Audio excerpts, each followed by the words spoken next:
Hello, everyone. Welcome to our podcast. My name is Anna, and I am so glad you are here with us today. This podcast is made for beginner English learners, and every episode is simple, warm, and useful. Today, we have a very important and meaningful topic. We are going to talk about how to stay positive during hard times. Life is not always easy. Everyone goes through difficult periods, problems at work, health challenges, financial worries, or personal losses. Knowing how to stay positive during these moments is one of the most valuable skills you can have. I am joined by my wonderful co-host, Mark. Hello. Thank you, Anna. Hi to all our wonderful listeners. Yes, absolutely. Like everyone, I have been through difficult periods in my life. Times when things felt very heavy, and it was genuinely hard to find the energy or optimism to keep going. But looking back, I can honestly say that those hard times taught me the most, strengthened me the most, and ultimately led me to better places. Today, Anna and I are going to share practical strategies, useful English vocabulary, and honest, heartfelt advice about how to maintain a positive mindset when life is challenging. Whether you are going through something difficult right now or just want to be prepared, this episode is for you. Let's start with some important vocabulary. Hard times means a difficult period in your life, when things are not going well. You might also hear tough times, a rough patch, or a difficult period. These all mean the same thing. To stay positive means to keep a good attitude and hopeful mindset, even when circumstances are difficult. Resilience is a very important word. It means the ability to recover from difficulties and keep going. A resilient person is someone who faces problems but does not give up. Mindset is the way you think about things, your mental attitude. And coping means managing and dealing with a difficult situation. Of course, here are natural example sentences. She has been going through a really tough time since she lost her job, but she's handling it with incredible strength. He's one of the most resilient people I know. Nothing seems to keep him down for long. Having a positive mindset does not mean pretending everything is perfect. It means choosing to focus on what you can control. Coping with grief takes time. There is no right or wrong way to do it. It's okay to have bad days. What matters is how you cope with them. After a rough patch, things always get better. She changed her mindset and everything started to feel more. Those example sentences are so natural and so useful. Now let's talk about why positivity matters during hard times. When life is difficult, it is very easy to fall into negative thinking, focusing only on what is wrong, worrying about the future, and feeling helpless or hopeless. This is completely natural and human. However, research in psychology shows that people who maintain a generally positive outlook during difficult times recover faster, experience less stress, make better decisions, and have stronger immune systems and better physical health.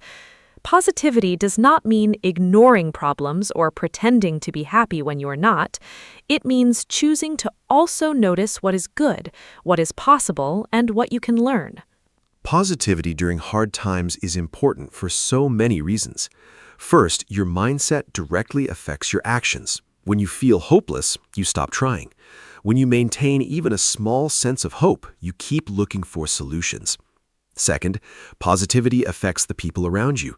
A positive attitude is contagious and supportive to everyone in your life. Third, hard times are temporary. Every difficult period eventually ends, and maintaining positivity helps you survive until it does. The phrase, "this too shall pass," is one of the most comforting things you can say to yourself during a hard time. It means whatever you are going through right now will not last forever. This too shall pass, one of the most comforting phrases in the English language. Now let's talk about the first and most important strategy for staying positive during hard times: accepting your feelings. Many people think that staying positive means not feeling sad, angry, afraid, or upset, but this is wrong. Trying to push away or ignore negative emotions actually makes them stronger and more persistent. Real positivity begins with acceptance, honestly acknowledging that you feel sad, angry, scared, or overwhelmed. In English, it's okay to feel this way. I'm allowed to feel sad right now. I'm going through something hard, and that's valid. Accepting how you feel without judgment is the foundation. Accepting feelings is absolutely the foundation. Psychologists call the unhealthy practice of pushing away emotions emotional suppression, and research shows it causes more stress, not less. When you say, "I shouldn't feel this way," or "I have no reason to be upset," you're fighting your own natural human response to a real situation. This wastes enormous mental energy. Instead, name your emotion. I feel anxious. I feel sad. I feel overwhelmed. Just naming it accurately brings immediate relief. This is called name it to tame it in psychology. Accepting a feeling doesn't mean staying in it forever. It means acknowledging it honestly so you can process it and move forward. Name it to tame it. What a wonderful and memorable phrase. Now, let's talk about the power of connection, reaching out to other people during hard times. One of the most powerful things you can do when life is difficult is to talk to someone you trust. Sharing your struggles with a good friend, family member, or counselor does not make you weak. It makes you wise and brave. In English, I needed to talk to someone. Talking about it really helped me feel better. She was there for me when I needed her most. I reached out to a friend, and it made a huge difference. Sharing the problem made it feel smaller. Connection has been absolutely essential during every difficult period of my life. When things feel dark and overwhelming, isolating yourself, pulling away from people, makes everything harder and heavier. Reaching out, even when it feels difficult, is always the right choice. Here are some natural phrases for asking for support. I am going through a hard time and could really use some company. Can we talk? I need to process some things. I just need someone to listen. I am not looking for advice, just support. Would you be free to chat this week? And phrases for offering support. I am here for you no matter what. You do not have to go through this alone. Human connection is medicine for the soul. Beautifully said. Now, let's talk about gratitude, because practicing gratitude during hard times is one of the most researched and most effective positivity strategies available. It might sound strange. How can you feel grateful when things are going badly? But gratitude during hard times does not mean being glad that bad things are happening. It means intentionally noticing what is still good, still present, and still working in your life, even when something else is very difficult. Research shows that writing down 3 things you are grateful for every day, even very small things, significantly increases happiness and reduces stress over time. Gratitude practice during hard times is something I return to again and again. When things are difficult, I force myself to notice even the tiniest good things. The warmth of a cup of tea, a kind text from a friend, sunlight through a window, the fact that I am breathing and alive. These small things can feel almost irrelevant next to a big problem, but noticing them reconnects you to the reality that life still contains beauty and goodness even in difficult moments. I write in a gratitude journal every evening, just 3 short lines. On hard days, I allow myself to write very simple things. I am grateful for my warm bed. I am grateful that today I had money for food. I am grateful that I had a friend who listened. Small gratitude is still powerful gratitude. I love that. Now, let's talk about the importance of routine during hard times, because when life feels out of control, having a simple daily routine creates a sense of structure, stability, and predictability that is genuinely comforting. When everything around you feels uncertain or painful, the small, familiar rituals of daily life become anchors.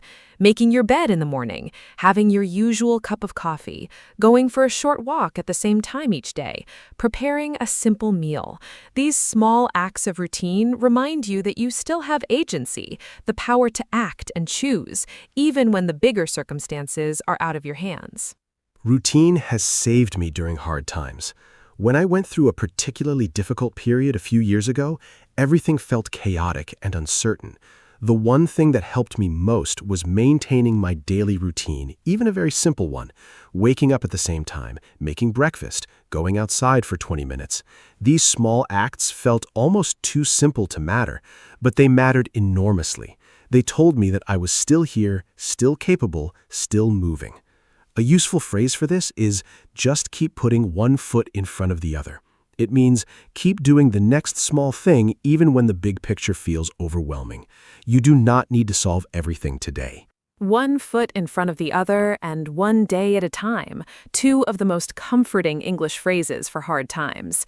Now let's talk about the importance of physical health and positivity, because how you treat your body during hard times directly affects how you feel mentally and emotionally. When life is difficult, many people either stop eating well, stop sleeping properly, or stop exercising, sometimes doing all three at once. But this is exactly the wrong response. Your body and your mind are deeply connected. When you are physically depleted, your emotional resilience drops significantly. Simple physical self-care acts become especially important during difficult times. Drinking enough water, eating regular nutritious meals, sleeping as much as possible. Physical habits were genuinely life-saving during hard times. Here's what I held on to. Sleep first. Even when my mind was racing and anxious, I prioritized lying down, resting, and giving my body recovery time. Poor sleep makes every problem feel 10 times worse. Walking outside, second. Even a 15-minute walk changed my emotional state significantly. Something about movement, fresh air, and natural light is incredibly healing for the anxious or sad mind. Eating something nourishing. Even when appetite is low, eating simple, real food keeps your energy and mood more stable. And reducing alcohol. People often drink more during hard times, but alcohol is a depressant and makes emotional lows much lower. Looking after yourself is radical during hard times. That is so true. Now let's talk about the power of perspective. Perspective means how you see and interpret a situation. The same event can look very different depending on how you look at it. During hard times, our perspective often narrows. We see only the problem, only the pain, only what is lost. But consciously shifting perspective, choosing to look at the situation from a different angle, can be genuinely transformative. Some useful questions for shifting perspective: will this matter in 5 years? What can I learn from this experience? How have I grown from difficult things in the past? Is there any positive that could... Perspective is one of the most powerful tools we have, and it genuinely takes practice. A technique I use is called zooming out, stepping back mentally from the immediate difficulty and seeing it in a bigger context. For example, if I lose a job, the immediate feeling is panic and failure. But zoomed out, many people have lost jobs and found better ones. This could open a new door. My worth is not my job. This is one chapter, not the whole story. Another technique is what psychologists call post-traumatic growth, the real phenomenon where people often discover new strengths, deeper relationships, and clearer values as a result of going through hard experiences. What does not kill you makes you stronger is such a famous English expression. Now let's talk about limiting the news and negative information during hard times. When you are already struggling emotionally, consuming large amounts of negative news, social media, or toxic conversations can make your mental state significantly worse. In English, we have the phrase garbage in, garbage out, meaning that the information you put into your mind affects what comes out. If you fill your mind with fear and negativity, you will feel fearful and negative. During hard times especially, it is important to be mindful of what information you allow into your mental space. Managing information input is so important during hard times. Here's what I do. First, I check the news once a day, not constantly throughout the day.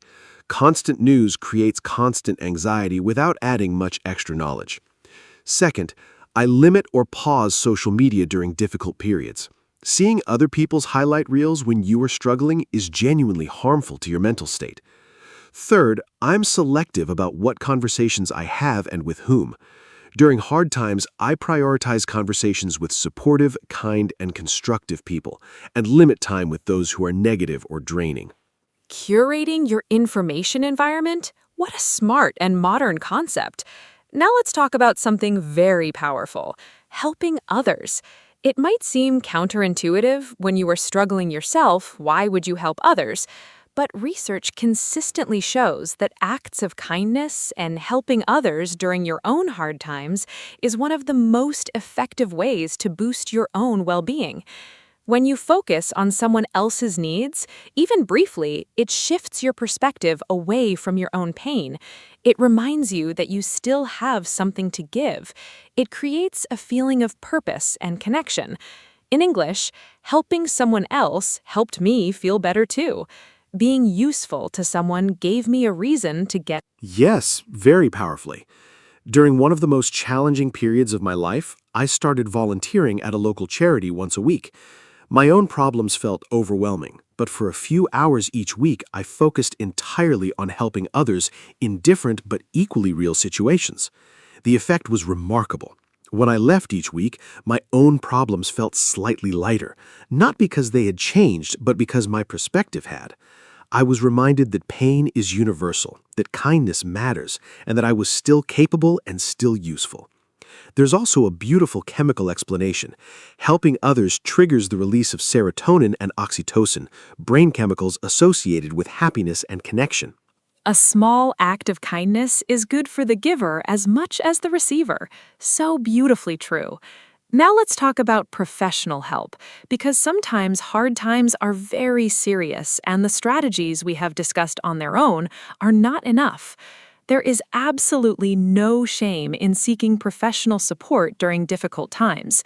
Seeing a therapist, counselor, or psychologist is a sign of wisdom and courage, not weakness. Mental health is just as real and important as physical health. If you had a broken leg, you would see a doctor. Emotional pain deserves the same care and attention. Professional support is something I feel very strongly about. Therapy and counseling have helped millions of people navigate genuinely difficult life experiences: grief, trauma, anxiety, depression, relationship difficulties, and many more. There is still some stigma around mental health support in many cultures, the idea that needing help means you're not strong enough. But I think the opposite is true. Recognizing that you need help and actively seeking it is one of the strongest things a person can do. In English, we now commonly say, "I'm in therapy," the same way we might say, "I go to the gym," without embarrassment or apology. Mental health care is self-care. I am in therapy the same way I say I go to the gym. I love that normalization. Now let's do a quiz for our listeners. I will describe someone going through a hard time and how they are coping, and Mark will say whether their approach is helpful or unhelpful and why. Ready? Here is the first situation. Lisa has just lost her job. She feels very sad and scared. She calls her best friend and says, "I need to talk. I am going through something hard." Her friend comes over and just listens for an hour. Lisa cries. She feels a little better afterward. Mark, is Lisa coping well with this situation? Lisa is coping really well. Let me explain what she is doing right. First, she acknowledged her feelings. She did not pretend to be fine or push her emotions away. She allowed herself to feel sad and scared, which is healthy. Second, she reached out for connection. She called a friend instead of isolating herself. This took courage. Third, she was specific about what she needed. She said, "I need to talk," which is clear and honest communication. Fourth, she allowed herself to cry. Emotional release is healthy and physically beneficial. And fifth, she noticed that she felt better afterward. She's paying attention to what helps her cope. Excellent analysis of Lisa's situation. Now let's look at the second quiz scenario. This one is quite different. James has been going through serious financial difficulties for several months now. Instead of talking to anyone about it, he stays at home completely alone every evening, watches negative news for hours, stops exercising sometimes, and drinks more alcohol than usual to cope. He tells himself he just needs to figure it all out on his own. He feels worse every single week. Mark, what exactly is James doing wrong, and what specific changes would you recommend for him to start feeling better? Poor James. He is making several common but harmful mistakes. First, isolating himself. Going through hard times alone makes everything heavier. He needs connection. Second, consuming negative news for hours. This amplifies anxiety without helping. He should limit news to once a day. Third, stopping exercise and skipping meals. Physically depleting himself is making his emotional state much worse. Fourth, drinking more alcohol. This is a depressant that will deepen his lows significantly. And fifth, the figure it out alone mentality. Pride is stopping him from getting help he genuinely needs. My specific recommendations: call one trusted friend today. Go for one walk outside. Eat one proper meal. Turn off the news. Perfect advice for James. Small steps in the right direction make a huge difference over time. Now, I want to share some beautiful and comforting English phrases that you can say to yourself or to someone else during hard times. These are phrases that bring comfort, hope, and perspective. You are stronger than you think. This will not last forever. You have survived hard things before. One day at a time. It is okay to not be okay. You are not alone in this. Better days are coming. You are doing the best you can. This is a chapter, not your whole story. And one of my personal favorites, after the storm comes the rainbow. Mark, what are your favorites? I love this collection. Here are some more of my favorites. Every day may not be good, but there is something good in every day, reminding us to look for small lights even in dark times. Tough times never last, but tough people do. Very empowering and motivating.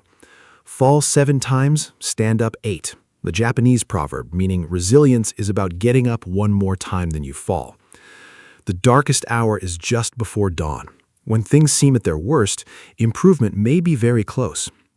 You cannot pour from an empty cup, reminding us to take care of ourselves. Everything will be all right in the end.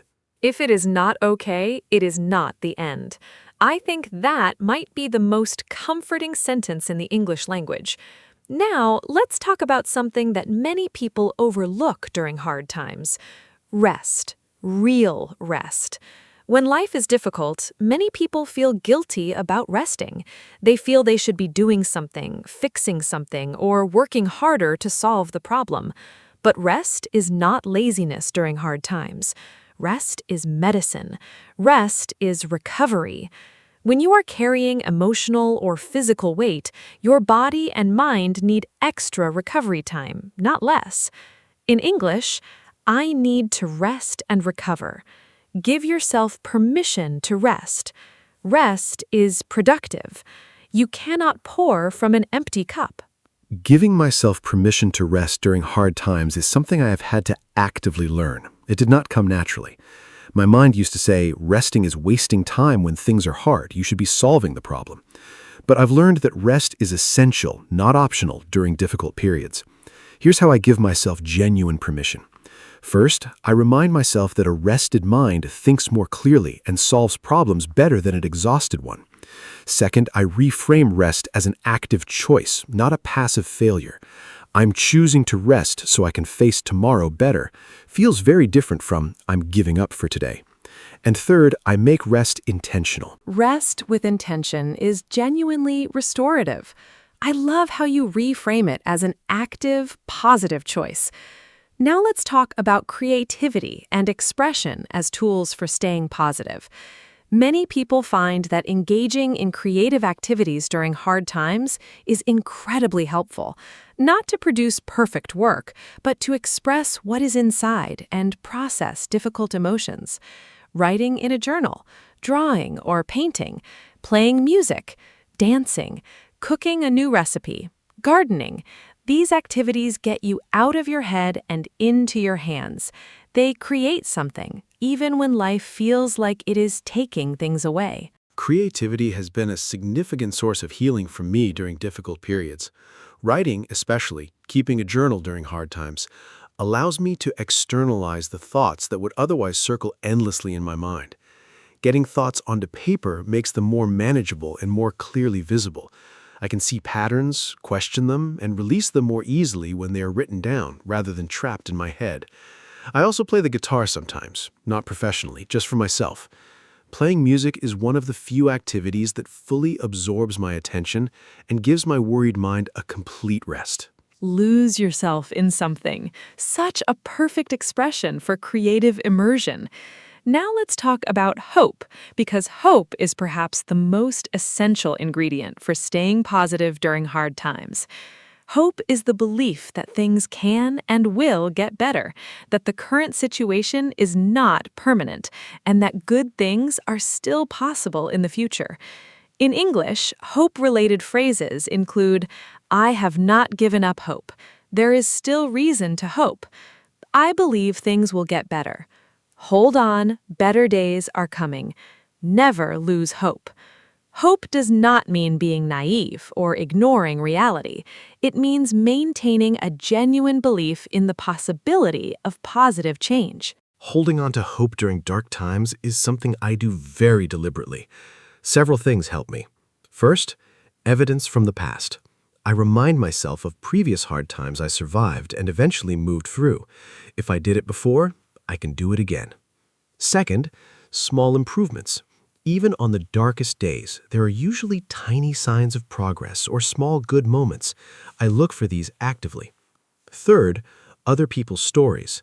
Reading or hearing about people who survived very difficult situations and found joy and meaning again is genuinely inspiring. Fourth, the simple passage of time. Every day that passes is a day further from the beginning of the difficulty and closer to its end. Hope is the light in the darkness. What a beautiful and true image. Now let's give our listeners a final practical toolkit for staying positive during hard times. A simple list of strategies they can use immediately. Strategy 1, accept your feelings without judgment. Strategy 2, reach out to someone you trust. Do not isolate. Strategy 3, practice daily gratitude, even just 3 small things. Strategy 4, maintain a simple daily routine. Strategy 5, take care of your physical body. Sleep, water, movement, food. Strategy 6, shift your perspective. Ask, what can I learn? Strategy 7, limit negative information and curate your mental environment. Continuing the toolkit. Strategy 10, use creativity and expression. Write, draw, play, create. Strategy 11, hold on to hope, even the smallest kind. Strategy 12, seek professional support if needed. There is no shame in this. Strategy 13, remind yourself that this is temporary. This too shall pass. Strategy 14, find meaning. Ask yourself what this experience might be teaching you or building in you.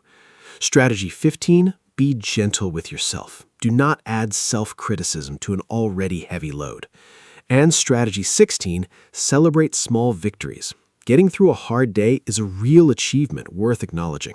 What a comprehensive and compassionate toolkit. I feel genuinely comforted just reading through that list. Let me now give a final summary of today's episode.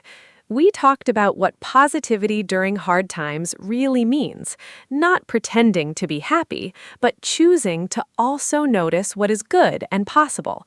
We discussed accepting feelings, the power of connection, gratitude practice, and the importance of routine. We talked about physical health, perspective, managing information, and helping others. We explored professional support, rest, creativity, hope, and comforting English phrases. We did a quiz about Lisa and James, and we built a complete 16-step toolkit for staying positive during hard times. Thank you so much to every listener who joined us today. Thank you so much, Anna. This was one of the most meaningful episodes we have ever created. And a very big thank you to every single listener who was here with us today. If you are going through a hard time right now, I want to say directly to you, I am proud of you for still showing up, still learning, still trying. That takes real courage. Hard times are part of every human life. They do not make you broken, they make you human, and they will pass. Use the strategies we shared today. Reach out to someone. Be kind to yourself. Hold on to hope. Hello, everyone. Welcome to our podcast. My name is Anna, and I am so happy you are here with us today. This podcast is made for beginner English learners, and every episode is simple, friendly, and very useful. Today, we have a really exciting and practical topic. We are going to talk about how to study smart, not hard. Many people spend hours and hours studying, but do not see good results. The problem is often not how much they study, but how they study. I am joined by my wonderful co-host, Mark. Mark, say hello and tell us, were you a smart studier when you were at school? Hello. Thank you, Anna. Hi to all our wonderful listeners. Was I a smart studier at school? Honestly, no, not at first. I used to sit at my desk for many hours, rereading the same pages over and over, and wondering why I could not remember anything. It was frustrating and exhausting. But over time, I discovered that there are much smarter and more effective ways to study. Today, Anna and I are going to share the best techniques, strategies, and habits that science has proven actually work. By the end of this episode, you will know exactly how to get better results in less time. Let's get started. Let's start with some important vocabulary for today's topic. To study smart means to use effective, efficient methods that produce the best results in the least amount of time. To study hard simply means to spend a lot of time and effort studying, often without a clear strategy. These are very different things. Other important words: technique, a specific method or way of doing something; strategy, a plan for achieving a goal; retention, the ability to remember and keep information in your memory; and active learning, engaging deeply with material rather than passively reading it; and to cram, to try to learn a large amount of information very quickly just before an exam. Studying hard without smart strategies is ineffective for one main reason. The human brain does not store information simply because you look at it for a long time. The brain stores information that is meaningful, repeated in smart ways, connected to what it already knows, and retrieved actively. Simply rereading your notes or textbook is one of the least effective study methods science has identified, but it is what most students naturally do. The phrase, "the illusion of knowing," describes this perfectly. When you reread something, it feels familiar, so you think you know it. But familiarity is not the same as real learning. Real learning means you can recall and use information without looking at it. The illusion of knowing. What a powerful and important concept. Now, let's talk about the first smart study strategy: active recall. Active recall means testing yourself on material instead of just reading it. Instead of looking at your notes and thinking, "Yes, I know this," you close your notes and try to remember the information from memory. You ask yourself questions. What are the main points of this topic? What did I just read? Can I explain this in my own words without looking? This forces your brain to work hard to retrieve the information, which strengthens the memory much more than passive rereading. A simple tool for active recall is flashcards. Active recall is one of the most powerful study techniques ever researched. Here's why it works so well. Every time you try to retrieve a piece of information from memory, even if you struggle and cannot remember it perfectly, your brain strengthens the connection to that information. The struggle to remember is not a sign that you are failing. It is actually the learning happening. Psychologists call this the testing effect, or retrieval practice effect. The simple act of testing yourself on material dramatically improves how well you remember it long term, compared to rereading the same material. Practical ways to use active recall: close your book and write everything you remember. Teaching the material to an imaginary student. I love that idea. Now, let's talk about the second powerful strategy: spaced repetition. Spaced repetition means reviewing information at gradually increasing intervals over time, rather than studying everything on the same day. For example, you learn something new today, you review it tomorrow, then 3 days later, then a week later, then a month later. Each time you review, the memory gets stronger and lasts longer. This matches the natural way human memory works. Our memories fade over time. Scientists call this the forgetting curve. But each time you review information just before you're about to forget it, the forgetting curve resets and becomes flatter. Spaced repetition is beautifully simple once you understand it. Imagine you're building a wall with bricks. If you lay all the bricks in one day and never come back, the wall might collapse. But if you add bricks regularly over many days, checking that each layer is solid before adding the next, the wall becomes strong and permanent. Memory works the same way. Trying to learn everything about a topic in one long session, called massed practice or cramming, creates weak temporary memories. Reviewing the same material spread over multiple sessions creates strong, lasting memories. The brilliant thing is, spaced repetition actually requires less total study time than cramming to achieve better long-term results. What a perfect analogy, building a wall of knowledge brick by brick. Now let's talk about the third strategy, the Pomodoro technique, because this one is specifically about how to manage your study time. The Pomodoro technique was created by Francesco Cirillo in the 1980s. It is very simple. You work with complete focus for 25 minutes. This is called one pomodoro, the Italian word for tomato, because Cirillo used a tomato-shaped kitchen timer. After 25 minutes, you take a 5-minute break. After completing 4 pomodoros, you take a longer break of 15 to 30 minutes. This method works because it creates focused work blocks, prevents mental fatigue, and makes large tasks feel manageable. Yes, the Pomodoro technique has been genuinely transformative for my productivity. Before I discovered it, I would sit at my desk for 2 or 3 hours feeling increasingly tired, distracted, and unproductive. Now I work in focused 25-minute blocks, and the difference is remarkable. The fixed time limit creates a sense of urgency. You know you only have 25 minutes, so you focus immediately without procrastinating. The regular breaks prevent mental fatigue and keep your concentration fresh across a longer period. And seeing a completed list of Pomodoros at the end of a study session gives a satisfying sense of accomplishment. Even a struggling student can manage 25 minutes, and that is exactly how to start. Now let's talk about the fourth SMART strategy, interleaving. Interleaving means mixing different subjects or types of problems within a single study session, rather than studying one subject completely before moving to the next. For example, instead of spending 1 hour only on mathematics, you might do 20 minutes of mathematics, then 20 minutes of history, then 20 minutes of biology. This feels less comfortable than studying one subject at a time, but research shows it actually produces much better long-term learning. The slight difficulty and confusion you feel when switching between topics forces your brain to work harder and make connections. Interleaving works better because of something called desirable difficulty.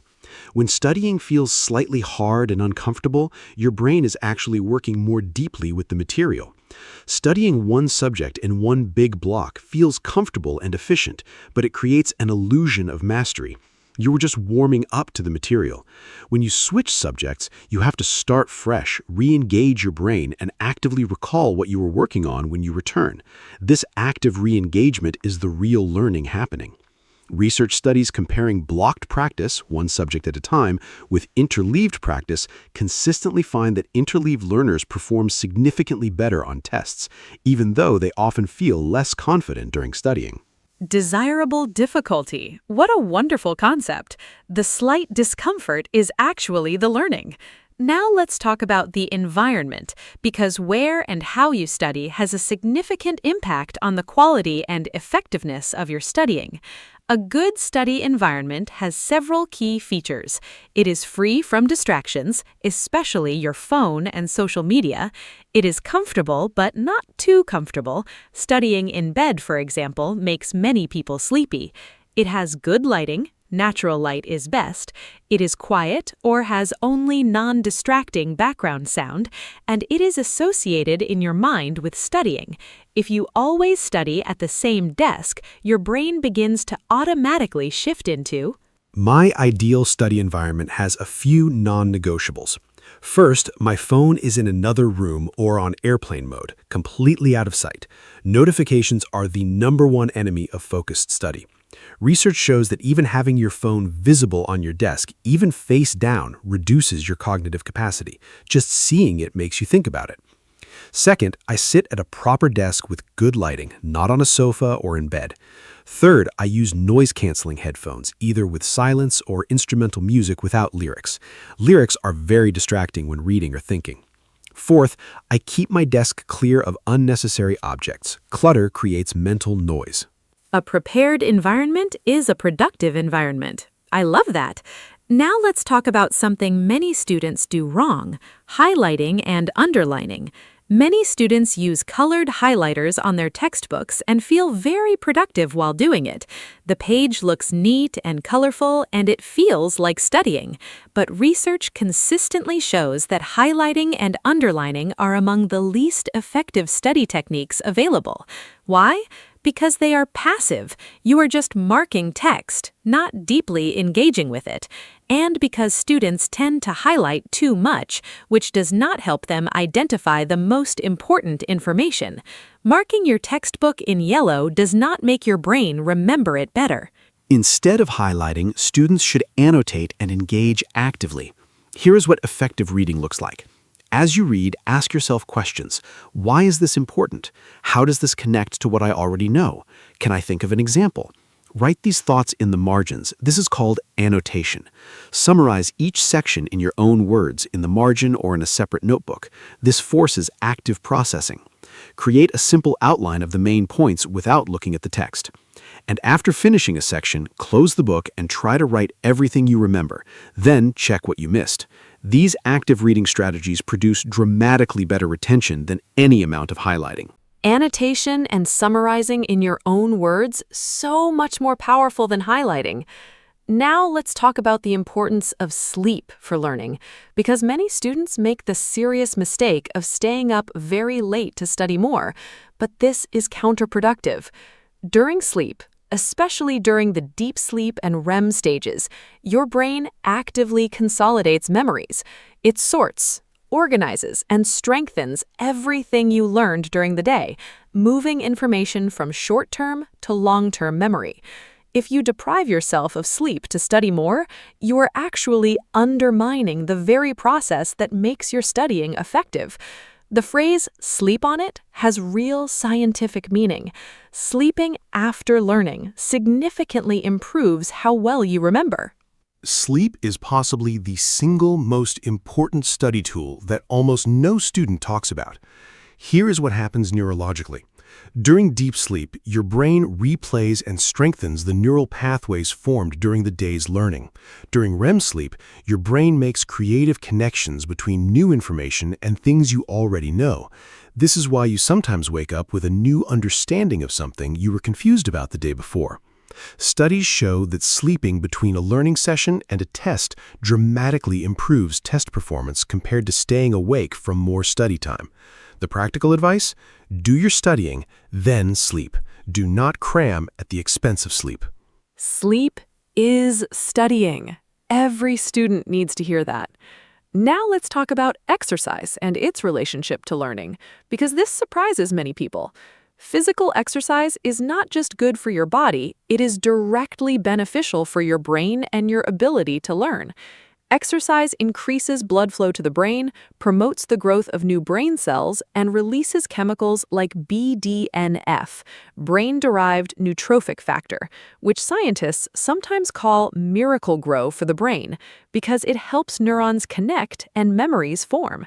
Studies consistently show that students who exercise regularly have better memory, better concentration, and better academic performance than those who do not.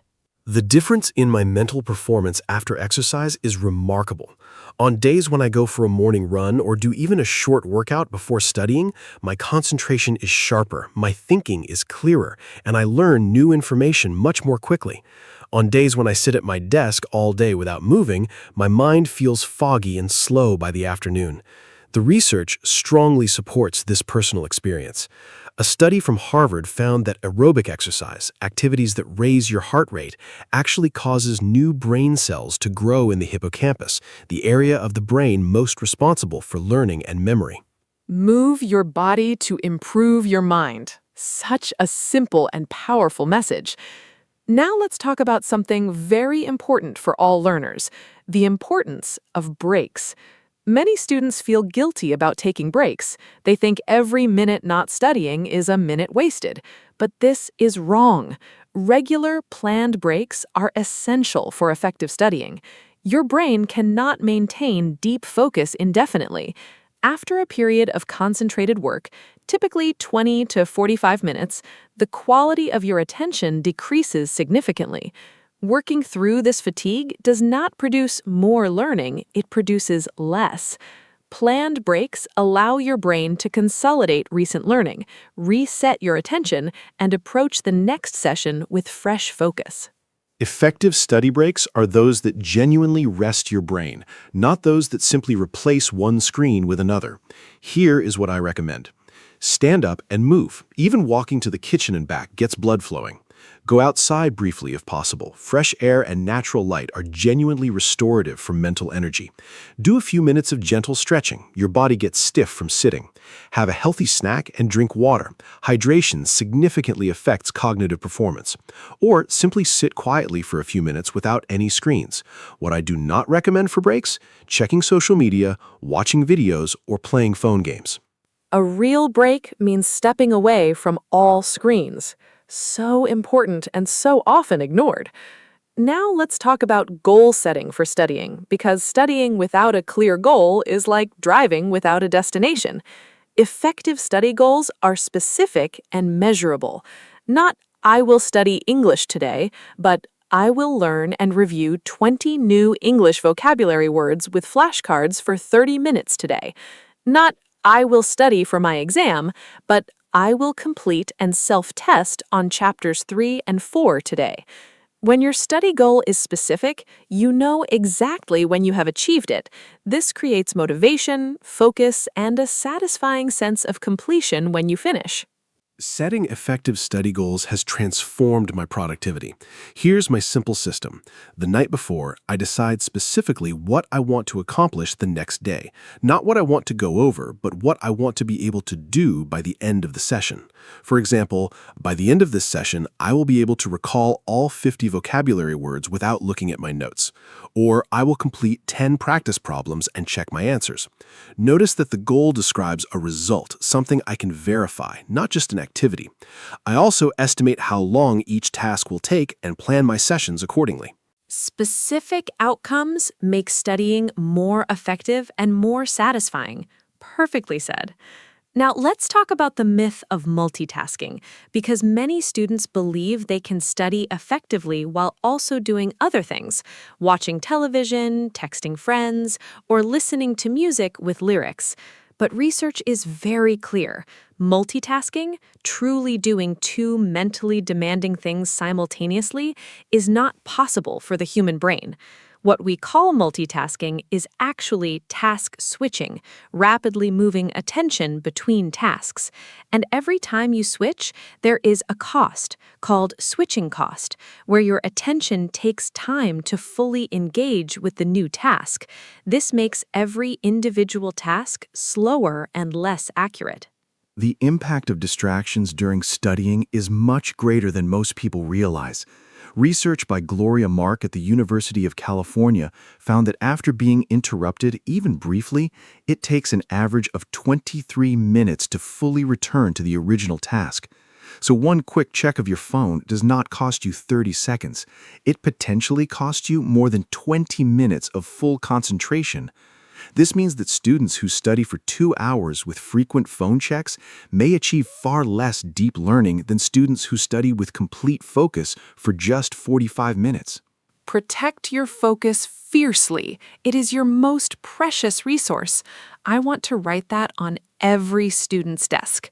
Now, let's talk about the importance of understanding rather than memorization. Many students try to memorize information without truly understanding it. This creates fragile knowledge. You might remember facts for an exam, but quickly forget them afterward, and you cannot apply them flexibly in new situations. True learning means understanding the underlying concepts, principles, and connections. When you understand something deeply, you can remember it more easily, apply it in different contexts, and transfer it to new situations. In English, I understand why this works, not just that it works. I can explain this in my own words. Building understanding rather than memorizing is one of the most important learning principles. A powerful technique for this is called the Feynman technique, named after Nobel Prize-winning physicist Richard Feynman. It works in 4 steps. First, choose a concept you want to understand. Second, explain it as simply and clearly as possible, as if you were teaching a 10-year-old child. Use plain language, no jargon. Third, identify the gaps. Where did your explanation break down? Where did you struggle to explain clearly? Those are the areas you do not truly understand yet. Fourth, go back to your source material and fill those gaps, then repeat. Simplicity is the sign of true understanding. That is such a powerful principle. Now, let's do a quick quiz for our listeners. I will describe a student's study behavior, and Mark will say whether this student is studying smart and suggest a better approach if needed. Ready? Situation 1. Mia has an exam in 3 days. She opens her textbook and spends 2 hours reading all her notes from the beginning, using a yellow highlighter to mark sentences she thinks are important. She reads everything twice and feels confident she knows it well. Listeners, is Mia studying smart? Think about what we have discussed today. Mark, what is your verdict, and what should Mia do instead? Mia is unfortunately not studying smart. She is using 2 of the least effective study techniques, passive rereading and highlighting. Rereading creates the illusion of knowing. Because the material looks familiar, she feels confident, but this familiarity is not the same as real memory or understanding.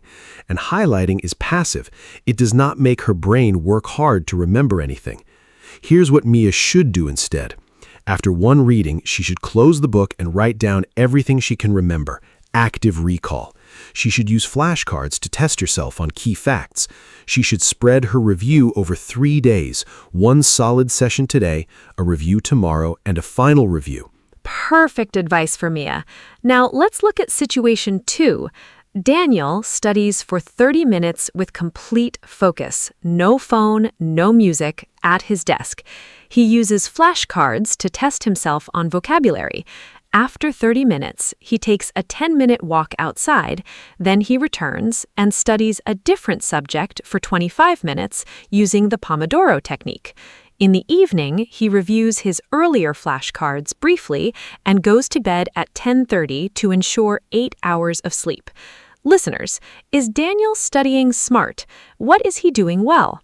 I am very curious to hear Mark's analysis of Daniel's study session. Daniel is studying brilliantly. Let me go through everything he's doing right. First, 30 minutes of complete distraction-free focus. This protects his concentration and ensures deep learning. Second, using flashcards for vocabulary. This is active recall, one of the best study techniques available. Third, a 10-minute walk for a break. This genuinely restores his brain and increases blood flow. Fourth, switching to a different subject. This is interleaving, which again, research produces better long-term retention. Fifth, a brief evening review of earlier flashcards. This is spaced repetition, consolidating his earlier learning. And sixth, getting 8 hours of sleep, allowing his brain to fully consolidate everything he learned during the day. Daniel is my new study hero. Now let's talk about something that often gets overlooked, the physical act of writing by hand. In our digital world, many students take notes on laptops or tablets, but research suggests that handwriting notes, physically writing by hand, leads to better learning than typing. The reason is fascinating. When you type, you can transcribe information very quickly, which means you often write down words almost verbatim without deeply processing them. When you write by hand, the process is slower, which forces you to listen more carefully, select the most important information, and put it into your own words. This deeper processing during note-taking leads to better understanding and better retention. I use both, but for different purposes. For learning new material and attending lectures or classes, I always prefer handwriting in a physical notebook. The slower pace forces me to process and summarize rather than transcribe. My handwritten notes are messier and shorter than typed notes, but they represent what I actually understood, not just what I heard. For organizing and reviewing information later, I sometimes transfer key points to a digital format, which is easier to search and reorganize. If you use a laptop for notes, a simple rule helps. Do not write full sentences. Force yourself to summarize in 4 or 5 words per point. This mimics the processing benefit of handwriting. Engage your brain, not just your fingers. Such a clear and practical principle. Now let's talk about learning in different ways, what is called multimodal learning.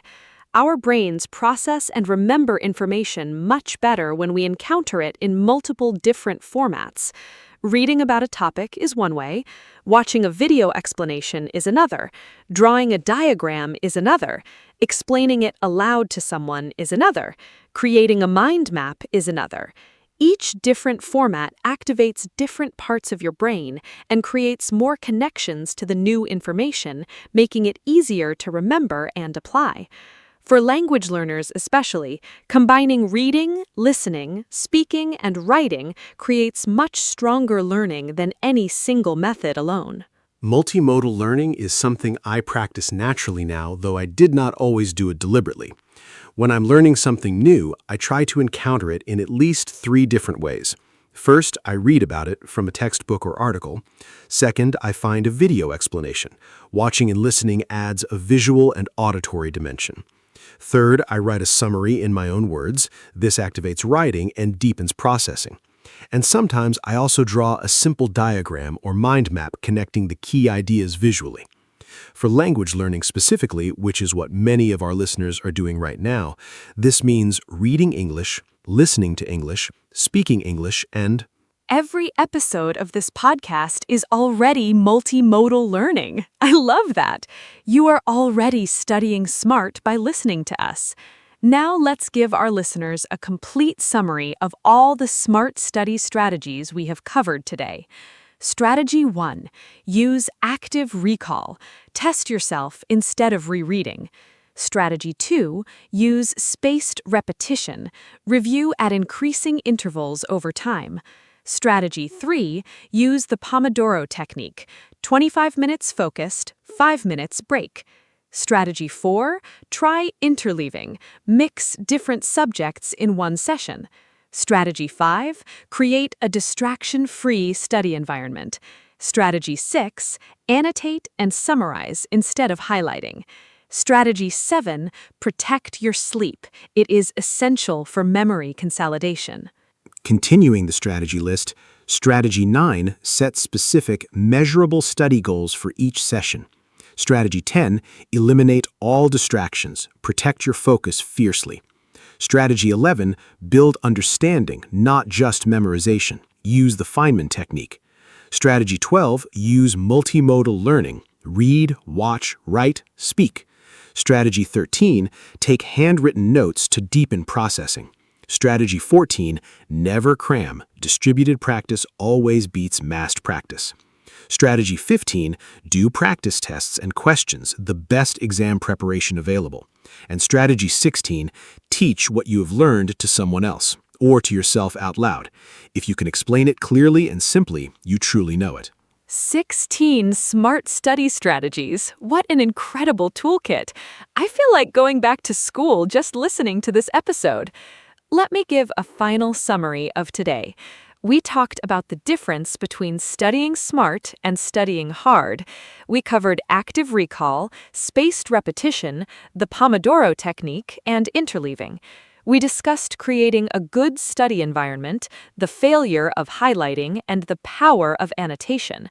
We talked about sleep, exercise, breaks, goal setting, and the dangers of multitasking. We explored understanding over memorization using the Feynman technique, multimodal learning, and handwritten notes. We did a quiz about Mia and Daniel, and we gave 16 complete study strategies. Thank you so much, Anna. This was one of the most practically useful episodes we have ever made. And a huge thank you to every listener who joined us today.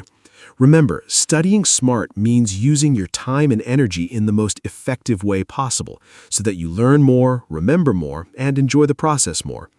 Every single one of the strategies we shared today is backed by real scientific research. They work. Start with one small change. Maybe try active recall for just 15 minutes today instead of rereading your notes. Notice the difference. Then add another strategy next week. Small, consistent improvements compound into extraordinary results over time. Hello, everyone. Welcome to our podcast. My name is Anna, and I am so happy you are here with us today. This podcast is made for beginner English learners, and every episode is simple, friendly, and useful. Today, we have a very special and meaningful topic. We are going to talk about freedom. Freedom is one of the most important words in the English language. People talk about freedom every day, in politics, in daily life, in relationships, and in their personal goals and dreams. I am joined by my wonderful co-host, Mark. Mark, say hello and tell us, what does the word freedom mean to you? Hello. Thank you, Anna. Hi to all our wonderful listeners. The word freedom means a great deal to me. At its most basic level, freedom means the ability to make your own choices without being controlled or stopped by others. But freedom is also much bigger than that. It is about opportunity, dignity, and the right to live your life in a way that feels true to who you are. Today, Anna and I are going to explore freedom from many different angles: personal freedom, freedom of speech, freedom of movement, and much more. We will also share lots of useful English vocabulary and phrases. Let's begin this important and inspiring conversation. Let's start with the basics. What does freedom actually mean? Freedom means the state of being free, being able to act, speak, or think without restriction. The adjective form is free. For example, she feels free to speak her mind. He is free to go wherever he wants. The opposite of freedom is restriction, control, or oppression. A person without freedom is controlled, limited, or imprisoned. In English, there are many related words. Liberty, which means almost the same as freedom, often used in formal or political contexts. Rights, the things you are legally allowed to do. Equality, when everyone has the same rights and opportunities. Great question. There are many important types of freedom that people talk about in everyday life and in society. Freedom of speech, the right to say what you think without punishment. Freedom of movement, the ability to travel and live where you choose. Freedom of religion, the right to practice any religion or no religion at all. Freedom of the press, the right of journalists to report the news without government control. Personal freedom, the right to live your private life as you choose. Economic freedom, the ability to work, earn money, and spend it as you wish. Those are all such important types of freedom. Now let's talk about personal freedom in everyday life, because this is something everyone experiences directly. Personal freedom means making your own choices about how to live. For example, choosing what career to pursue, choosing who to love and spend your life with, choosing what to eat, wear, and believe, choosing how to spend your free time. When we have personal freedom, we feel in control of our own lives. When we lose it, even in small ways, we feel frustrated or unhappy. In English, we use phrases like, I want to make my own decisions. I do not want anyone to tell me what to do. I feel, That is a really interesting question. I feel very fortunate to have a great degree of personal freedom in my daily life. I can choose my work, my friends, my home, and how I spend my time. I can speak my opinions openly and practice whatever beliefs I hold. But I also recognize that true freedom requires responsibility. Freedom does not mean doing whatever you want without thinking about others. As the saying goes, your freedom ends where another person's freedom begins. This means that we must exercise our own freedom in a way that respects the rights and well-being of others. your freedom ends where another person's freedom begins. What a powerful and wise saying. Now let's talk about freedom of speech, because this is one of the most discussed and debated freedoms in the modern world. Freedom of speech means you have the right to express your opinions, ideas, and beliefs in conversation, in writing, in art, and in public. In democratic countries, freedom of speech is protected by law. However, even in countries with this protection, there are limits. For example, you cannot use speech to incite violence or spread dangerous lies that harm others. In English, useful phrases related to speech and expression: I have the right to say what I think. Everyone is free. Freedom of speech is essential for so many reasons. First, it allows people to criticize their government and powerful institutions without fear. This is the foundation of a healthy democracy. Leaders who cannot be criticized tend to become corrupt and dangerous. Second, freedom of speech allows new ideas to be shared and debated. Science, art, and social progress all depend on the free exchange of ideas. Third, it allows individuals to tell their stories and have their experiences heard. When people cannot speak freely, injustice can be hidden. The phrase, sunlight is the best disinfectant, is a famous saying meaning that transparency, bringing things into the open, helps society stay clean and fair. Sunlight is the best disinfectant. What a vivid and memorable phrase. Now, let's talk about freedom of movement, because this is something many people take for granted. Freedom of movement means the ability to travel freely within your own country and, in some cases, to other countries. In the European Union, for example, citizens of member countries can live and work in any other member country without needing special permission. This is a remarkable freedom that millions of people benefit from. However, not everyone in the world has this freedom. People in some countries face restrictions on where they can travel. I think about this topic quite deeply. I am very fortunate to hold a passport that allows me to travel to many countries with little difficulty, but I am aware that this is not the case for everyone in the world. Passport privilege is a real thing. The passport you hold largely determines how freely you can move around the world. Citizens of some countries can visit over 180 countries without a visa. Citizens of other countries can only visit a handful of places freely. This inequality is something many people do not think about. When I travel, I try to remember that the ease of my movement is a privilege, not something everyone shares. Passport privilege is such a thought-provoking term. Now, let's talk about freedom and responsibility, because these two ideas are always connected. Having freedom means you also have responsibility for your choices and for how they affect others. This is true in everyday life and in society as a whole. For example, the freedom to drive a car comes with the responsibility to follow traffic laws and drive safely. The freedom to own a business comes with the responsibility to treat your workers fairly. The freedom to speak publicly comes with the responsibility to be truthful and respectful. In English, a popular phrase is, "With great power comes great responsibility." Mark, can you give more examples of how freedom— Freedom and responsibility are truly inseparable. Here are more everyday examples. The freedom to use social media comes with the responsibility not to spread false information or bully others online. The freedom to have children comes with the enormous responsibility of caring for and raising them well. The freedom to live in a democratic country comes with the responsibility to participate by voting, staying informed, and being an active citizen.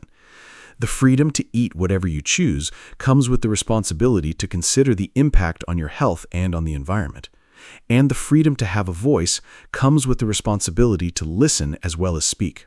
Responsibility transforms freedom from selfishness into wisdom.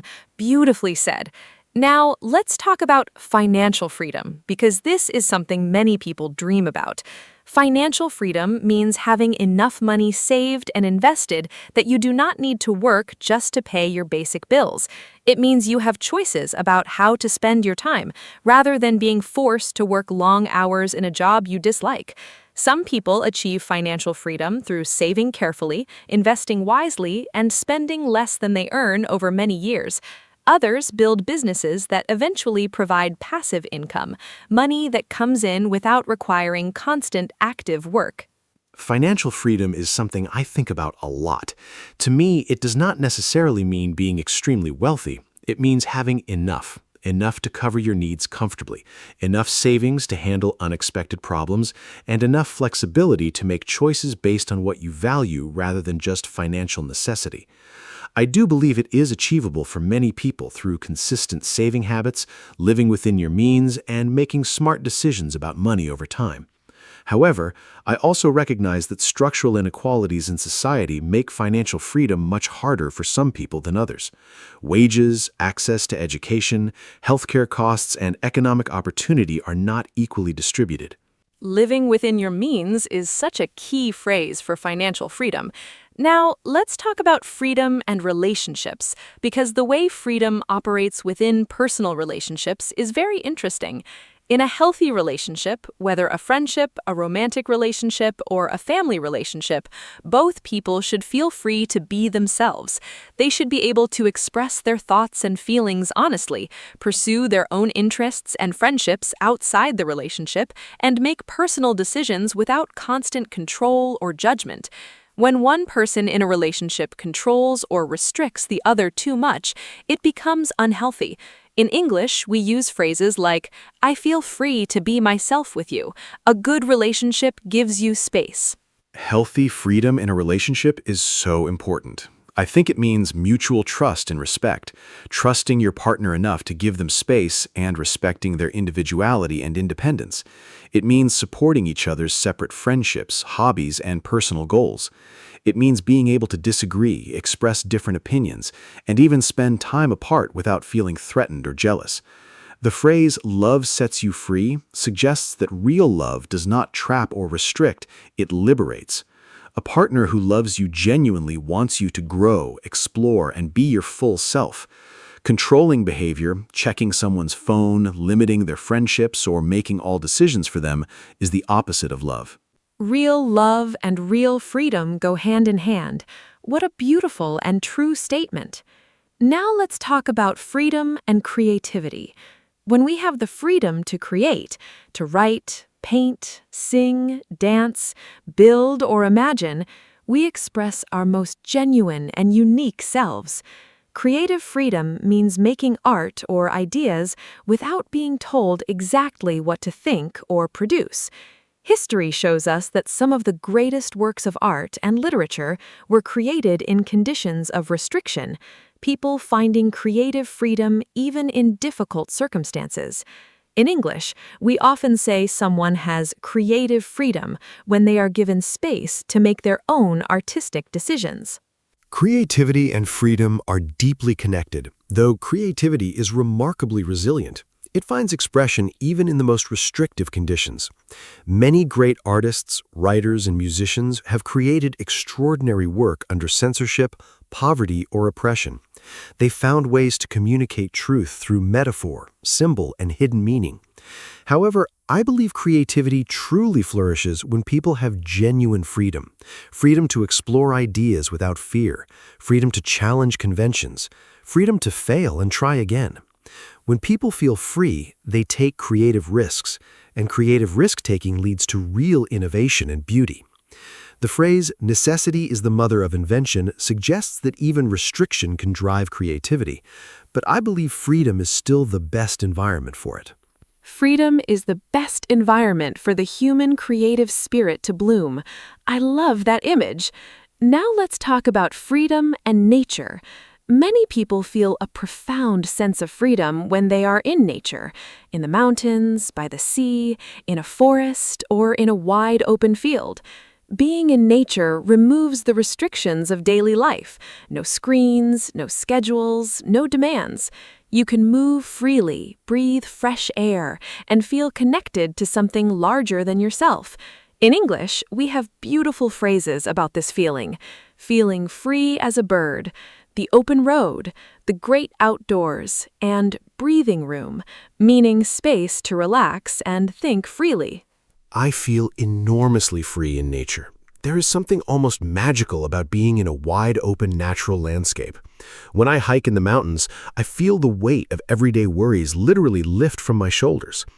The scale of the landscape, the vast sky, the distant horizon, the silence puts everything in perspective. Small problems seem less important. Big questions feel more approachable. The phrase, to get some headspace, means to gain mental clarity and perspective, and nature does this beautifully. I think many people in modern, busy urban lives are deeply hungry for this kind of freedom, the simple freedom of open space, fresh air, and quiet. To get some headspace, such a useful and evocative phrase. Now let me ask you something a little different. Is absolute freedom, total freedom with no rules or limits at all, actually desirable? This is a very interesting philosophical question. If there were absolutely no rules, no laws, and no limits on what anyone could do, would people be more free, or would life become dangerous and chaotic? Many philosophers have thought about this question. Thomas Hobbes, a famous English philosopher, argued that without rules, life would be nasty, brutish, and short. Others argue that freedom requires some structure to protect everyone's rights. Mark, what do you think? Is total, unlimited freedom actually a good thing? This is a fascinating question. I do not think total, unlimited freedom is truly desirable or even possible in a society. Here's why. If one person has total freedom to do absolutely anything, then other people lose their freedom because they become victims of that person's unchecked actions. True freedom for everyone requires a social agreement, rules and laws that protect each person's rights and prevent one person from violating another's. This is the idea behind the social contract in political philosophy. We give up some absolute freedoms, like the freedom to harm others without consequence, in exchange for living safely and cooperatively in society. Structured freedom is the most meaningful kind. What a clear and wise conclusion. Now let's talk about freedom and education. Education is one of the most powerful tools for creating genuine freedom. When you have knowledge, when you can read, think critically, understand the world, and communicate effectively, you have more choices in life. You are less likely to be manipulated or deceived. You are better equipped to participate in society and advocate for yourself and others.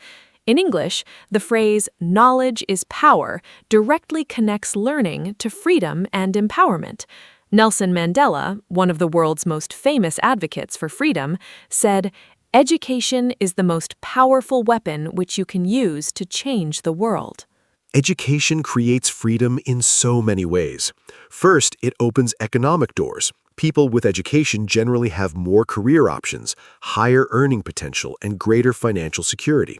Second, it develops critical thinking, the ability to analyze information, question assumptions, and form your own opinions rather than simply accepting what others tell you. This is essential for personal and political freedom. Third, it builds communication skills. Being able to speak and write clearly and persuasively gives you a powerful voice in the world. Fourth, it expands your understanding of different cultures, perspectives, and possibilities, broadening your sense of what's possible for your own life. Education truly is liberation. I love that. And for our listeners learning English, this podcast is part of your educational freedom journey. Now let's talk about freedom and technology. In many ways, technology has given people extraordinary new freedoms. The internet allows free access to information from anywhere in the world. Social media gives ordinary people a global voice. Remote work allows people to work from any location. Online learning removes geographical barriers to education. Translation technology breaks down language barriers. These are remarkable freedoms that did not exist for most of human history. However, technology also brings new restrictions and risks. Mark, do you think technology makes us more free or less free overall? Technology is a genuinely double-edged sword when it comes to freedom. On the positive side, the internet has democratized information, giving billions of people access to knowledge that was previously only available to the privileged few. It has given voices to marginalized communities. It has connected people across borders and cultures. On the negative side, technology can reduce freedom in serious ways. Governments can use technology for surveillance, tracking citizens' movements and communications. Social media algorithms can create information bubbles, limiting the range of ideas people are exposed to. And constant connectivity can create a sense of never being truly free from work, news, or social obligations. Technology amplifies both freedom and restriction. Such an insightful and balanced observation. Now, let's talk about some important people in history who fought for freedom. The world has been shaped by remarkable individuals who sacrificed enormously to expand freedom for others. Nelson Mandela spent 27 years in prison fighting against apartheid, the system of racial separation and inequality in South Africa. He became a global symbol of courage and the struggle for equality. Mahatma Gandhi led India's peaceful independence movement against British colonial rule. Rosa Parks refused to give up her seat on a bus in Alabama in 1955, becoming a symbol of the American civil rights movement. So many incredible people have fought for freedom throughout history. Harriet Tubman escaped slavery in the United States and then led many others to freedom through a secret network of safe houses called the Underground Railroad, one of the most courageous acts of resistance in American history. Malala Yousafzai, still young today, has fought for girls' right to education in Pakistan and around the world, surviving a serious attack for speaking out. Aung San Suu Kyi spent many years under house arrest in Myanmar for advocating democracy.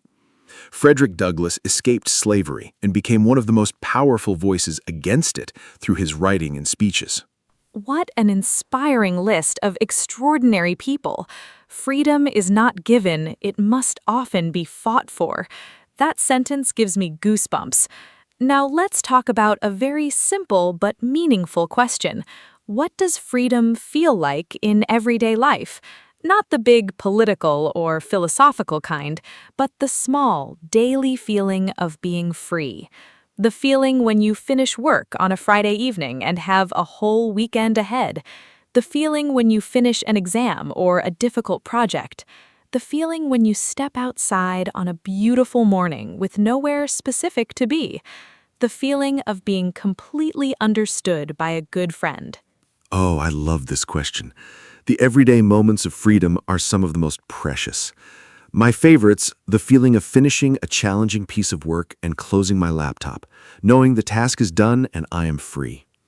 The moment I step off a plane in a new country and feel the air of a different place, pure freedom of possibility. Sunday morning with no schedule, drinking coffee slowly, reading a book with nowhere to be. A long walk with no destination, just walking where curiosity leads me. And the wonderful feeling of laughing deeply with close friends. Being so comfortable and accepted that you can be completely yourself. Being fully yourself with no pretense. That is such a profound definition of freedom. Now let's talk about inner freedom, freedom of the mind and spirit. This is perhaps the deepest kind of freedom. You can be physically restricted in a difficult job, in a difficult place, in a difficult situation, and still have inner freedom. Inner freedom is the freedom to choose how you think, what you value, and how you respond to your circumstances. Viktor Frankl, an Austrian psychiatrist who survived Nazi concentration camps, wrote about this beautifully in his book, Man's Search for Meaning. He said that even in the most terrible circumstances, the last human freedom is the freedom to choose. Viktor Frankl's idea of inner freedom is one of the most powerful and moving concepts I have ever encountered.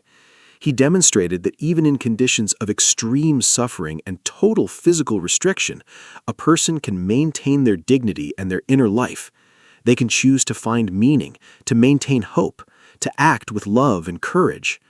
This is an extraordinary and inspiring insight. Stoic philosophy, an ancient Greek and Roman tradition, also emphasizes inner freedom. The Stoics taught that we cannot always control external events, but we can always control our response to them. The phrase respond, do not react captures this idea. Respond, do not react. Such a powerful phrase for daily life. Now let's give our listeners some useful English expressions and idioms related to freedom. Free as a bird, completely free with no restrictions. Break free, to escape from something that was holding you back. Set someone free, to release someone from restriction. Give someone free rein, to allow them to do whatever they choose. Footloose and fancy-free, having no responsibilities or commitments, completely free. The world is your oyster. You have complete freedom and many opportunities in front of you. Cut loose, to become free from something, often to relax and have fun. More wonderful freedom expressions. Born free, a famous phrase from a song and film about a wild lion, meaning freedom is a natural state. Fly the nest, when young adults leave home and become independent for the first time. Spread your wings, to explore new opportunities and become more independent. No strings attached, complete freedom with no hidden conditions or obligations. The open road, a symbol of freedom and adventure, often used when talking about travel or new beginnings. Think outside the box, to be free in your thinking, not limited by conventional ideas. March to the beat of your own drum is one of my all-time favorite English expressions. It beautifully captures the idea of living authentically and independently.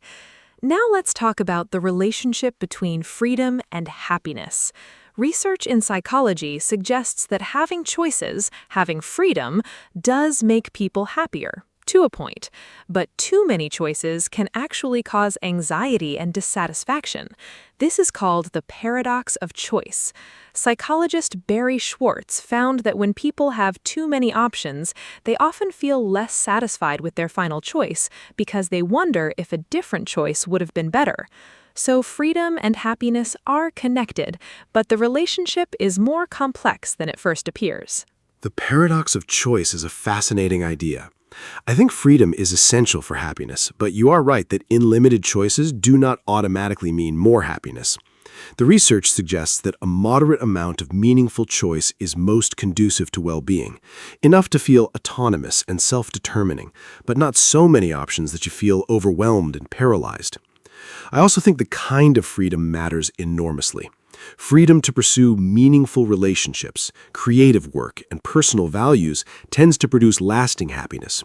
Freedom to simply consume endlessly, choosing between hundreds of products or entertainment options, tends to produce only temporary satisfaction.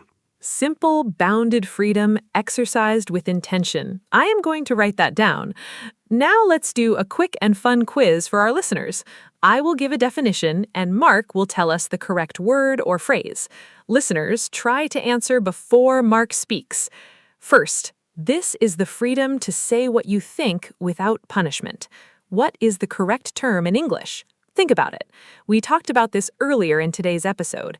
It's one of the most fundamental freedoms in a democratic society, and it's protected by law in many countries around the world. Can you remember the term? The answer is freedom of speech. The complete phrase is freedom of speech, the right to express your opinions, ideas, and beliefs without fear of punishment. Well done to all our listeners who got it right. Let me give the next quiz question. This is the phrase we use to describe a person who has no commitments or responsibilities and is completely free. Think about it carefully. It's a fun, informal English idiom. We mentioned it earlier in the episode when we talked about freedom expressions and idioms. It has 4 words. The phrase describes someone who is free to go anywhere and do whatever they choose. It sounds a little old-fashioned, but is still used today. The answer is footloose and fancy-free. A person who is footloose and fancy-free has no ties, no responsibilities, and is completely free to do whatever they wish. A truly free spirit. Now here is my final quiz question for our listeners. This is the name for the type of freedom that Viktor Frankl wrote about, the freedom that exists even in very difficult circumstances, inside a person's own heart and mind. It's a two-word phrase, and we discussed it in today's episode. Even when people are physically restricted or in a very hard situation, they can still have this type of freedom. Think about your answer. The answer is inner freedom.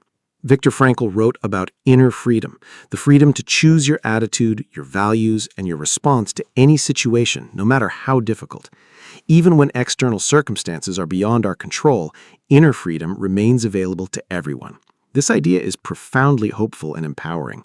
It means that true freedom is never completely taken from a person. Something essential always remains. 3 for 3 on the quiz. I hope our listeners enjoyed testing their knowledge. This topic is so rich and so important. Freedom is not just a political concept, it's something every person experiences, thinks about, and seeks in their own life every single day. What a rich, deep, and inspiring episode this has been. I feel genuinely moved by everything we discussed today. Let me give a final summary. We talked about the many types of freedom. Freedom of speech, movement, religion, and personal freedom. We discussed freedom and responsibility, financial freedom, and freedom in relationships. We explored creative freedom, the feeling of freedom in nature, and the philosophical question of absolute freedom. We talked about education as a path to freedom, technology and freedom, and great historical freedom fighters. We shared beautiful idioms and expressions about freedom, and we explored inner freedom, perhaps the most profound kind of all. Freedom is one of the most beautiful and important human values. Thank you so much, Anna. This was one of the most meaningful and thought-provoking episodes we have ever made together. And a huge thank you to every single listener who spent this special time with us. Freedom is not something to take for granted. It is precious, complex, and worth thinking about deeply. Whether your freedom is political, personal, financial, creative, or inner, it matters. Use today's English vocabulary and phrases in your real conversations. Talk about what freedom means to you. Ask a friend what makes them feel free. Discuss the freedoms you value most. Language and freedom are connected. Every word you learn in English gives you more freedom to understand and engage. Hello, everyone. Welcome to our podcast. My name is Anna, and I am so happy you are here with us today. This podcast is made for beginner English learners, and every episode is simple, fun, and useful. Today, we have a really important and motivating topic. We're going to talk about not wasting your time. Time is the one thing we all have equally. Everyone gets 24 hours in a day, but how we use those hours makes a huge difference in our lives. I am joined by my wonderful co-host, Mark. Mark, say hello and tell us, do you ever feel like you are wasting time? Hello. Thank you, Anna. Hi to all our wonderful listeners. Do I ever feel like I'm wasting time? Honestly, yes, sometimes. I think everyone does. But over the years, I've learned a lot about how to use time more wisely and how to recognize when I'm letting it slip away. Today, Anna and I are going to talk about what it means to waste time, why we do it, how to stop, and how to use your time in ways that make you feel happy, productive, and fulfilled. We will also give you lots of useful English vocabulary and phrases. Let's start with the basics. What does it mean to waste time? To waste time means to spend time on things that are not useful, important, or meaningful, things that do not help you grow, achieve your goals, or make you happy. The opposite of wasting time is using time well, or spending time productively. Some useful English vocabulary for this topic: productive, doing something useful and getting good results; efficient, completing tasks with the least amount of time or effort wasted; priority, something that is more important than other things; procrastinate, to delay doing something, especially something you should do. Great vocabulary to start with. The most common ways people waste time are quite relatable. Scrolling endlessly through social media, watching videos and reading posts without any clear purpose, sometimes for hours. Watching TV programs you do not even really enjoy just because the TV is on. Doing small, easy tasks to avoid a bigger, more difficult one. This is called procrastination. Saying yes to things you do not want to do and spending time on other people's priorities instead of your own. Overthinking, spending so much time worrying about decisions that you never actually make them, and waiting for the perfect moment, the perfect plan, or the perfect conditions before starting something important. Waiting for the perfect moment. I definitely recognize that one. Now let's talk about why we waste time, because understanding the reason is the first step to changing the habit. There are several common reasons. First, fear. When we are afraid of failure or of not doing something perfectly, we avoid starting. Second, lack of clear goals. If you do not know what you want to achieve, it is very easy to fill your time with unimportant activities. Third, low energy. When we are tired, we tend to choose easy, passive activities rather than meaningful ones. Fourth, distractions. Our phones, notifications, and the internet are designed to grab and hold our attention. The psychology of wasting time is very interesting. One important reason is what psychologists call instant gratification, choosing something that feels good right now even if it doesn't help you long term. Watching a funny video feels good instantly. Working on a difficult project feels hard now but rewarding later. Our brains are naturally attracted to the easy, immediate reward. Another reason is mental fatigue. When your brain is tired from working hard, it seeks rest through distraction rather than productive rest. Also, lack of structure means without a plan or routine, time easily disappears. And finally, some people waste time because they are simply not aware of how much time they are losing. Tracking your time? That sounds both scary and extremely useful. Now let's talk about the phrase, "don't waste your time," more directly. This phrase can be used in different ways in English. Sometimes we say it as encouragement.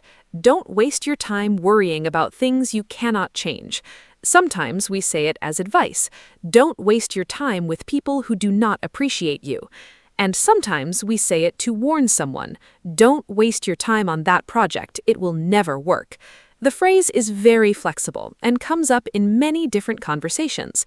Mark, can you give our listeners more examples of how we use this phrase naturally in everyday English conversations?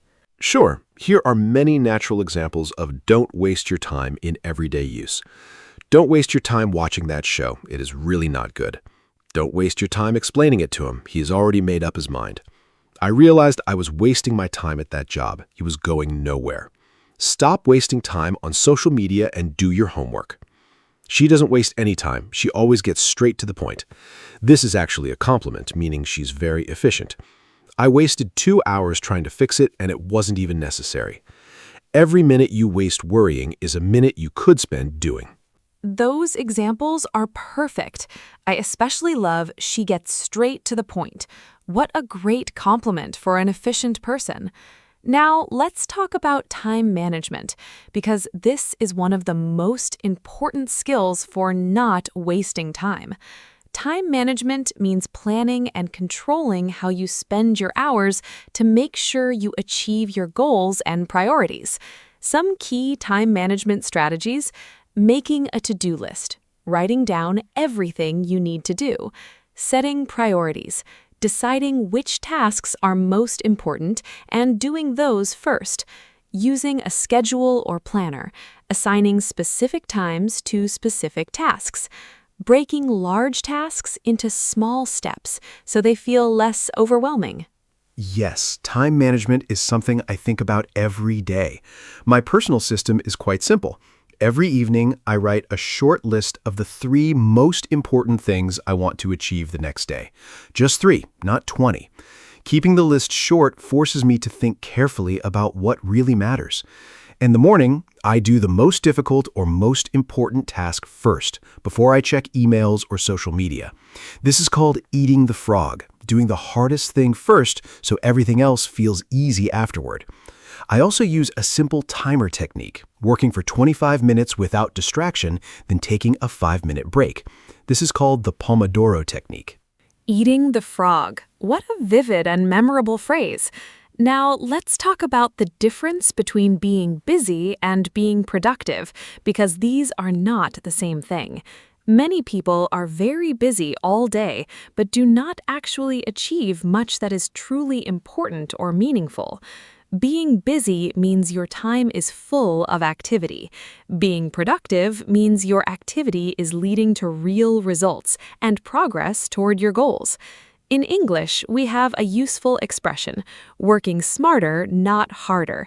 This means focusing your effort on the things that actually matter, rather than filling your day with tasks that keep you busy but do not move you forward. The difference is so important. Here is a clear example. Imagine two students. Student A studies for 5 hours, but spends most of that time looking at her phone, reorganizing her notes, and making her workspace look nice. She feels very busy, but she does not learn much. Student B studies for 2 hours with complete focus, no phone, clear goals, active reading. She feels less busy, but she learns much more. Student B is productive. Student A is just busy. Another example. A person who attends many meetings at work all day long might feel very busy, but if those meetings do not lead to decisions or progress, they are not productive. Am I making progress toward what actually matters to me? What a powerful question to ask yourself. Now, let's talk about procrastination in more detail, because this is one of the biggest reasons people waste time. Procrastination means delaying or postponing tasks, especially important ones, in favor of easier or more enjoyable activities. Almost everyone procrastinates sometimes, but chronic procrastination, doing it all the time, can seriously harm your productivity, your career, and even your mental health. The feeling of having unfinished tasks hanging over you is very stressful. In English, common procrastination phrases include, "I will do it later," "I will start tomorrow," "I'm not in the mood right now," "I will wait until..." Procrastination is such a common struggle. The main reason people procrastinate is that the task feels uncomfortable, too difficult, too boring, too overwhelming, or too connected to a fear of failure or judgment. The brain avoids discomfort instinctively. The trick is to make starting easier, not finishing. The hardest part of any task is almost always the beginning, so one powerful strategy is commit to doing just 2 minutes of the task, just 2 minutes. Often, once you start, momentum builds and you continue naturally. Another strategy is to remove temptations. Put your phone in another room, close unnecessary browser tabs, and create a distraction-free environment. And remind yourself how good it feels to finish something. Commit to just 2 minutes. Such a clever and practical strategy. Just starting is often the hardest part, and once you begin, it becomes much easier to continue. Now, let's talk about something many people find difficult: saying no. One of the biggest ways people waste time is by saying yes to things they do not want to do, helping with tasks that are not their responsibility, attending events they don't enjoy, or taking on extra work when they are already too busy. Learning to say no kindly but clearly is an essential skill for protecting your time. Saying no is a skill that takes practice, but it gets easier. Here are some natural, polite ways to say no. "I really appreciate you thinking of me, but I can't commit to that right now." "I'm sorry, I already have plans." "That sounds interesting, but it's not the right time for me." "I need to protect my time at the moment." "I'm going to have to pass on this one, but thank you." An important mindset shift is remembering that every time you say yes to something you don't want to do, you are saying no to something you do. Your time and energy are limited and valuable. If it is not a clear yes, it is a no. I love that rule. Now, let's talk about the role of habits in time management, because our daily habits have an enormous impact on how productively we use our time. A habit is something you do regularly, almost automatically without thinking. Good habits, like waking up early, exercising in the morning, or spending the first hour of your day on important work, save time and build consistency. Bad habits, like checking your phone first thing in the morning, staying up too late, or skipping planned tasks, waste time and reduce your energy. My most important time-protecting habit is my morning routine. I wake up at the same time every day, no snoozing the alarm. The first 30 minutes of my morning are screen-free. I drink water, stretch gently, and think about what I want to achieve that day. This calm, intentional start sets a positive tone for the whole day. Another important habit, I batch similar tasks together. For example, I check and reply to all emails at specific times, not constantly throughout the day. Constantly checking emails and messages is one of the biggest time wasters in modern life. Screen-free mornings and batching tasks, both such practical and effective habits. Now let's talk about distractions, because distractions are one of the greatest enemies of good time use in the modern world. A distraction is anything that takes your attention away from what you are supposed to be doing. In today's world, the biggest distractions are smartphones, especially social media apps and notifications, the internet, easy to start browsing for one thing and find yourself reading something completely unrelated 30 minutes later, television, background noise and interruptions from other people, and our own wandering thoughts. Research shows that after a distraction, it takes an average of 23 minutes to fully return to a focused state. Managing distractions is something I work on constantly. My most effective strategies? First, I put my phone on Do Not Disturb mode when I need to focus, or I physically leave it in another room. Out of sight really does mean out of mind. Second, I use website blocking apps during work sessions. These prevent me from visiting distracting sites like social media. Third, I communicate my focus time to the people around me, letting them know I need uninterrupted time so they do not disturb me unnecessarily. Fourth, I work in blocks of focus time with short breaks so my brain gets scheduled rest rather than seeking distraction randomly. A distraction list for random thoughts, that is genius. Writing ideas down instead of chasing them in your head keeps you focused and does not lose the thought. Now let's talk about social media and screen time specifically, because this is probably the most common time waster for people today.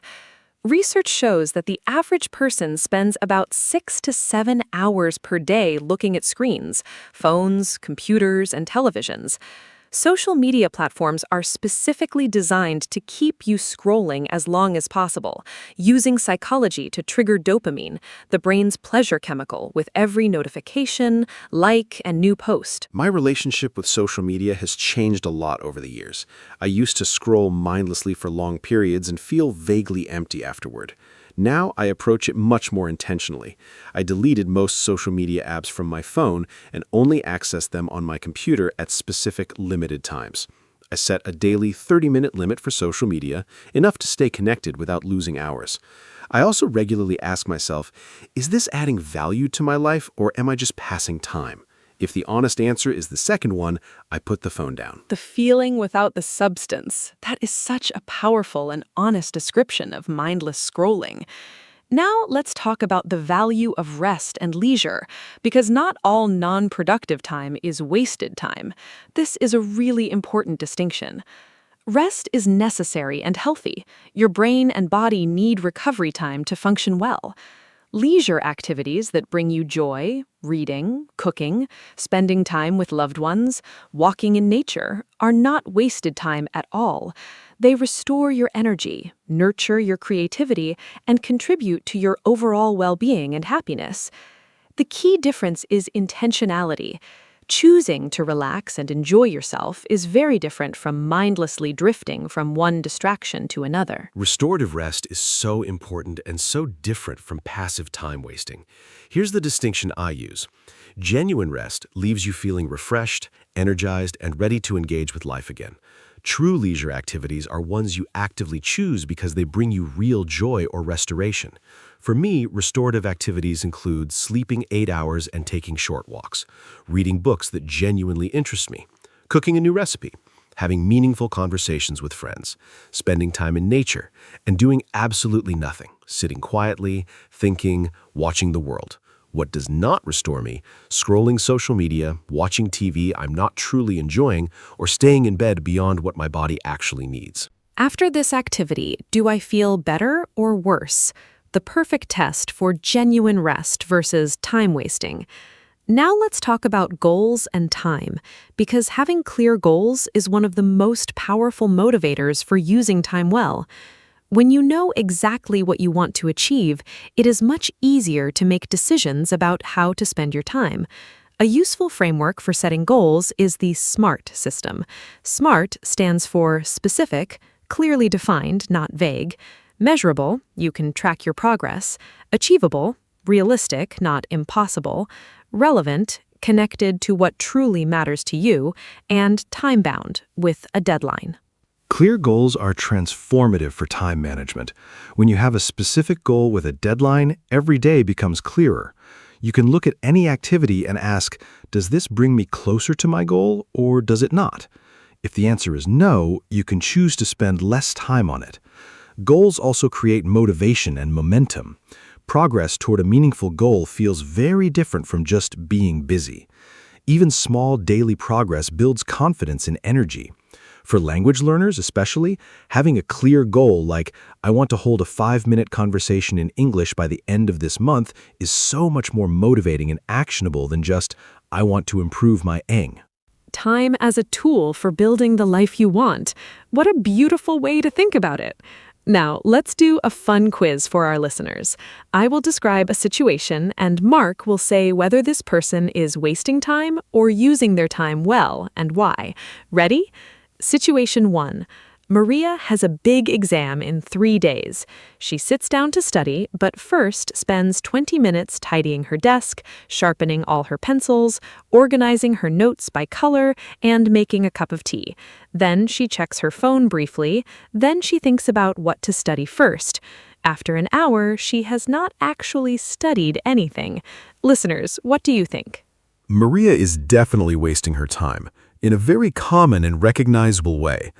What Maria is doing is called productive procrastination, doing tasks that feel useful and organized, but are actually just ways of avoiding the real task, which is studying. Tidying her desk and color-coding her notes feel productive, but they are not the priority right now. The exam is the priority. This pattern is very common because our brains like to do easy, satisfying tasks to avoid the more difficult but more important one. The solution for Maria: set a timer for 25 minutes, open the textbook to the first topic and begin, even if she does not feel completely ready. Starting imperfectly is always better than waiting perfectly and never beginning. Perfect advice for Maria and for all of us. Now, situation 2 for our quiz. James finishes work at 6 in the evening. He comes home, changes his clothes, and goes for a 30-minute run. Then he cooks a simple dinner while listening to an English podcast. After dinner, he reads a book for 45 minutes. Then he calls his mother for 20 minutes. At 9:30, he puts his phone away and goes to bed at 10:30. Listeners, is James wasting his time? Think about it. His evening seems full of activities, but are they meaningful? Mark, what is your verdict this time? James is absolutely using his time beautifully. Every activity in his evening is intentional and restorative. Exercise, excellent for physical and mental health. Cooking while listening to a podcast, multitasking in a genuinely useful way, enjoying a skill and learning at the same time. Reading, personal growth, and genuine relaxation. Calling his mother, maintaining an important relationship, and going to bed at a reasonable hour, protecting his sleep and energy for tomorrow.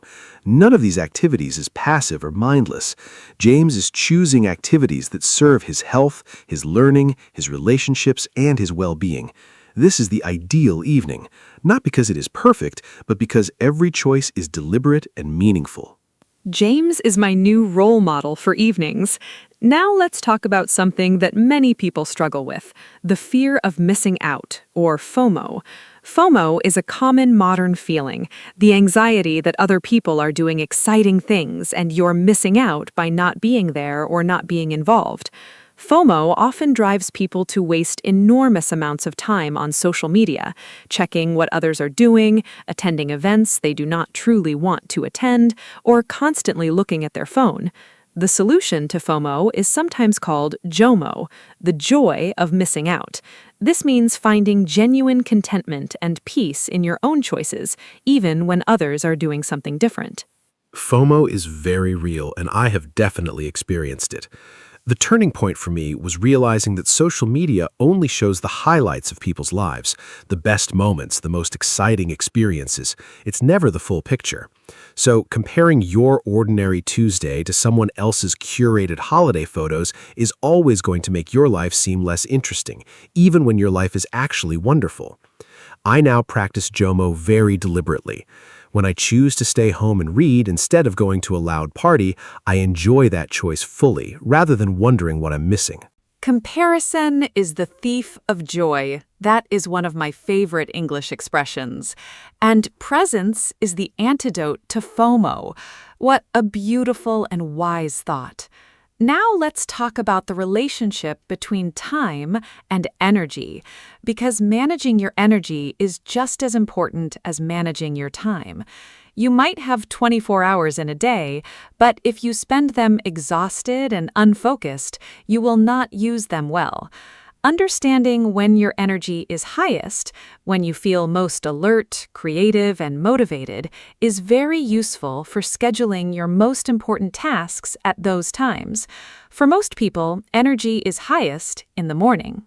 Energy management is something I think about a lot. I have noticed clear patterns in my own energy. My mental energy is highest in the morning. This is when I do my most creative and demanding work. I protect this time fiercely. No emails, no social media, no meetings if possible. Mid-afternoon, around 2 or 3 o'clock, my energy naturally dips. This is normal. Our bodies have a biological tendency toward a rest period in early afternoon. Instead of fighting it with caffeine, I use this time for lighter tasks, responding to emails, attending meetings, or doing administrative work.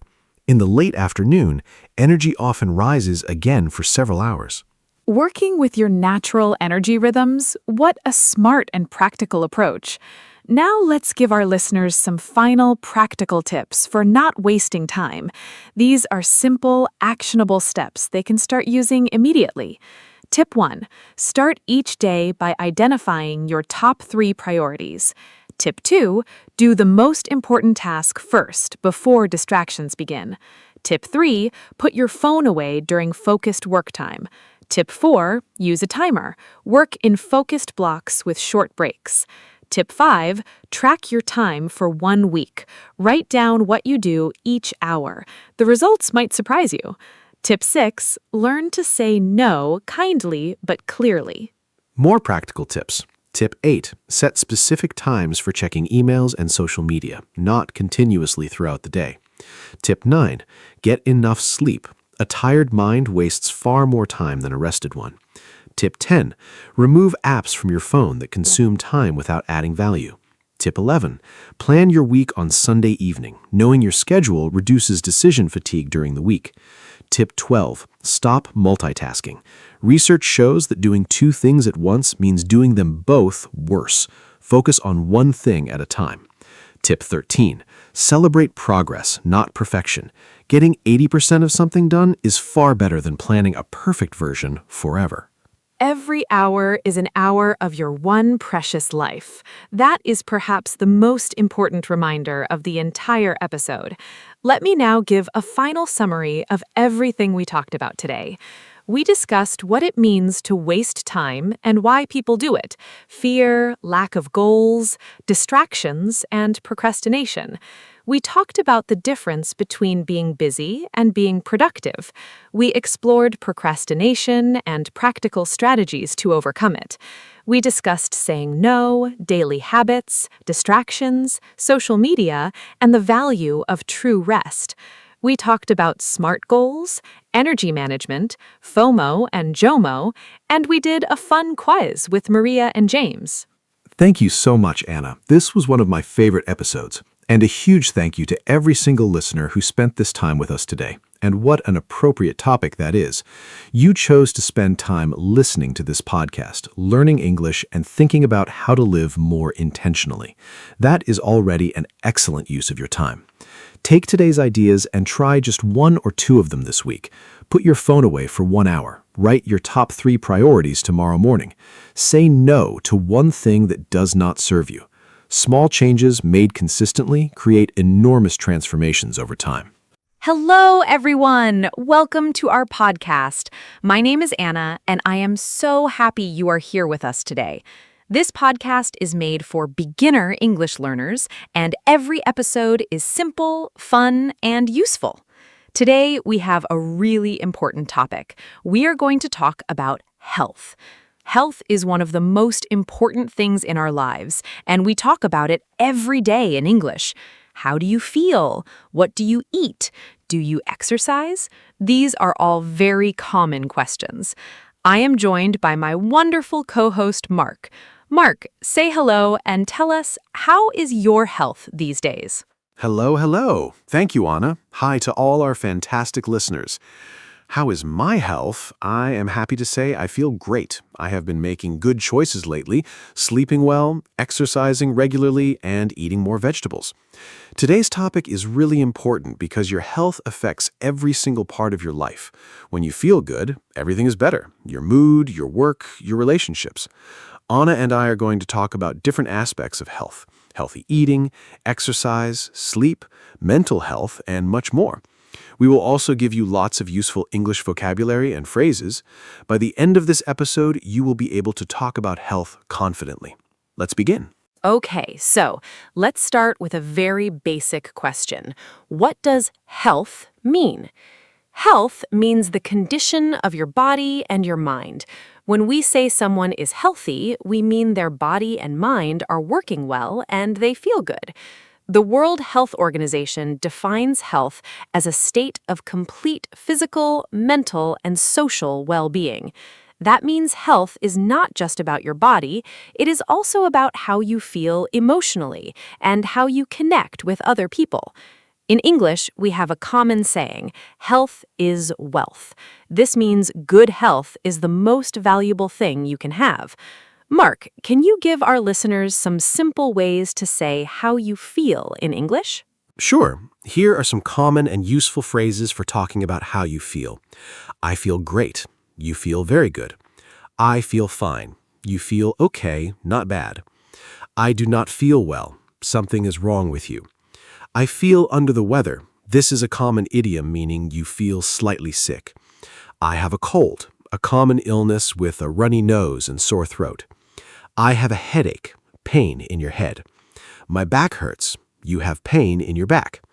I feel tired. You lack energy. I feel energetic. You have a lot of energy. I feel stressed. You feel worried and under pressure. These simple phrases are used all the time in everyday English conversations about health. Those phrases are so useful. I feel under the weather is one I hear all the time.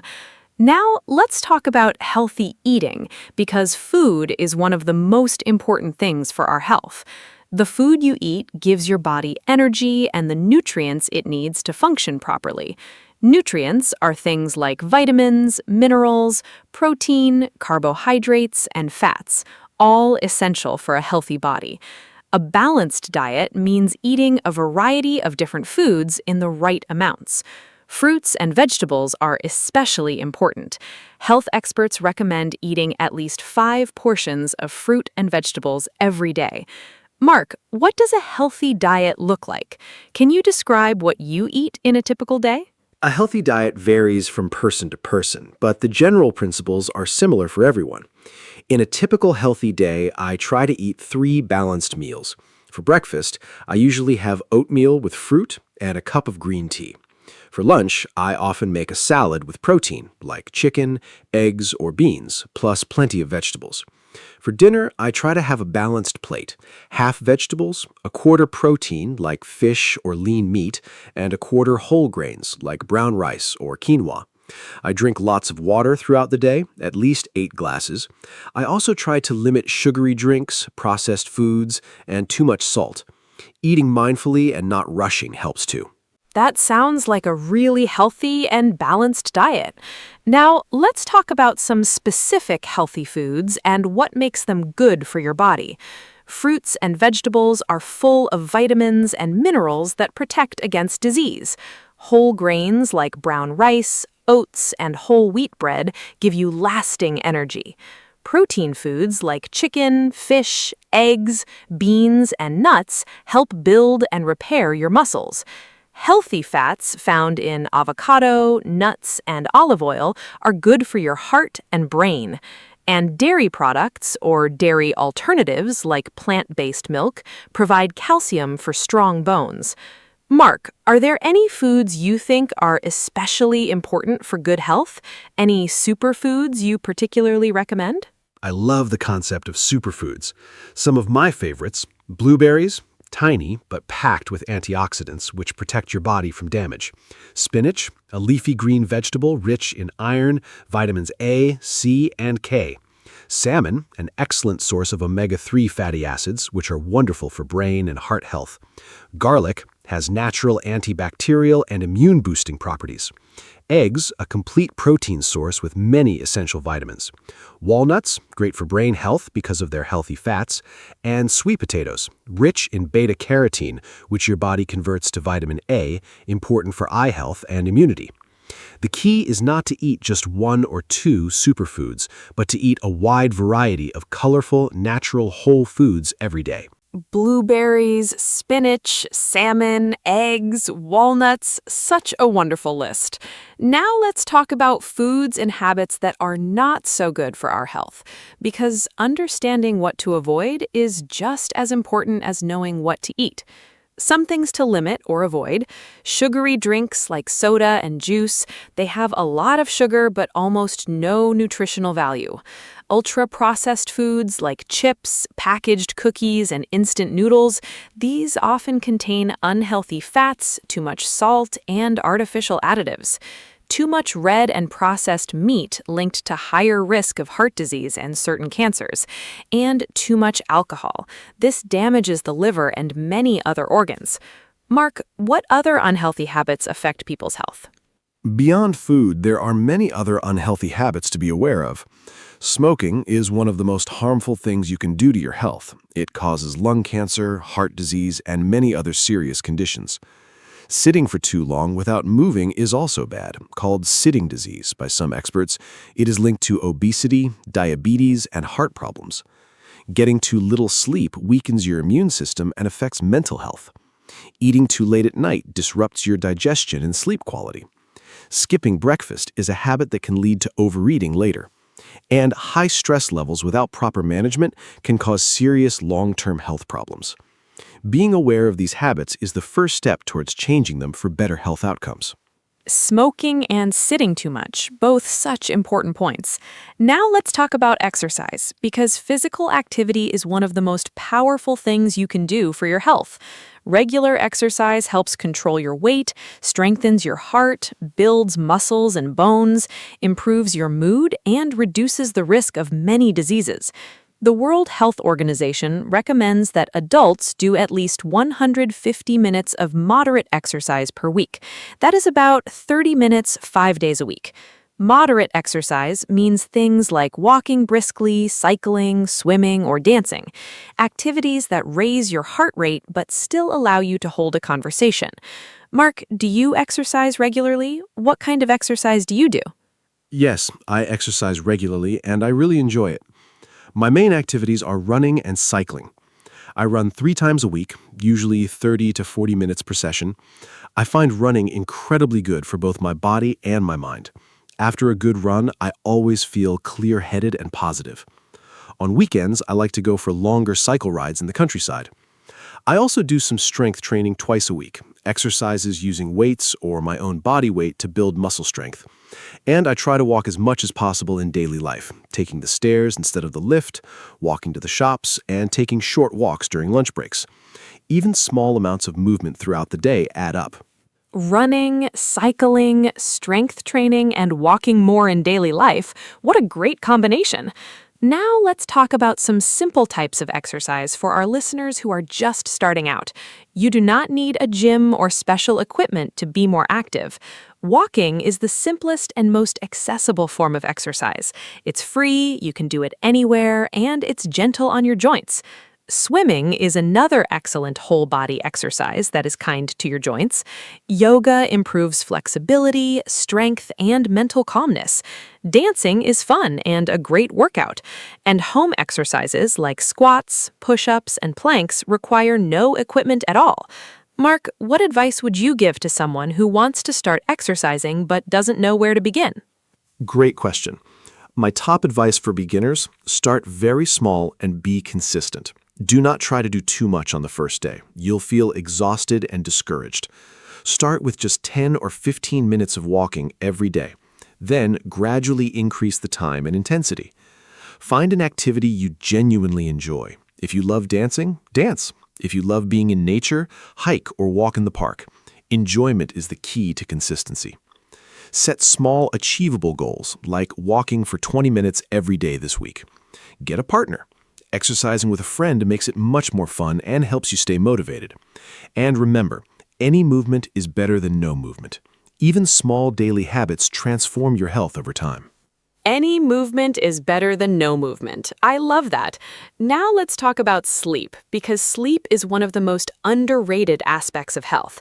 Most adults need between 7 and 9 hours of sleep per night. During sleep, your body repairs itself, muscles heal, the brain processes information and forms memories, and the immune system strengthens. Poor sleep has serious effects. It weakens your immune system, increases stress hormones, impairs concentration and memory, and is linked to obesity, diabetes, and heart disease. Yet many people treat sleep as a luxury rather than a necessity. Mark, do you get enough sleep? And do you have any good habits for improving sleep quality? Sleep is something I take very seriously now. I aim for about 8 hours every night. Some habits that have really improved my sleep quality: I go to bed and wake up at the same time every day, including weekends. This trains your body clock. I avoid screens, phone, computer, television for at least an hour before bed. The blue light from screens disrupts the production of melatonin, the hormone that helps you feel sleepy. I keep my bedroom cool, dark, and quiet. I avoid caffeine after 3 in the afternoon. Coffee and tea can stay in your system for many hours. And I have a relaxing bedtime routine. I read a book, have herbal tea, and do some gentle stretching. Good sleep really changes everything. Avoiding screens before bed is such important advice. Now let's talk about mental health, because it is just as important as physical health. Mental health includes our emotional, psychological, and social well-being. It affects how we think, feel, and behave. Common mental health challenges include anxiety, feeling very worried and nervous, and depression, which involves persistent feelings of sadness and loss of interest. Stress is also a very common mental health issue in modern life. In English, there are some important phrases for talking about mental health. I am feeling anxious. I have been feeling down lately. I need to talk to someone. Mark, why do you think mental health is so important to discuss openly? Mental health is incredibly important, and I'm glad we are talking about it. For a long time, mental health was a taboo subject. People did not talk about it because they felt ashamed or weak. But the truth is that mental health problems are very common. 1 in 4 people will experience a mental health issue at some point in their life. Talking openly about mental health reduces stigma. That is the negative judgment that stops people from seeking help. When we normalize these conversations, more people feel comfortable asking for support. Mental health affects everything: your relationships, your work, your physical health, and your quality of life. Taking care of your mind is not a sign of weakness. It is a sign of wisdom and self-awareness. Taking care of your mind is a sign of wisdom. Beautifully said. Now let's talk about some practical ways to take care of your mental health. First, connect with people you care about. Strong social relationships are one of the most powerful protectors of mental health. Talk to friends and family regularly. Second, get regular physical exercise. It is proven to reduce anxiety and depression. Third, spend time in nature whenever possible. Even a short walk in a park can improve your mood significantly. Fourth, practice gratitude. Write down 3 things you are thankful for every day. Fifth, get enough sleep. And sixth, if you are struggling, seek professional help. Talking to a therapist or counselor is a sign of strength. Mark, what do you do for your mental health? For my mental health, I have several practices that really help. First, I exercise regularly, as we discussed. It is fantastic for mood. Second, I meditate for 10 to 15 minutes every morning. Meditation simply means sitting quietly and focusing on your breathing. It sounds simple, but the effect on stress and anxiety is significant. Third, I spend time in nature whenever possible. I find it genuinely calming and restorative. Fourth, I maintain strong friendships and make time for the people I care about. Fifth, I journal. Writing down my thoughts and feelings helps me process them clearly. And sixth, I try to limit news and social media consumption, especially in the evening. A positive digital environment supports mental health enormously. Meditation and journaling, 2 wonderful practices. Now let's talk about something very practical, how to talk to a doctor in English. Many of our listeners may need to visit a doctor in an English-speaking country, so knowing the right phrases is very important. When you describe your symptoms, the signs that you are sick, you might say, I have had a fever for 2 days. I have a sore throat and a cough. My stomach hurts. I have been feeling dizzy. I cannot sleep. I feel very tired all the time. The doctor will ask questions like, how long have you had this? On a scale of 1 to 10, how bad is the pain? Mark, what other doctor vocabulary should our listeners know? Very important vocabulary for the doctor. A symptom is a sign of illness, like a headache or a rash. A diagnosis is when the doctor tells you what is wrong. A prescription is a written order for medicine from the doctor. Medication or medicine is what you take to treat an illness. A dosage is how much medicine you take and how often. Side effects are unwanted effects of a medicine. An appointment is a scheduled time to see the doctor. Emergency room, or A&E, is where you go for serious, sudden illness or injury. And health insurance is a policy that helps pay for medical costs. Useful phrases. I need to make an appointment. Can you recommend a specialist? What is the dosage for this medication? These are all very important to know. Those medical phrases and vocabulary words are so helpful. Now let's talk about some very common illnesses and health problems in English. A cold is a very common illness. You get a runny nose, sore throat, and mild fever. It usually gets better on its own in about a week.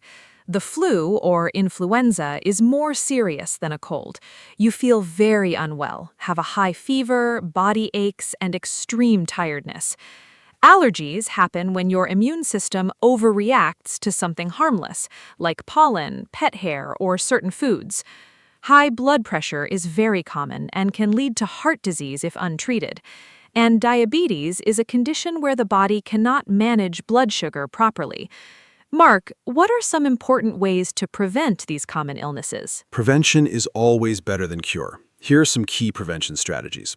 Washing your hands regularly is one of the simplest and most effective ways to prevent spread of illness. Wash with soap for at least 20 seconds.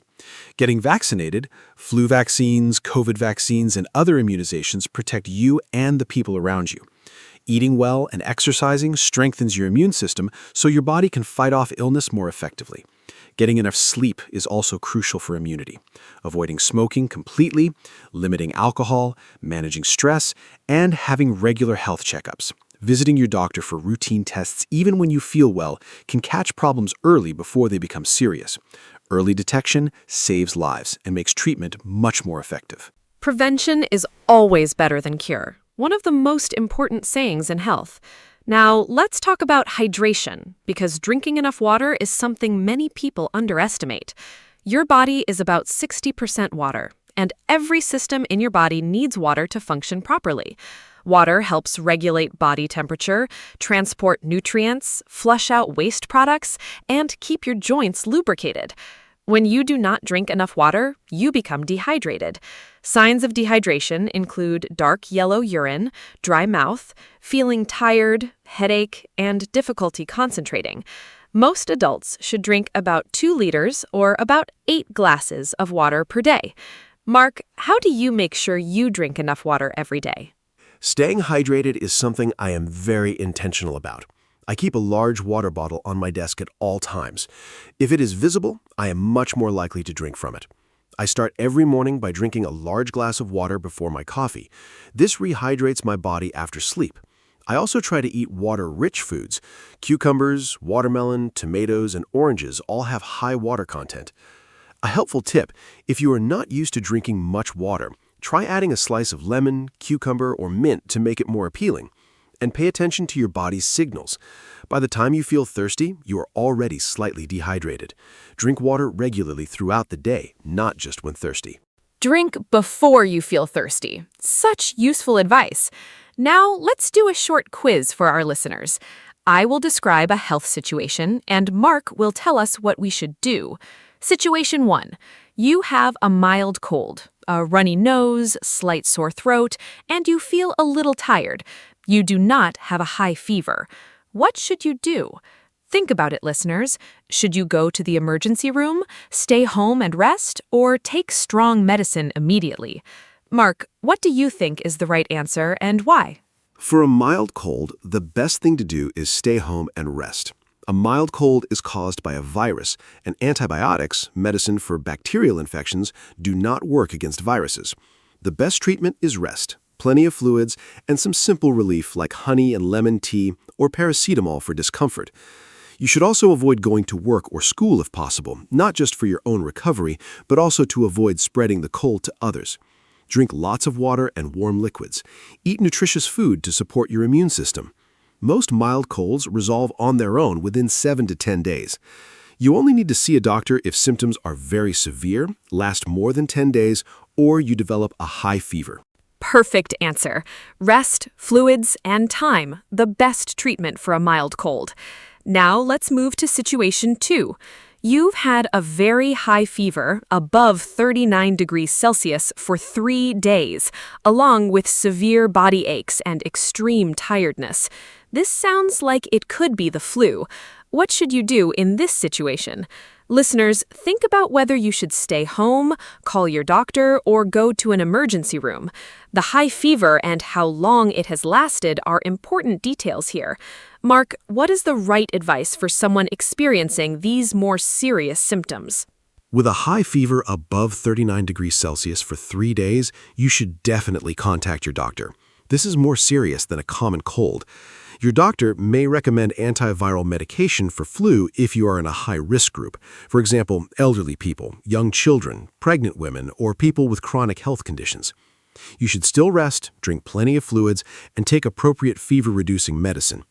Watch for warning signs that mean you need emergency help: difficulty breathing, chest pain, confusion, or very severe headache. If you have these symptoms, go to the emergency room immediately. And remember, next year, get your flu vaccine. Vaccination is the best protection against serious influenza and its complications. Stay safe and know when to seek help. Knowing when to see a doctor versus when to rest at home is such a valuable skill. Now let's talk about the importance of regular health checkups or preventative care. Many serious diseases can be caught early through regular tests and screenings when they're much easier to treat. For example, a blood pressure check can detect high blood pressure early before it causes a heart attack or stroke. A blood sugar test can detect pre-diabetes when you can still reverse the condition through diet and lifestyle changes. Cancer screenings like mammograms, cervical smear tests, and colonoscopies can detect cancer at an early and treatable stage. Mark, how often do you think people should have health checkups? Regular health checkups are really important. How often you need them depends on your age, health history, and risk factors. Generally, adults should have a basic health check, including blood pressure, blood sugar, cholesterol, and weight, at least once a year. Dental checkups are recommended every 6 months. Eye tests are recommended every 1 to 2 years. For specific cancer screenings, doctors usually recommend them from a certain age. For example, regular mammograms for women from around 50 years old, and colonoscopies from around 50 as well.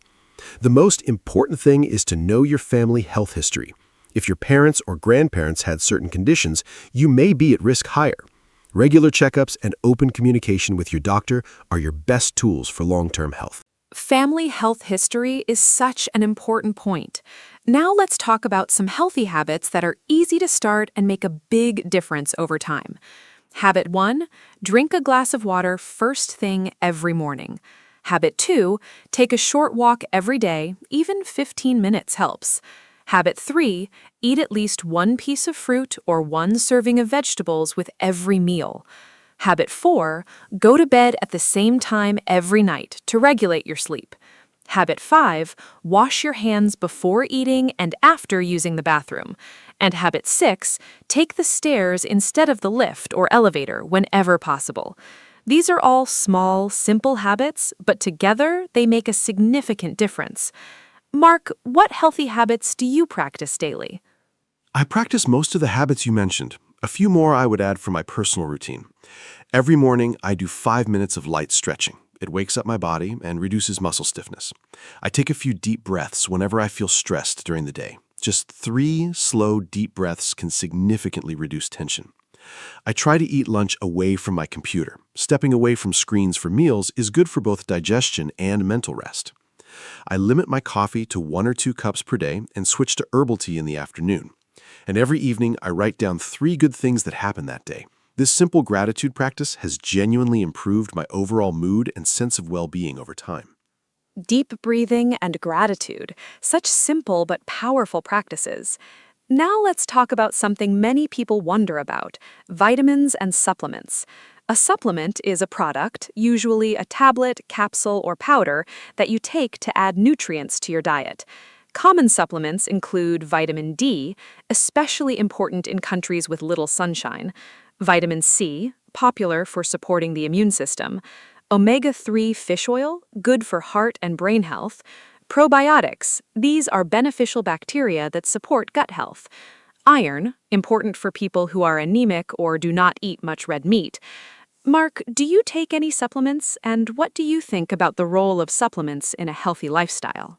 I do take a few supplements, but I want to be clear, supplements should not replace a healthy diet. They should supplement or add to an otherwise balanced diet. I take vitamin D every day because I live in a country that does not get a lot of sunshine, especially in winter. Low vitamin D is extremely common in northern countries and can affect mood, bone health, and immunity. I also take a high-quality omega-3 supplement on days when I do not eat fish. My advice, before taking any supplement, speak to a doctor or pharmacist. Some supplements interact with medications or are not appropriate for everyone. Food is always the best source of nutrition, but targeted supplements can fill real gaps in many people's diets. Supplements should not replace a healthy diet. Such important advice. Now let's talk about the connection between food and mood, because what you eat affects how you feel emotionally and mentally. This field is called nutritional psychiatry. Research shows that people who eat a diet rich in fruits, vegetables, whole grains, and lean proteins are less likely to experience depression and anxiety compared to people who eat mostly processed and sugary foods. Your gut, your digestive system, contains millions of bacteria that communicate directly with your brain. This is sometimes called the gut-brain connection. A healthy gut supports a healthy mind. Mark, have you ever noticed a connection between what you eat and how you feel emotionally?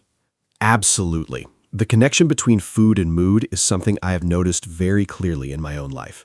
When I eat well, plenty of vegetables, whole grains, good protein, and lots of water, I feel focused, energetic, and positive. When I eat poorly, too much sugar, processed food, or skip meals, I notice a clear difference within just a day or two.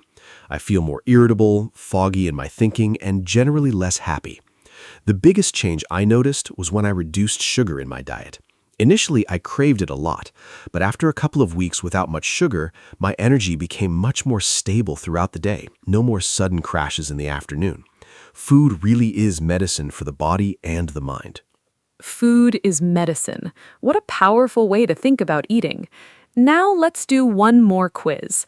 I will describe a person's typical daily habits, and Mark will tell us what is good and what could be improved. Here's the description. Sarah is 30 years old. She wakes up at 7 and immediately checks her phone for 1 hour. She skips breakfast and has a large coffee. She sits at her desk all day without breaks. She eats a sandwich for lunch while working. After work, she goes home and has a ready meal for dinner. She watches television until midnight and sleeps for 6 hours. She does not exercise. She feels tired and stressed most of the time. Mark, what health advice would you give Sarah? Sarah has several habits that are affecting her health significantly. Let me go through them. Checking her phone immediately on waking increases stress before the day even starts. A better start is light stretching and a glass of water. Skipping breakfast leads to low energy and overeating later. Having a proper breakfast would help. Sitting all day is dangerous. She should set a reminder to stand up and move for 5 minutes every hour. Eating while working prevents mindful eating and increases stress. She should take a real lunch break. Ready meals for dinner are often high in salt and low in nutrients. Simple home cooking would be much better. Watching television until midnight is disrupting her sleep. 6 hours of sleep is not enough for most adults. And daily movement, even a short walk, would transform her energy and mood. Wow, every single one of Sarah's habits needs improvement. But the encouraging thing is that she does not need to change everything at once. Even changing 1 or 2 habits can make a noticeable difference. Now I want to share some very useful vocabulary for talking about health and fitness in English. Here are some important words. Cardiovascular, relating to the heart and blood vessels. For example, running is great for cardiovascular health. Immunity, your body's ability to fight disease. Flexibility, how far your body can bend and stretch. Stamina, the ability to exercise for a long time without tiring. BMI, body mass index, a measure of body weight relative to height. And wellness, a general state of good health and positive lifestyle. Mark, can you add a few more health vocabulary words? More useful health vocabulary. Metabolism, the process by which your body converts food into energy. A fast metabolism means your body burns energy quickly. Chronic, lasting a long time. A chronic condition is one that continues for months or years, like diabetes or asthma. Acute, sudden and severe, but not usually lasting long, like an acute infection. Inflammation, the body's natural response to injury or infection, redness, swelling, and heat. Antioxidants, substances found in fruits and vegetables that protect cells from damage.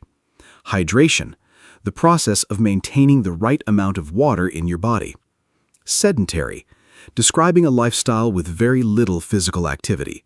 And longevity, living a long, healthy life. These words will help you read and understand health articles in English with much more confidence. Those vocabulary words are excellent. Now let's talk about something very current and important: the difference between reliable health information and misinformation. Today, the internet is full of health advice, but not all of it is accurate or trustworthy. Some websites and social media posts spread false health information, sometimes called fake news in the health context. For example, claims that certain foods cure serious diseases, or that vaccines cause harm, or that miracle supplements can make you lose weight without effort. These claims are not supported by science. Mark, how can people identify reliable health information? How do you know if something you read about health is true? Identifying reliable health information is a really important skill. Here are some guidelines. First, check the source. Reliable health information comes from established medical organizations like the World Health Organization, government health departments, or university research institutions. Second, look for evidence. Good health advice is based on multiple scientific studies, not just one person's experience. Third, be skeptical of extreme claims. If something promises miraculous results with no effort, it is probably not true. Fourth, check the date. Health research evolves, so look for recent information. Fifth, consult a real doctor or pharmacist for personal health questions rather than relying on internet searches alone. And sixth, be especially careful about health advice on social media. Always verify before you believe or share it. Verify before you believe or share it. Such important advice for the digital age. Now let's talk about something positive, the role of happiness and positive emotions in physical health. Research shows that positive emotions like joy, gratitude, and love actually have measurable benefits for physical health. People who report higher levels of happiness tend to have stronger immune systems, lower blood pressure, and live longer than people who experience chronic stress and negative emotions. Laughter has genuine health benefits. It reduces stress hormones, relaxes muscles, and boosts the immune system. This is sometimes called the mind-body connection. Mark, do you believe that being happy makes you physically healthier? I absolutely believe in the mind-body connection. The research on this is really compelling. Studies show that optimistic people, those who generally expect positive outcomes, have better cardiovascular health and recover from illness more quickly than pessimistic people. Chronic stress and negative emotions increase cortisol and other stress hormones, which damage the immune system and contribute to inflammation in the body. On the other hand, laughter, strong social connections, and feelings of purpose and meaning in life have measurable protective effects on physical health. I think this means that investing in your happiness, nurturing your relationships, finding purpose, practicing gratitude, and having fun is genuinely a form of healthcare. Health truly is holistic, body and mind together. Health is holistic, body and mind together. What a perfect summary. Now, let's give our listeners some final health tips before we wrap up. Tip 1. Eat more fruits, vegetables, whole grains, and lean protein. Limit processed food, sugar, and alcohol. Tip 2. Move your body every day. Aim for 30 minutes of moderate exercise 5 days a week. Tip 3. Sleep 7 to 9 hours per night. Create a good sleep routine. Tip 4. Drink enough water, at least 8 glasses a day. Tip 5. Take care of your mental health. Connect with people, manage stress, and seek help if you need it. Tip 6. Have regular health checkups. Mark, can you add the final tips? Continuing the tips. Tip 7. Do not smoke. If you currently smoke, seek help to stop. It is one of the best health decisions you will ever make. Tip 8. Limit alcohol. The safest amount is as little as possible. Tip 9. Wash your hands regularly to prevent illness. Tip 10. Know your body. Pay attention to changes and see a doctor if something doesn't feel right. Tip 11. Get vaccinated. Vaccines protect you and the people around you. And tip 12. Be patient with yourself. Good health is built through consistent daily habits over time. Small improvements made consistently lead to remarkable results. You don't need to be perfect, you just need to keep making small positive choices every day. Your health is worth it. What a wonderful and comprehensive episode. I hope every listener feels inspired to make at least one positive change for their health after today. Let me give a final summary. We talked about what health means: physical, mental, and social well-being. We discussed healthy eating and hydration. We covered exercise, sleep, and mental health. We learned useful phrases for talking to a doctor and describing symptoms. We talked about common illnesses, prevention, and regular checkups. We discussed supplements, the food-mood connection, and how to identify reliable health information. We did some fun quizzes and built lots of useful vocabulary. Health is your greatest asset. Take care of it every single day. Thank you so much for listening. See you next time. Thank you so much, Anna. This was one of our best and most important episodes. And a huge thank you to every wonderful listener who spent this time with us. Remember, your health is the foundation of everything you do. When you are healthy, you have energy, clarity, and the ability to enjoy life fully. The good news is that small, consistent, healthy habits, drinking more water, sleeping better, moving a little more, and eating more vegetables add up to a big positive difference over time. Do not try to change everything at once. Start with one small thing today. and use the English vocabulary and phrases from today's episode to talk about health with confidence. Take great care of yourselves. Be kind to your body and mind, and goodbye, everyone. Hello, everyone, and welcome to our podcast. My name is Anna, and I am so happy you are here today. Today's topic is very special to me. We are going to talk about self-care. Maybe you have heard this word before. Self-care means taking care of yourself, your body, your mind, and your feelings. It is not selfish. It is necessary. I am joined today by my wonderful co-host, Mark. Together, we will share ideas, personal stories, and simple tips about self-care. We use easy English in this podcast, so it is perfect for beginners. I hope you enjoy our conversation and learn something helpful today. Hi, Mark. How are you? And are you ready to talk about self-care? Hi, Anna. I'm very well, thank you. And hello to all our wonderful listeners. Welcome. Yes, I am absolutely ready. Self-care is a topic I love. I think many people hear self-care and imagine expensive things like spa days or fancy holidays. But real self-care is much simpler than that. It's about small, daily habits that keep you healthy and happy. It's about listening to your body and your mind. I think this topic is very important for everyone. Young people, adults, busy parents, students. Everyone needs self-care. And using simple English makes it easy for our beginners to follow along and learn. Let's start with the basics, Anna. What exactly is self-care to you? To me, self-care is anything you do on purpose to feel better, physically, emotionally, or mentally. I like to think of it in 3 parts. First, there's body care, sleeping enough, eating well, moving your body. Second, there's mind care, resting your thoughts, reading, learning, or doing creative things. Third, there's emotional care, talking about your feelings, spending time with people you love, and allowing yourself to feel both happy and sad. All 3 parts are important. When one part is not cared for, the others suffer too. For example, when I don't sleep enough, I feel sad and I can't think clearly. Self-care keeps all 3 parts balanced.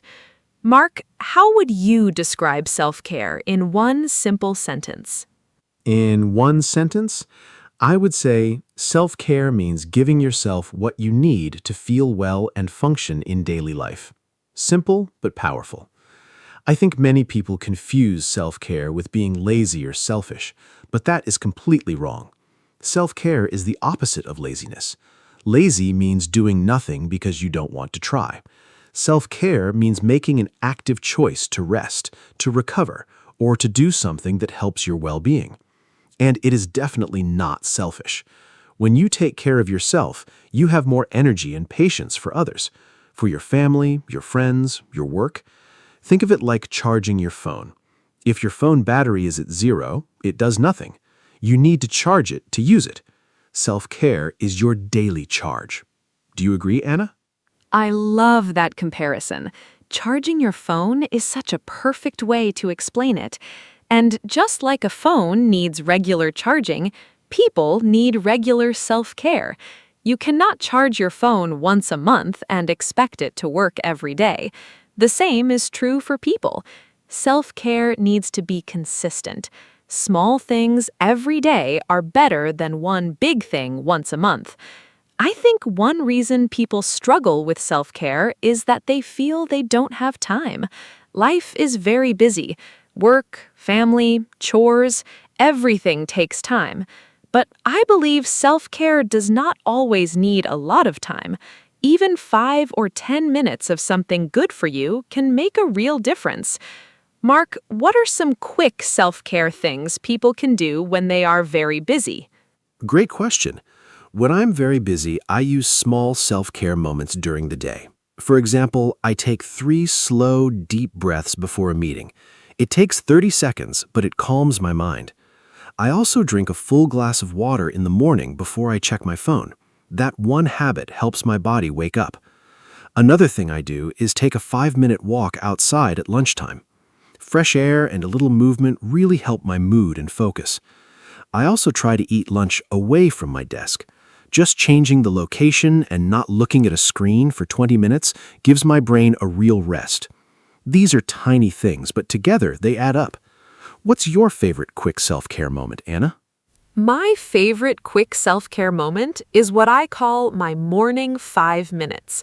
Every morning, before I do anything else, I sit quietly for 5 minutes.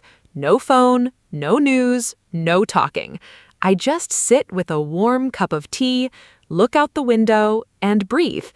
It sounds very simple, but it sets a calm tone for my whole day. On the days I skip it, I notice the difference. I feel more rushed and more stressed. Those 5 minutes feel like an anchor. They remind me that I exist and that the day belongs to me, not to my to-do list. Even on very busy days, 5 minutes is possible. You just have to choose it. Let's talk about sleep now, Mark. How important is sleep for self-care? Sleep is absolutely the foundation of self-care. Everything else depends on it. When you sleep enough, your brain works better, your mood is more stable, your body heals, and you have more energy. When you don't sleep enough, everything feels harder. You get frustrated more easily. You make more mistakes. You feel low and tired all day. I used to be very proud of sleeping only 5 or 6 hours a night. I thought it made me productive and strong, but actually I was hurting myself. Now I protect my sleep like it is very precious, because it is. I go to bed at a similar time every night. I avoid caffeine after 3 in the afternoon. I turn off screens an hour before bed. My sleep improved a lot. How many hours do you sleep, Anna? I try to sleep 7 to 8 hours every night. For me, the quality of sleep matters as much as the quantity. Sometimes I sleep 8 hours, but wake up feeling tired because my sleep was not deep or restful. I found that my sleep quality improved when I created a bedtime routine. About 30 minutes before bed, I stop using my phone, I dim the lights in my room, I read a few pages of a book, a real paper book, not a screen. Sometimes I write a few lines in my journal. These habits tell my brain it is time to slow down and rest. My body starts to relax naturally. A good bedtime routine is one of the best self-care gifts you can give yourself. Mark, let's talk about food. How does eating well connect to self-care? Food is a very important part of self-care. What we eat directly affects how we feel, physically and emotionally. When I eat a lot of processed food, sugar, and junk, I feel heavy and foggy. My mood goes down. My energy crashes after a short time. But when I eat fresh vegetables, fruits, proteins, and drink enough water, I feel lighter, clearer, and more energetic. I'm not a perfect eater. I love pizza and chocolate, but I try to make good choices most of the time. I also think how you eat matters, not just what you eat. Eating slowly, without distractions, and actually tasting your food is a form of self-care too. It is called mindful eating. Do you practice mindful eating, Anna? I try to. Mindful eating was hard for me at first because I was so used to eating while watching TV or scrolling on my phone. I would finish my whole meal and not even remember eating it. Now I try to eat at a table without screens, and I focus on the taste and texture of the food. It makes the meal more enjoyable, and I also notice when I am full, which means I eat less but feel more satisfied. I also notice which foods make me feel good and which make me feel bad.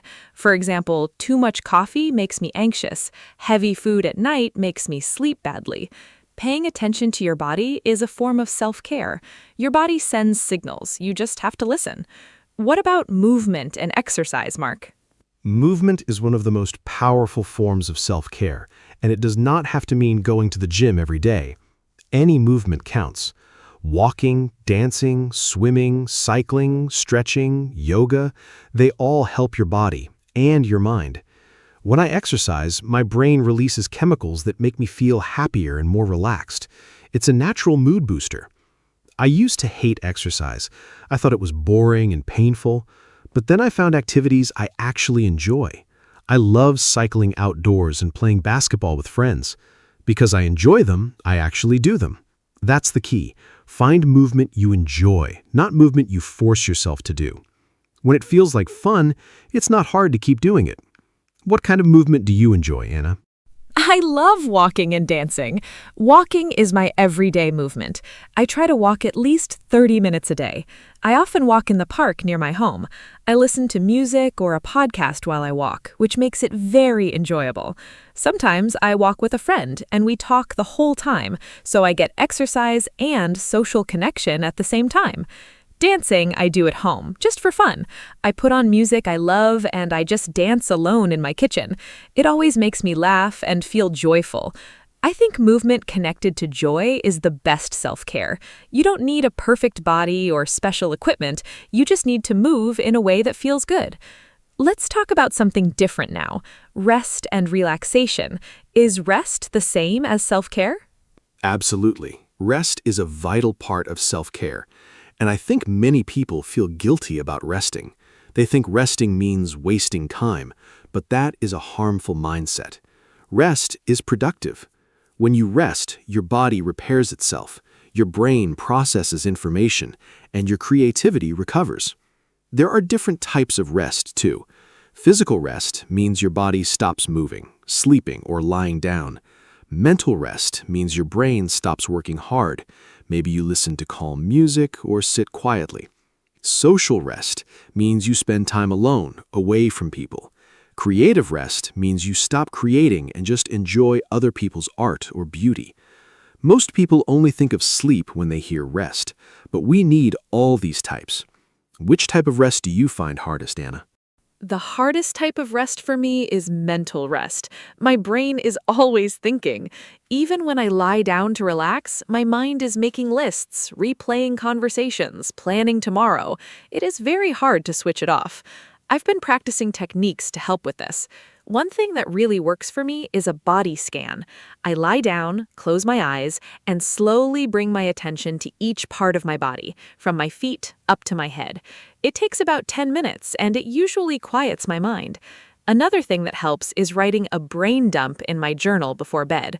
I write down everything I'm thinking or worried about. Once it's on paper, my brain seems to relax. Have you found ways to quiet your mind, Mark? Yes. Meditation has been the biggest help for me. I know some people think meditation is strange or difficult, but it's actually very simple. You just sit quietly, focus on your breathing, and when your mind wanders, which it always does, you gently bring it back to your breath. I started with just 5 minutes a day using a free app on my phone. Now I meditate for 15 minutes every morning, and it has changed my life. I'm calmer, more patient, and better at handling stressful situations. I also spend time in nature to quiet my mind. Being outside, surrounded by trees or near water, helps me feel very peaceful. Nature is a free, powerful tool for mental rest. Do you spend time in nature, Anna? Yes, and I think nature is one of the most underrated forms of self-care. Being outside in a park, a forest, or near the sea, it does something magical to the body and mind. My stress level drops very quickly when I am in nature. Even sitting in a garden or near a plant at home helps. I read that spending just 20 minutes in nature lowers the stress hormone cortisol in your body. That is a scientific fact. I try to visit a park or a natural space at least a few times a week.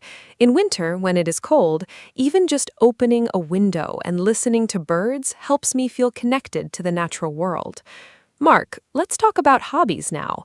Are hobbies a form of self-care? Yes, definitely. Hobbies are wonderful self-care. A hobby is something you do purely for enjoyment, not for money or achievement. When you do a hobby, you enter a special mental state where you are fully focused and time seems to fly. Psychologists call this flow. It is very good for your brain and your mood. My hobbies are reading, cooking new recipes, and playing chess. When I cook something creative, I feel relaxed and proud at the same time. Reading takes me to different worlds and gives my own worries a rest. Chess challenges my mind in a fun, low-stakes way. I think everyone needs at least one hobby that they do just for the pleasure of it. A hobby says, I matter. My joy matters. What are your hobbies, Anna? My hobbies are painting, reading, and gardening. Painting is my favorite form of self-care. When I paint, I forget everything else. There is no past, no future, just the colors and the canvas in front of me. It is like meditation with paint. I am not a professional artist. My paintings are simple and sometimes messy, but that does not matter at all. The process is what heals me, not the result. Gardening is also wonderful. I have a small balcony with pots of flowers and herbs. Watering them, watching them grow, touching the soil, it is all very calming and grounding. There is something very beautiful about caring for living things. And reading, of course, is a daily treat. Mark, do you think self-care looks different for everyone? Absolutely. Self-care is very personal. What works for one person might not work for another. For example, some people feel recharged after spending time with friends. Being social gives them energy. Those people are called extroverts. But for introverts, people who get energy from being alone, socializing can be tiring. Their self-care might mean spending quiet time alone at home. Neither is wrong, they're just different. This is why I think it is important to know yourself. What actually makes you feel better? Not what you think should make you feel better, or what your friend says works for them.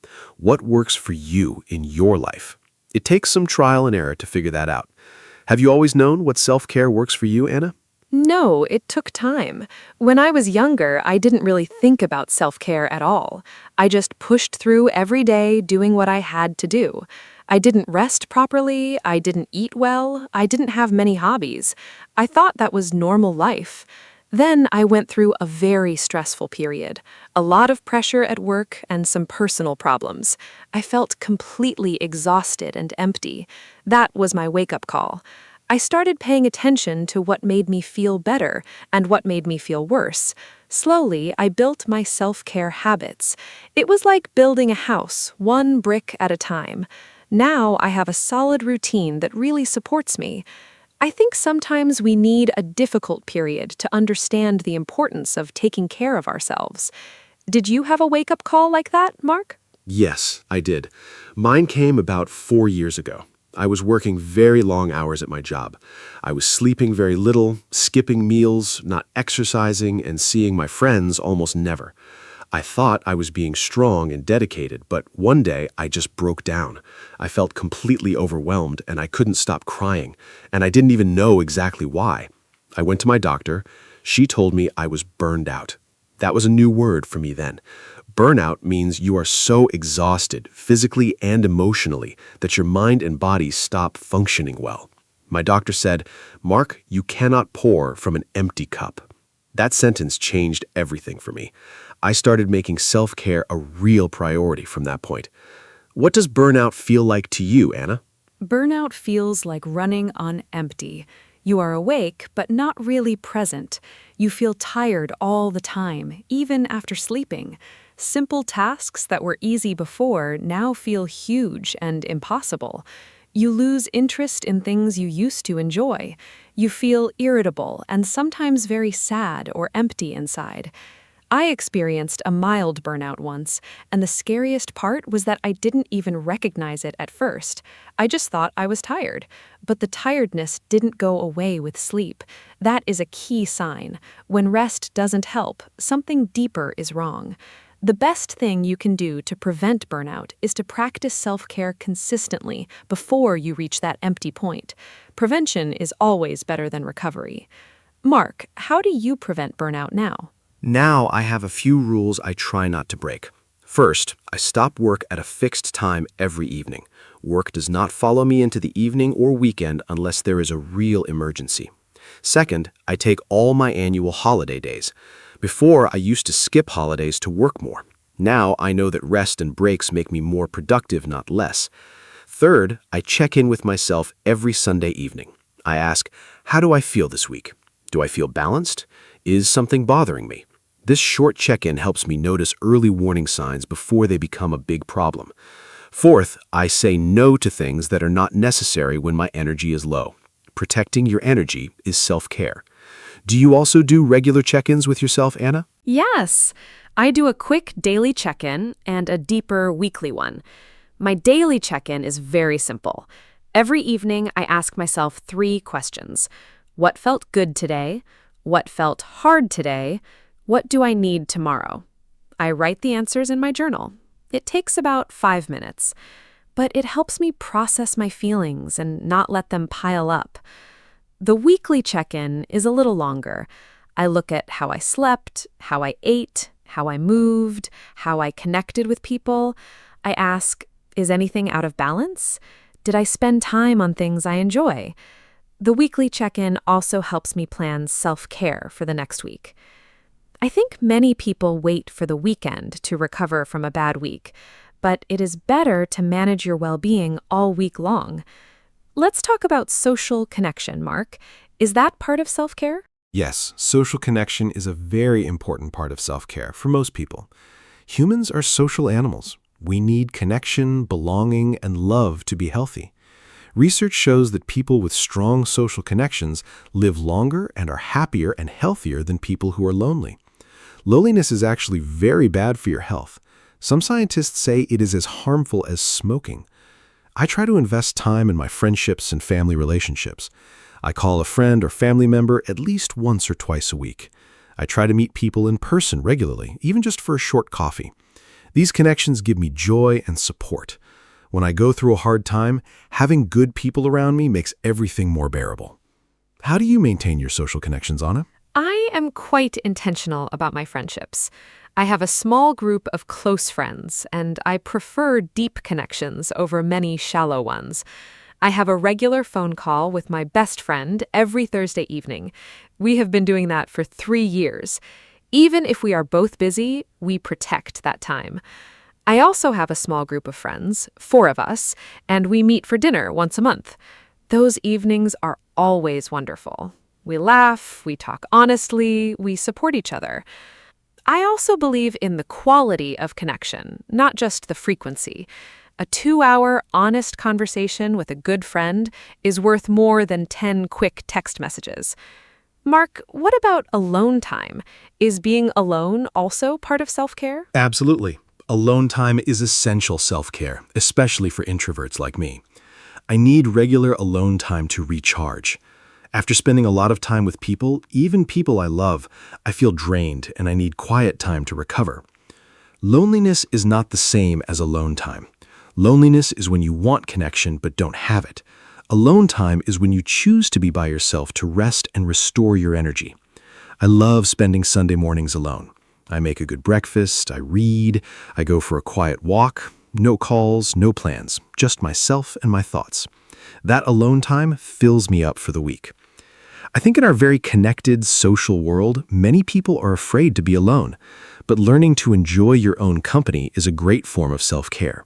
Do you enjoy alone time, Anna? Yes, I really do. I am somewhere between an introvert and an extrovert. I love people, but I also deeply need my quiet time. I think of alone time as a gift I give to myself. In those moments, I can think freely, create, relax, and simply be myself without any performance or effort. One of my favorite alone time activities is long baths. I fill the bath with warm water, put on calm music, light a candle, and stay there for 30 minutes. It is simple and inexpensive, but it feels very luxurious and deeply restorative. I come out feeling calm and renewed. I think self-care does not need to be expensive. Let's talk about that. Can self-care be free or low cost, Mark? This is so important to say. Self-care does not have to cost money. In fact, many of the most powerful self-care practices are completely free. Sleeping is free, breathing exercises are free, walking in nature is free, drinking enough water is free, calling a friend is free, writing in a journal is nearly free, stretching at home is free, watching the sunrise or sunset is free, laughing with someone you love is free. I get a little frustrated when I see advertisements for expensive self-care products. They make people feel that self-care is only for people with money, and that is simply not true. Yes, a massage or a spa day can be lovely, but the daily habits that truly support your health are available to everyone, regardless of money. What is your favorite free self-care activity, Anna? My favorite free self-care activity is walking in nature, especially in a park or a forest. It costs nothing, and the benefits are enormous. When I walk among trees, my mind becomes quiet. I pay attention to small, beautiful things, the sound of leaves, the color of the sky, a bird singing. It pulls me out of my head and into the present moment.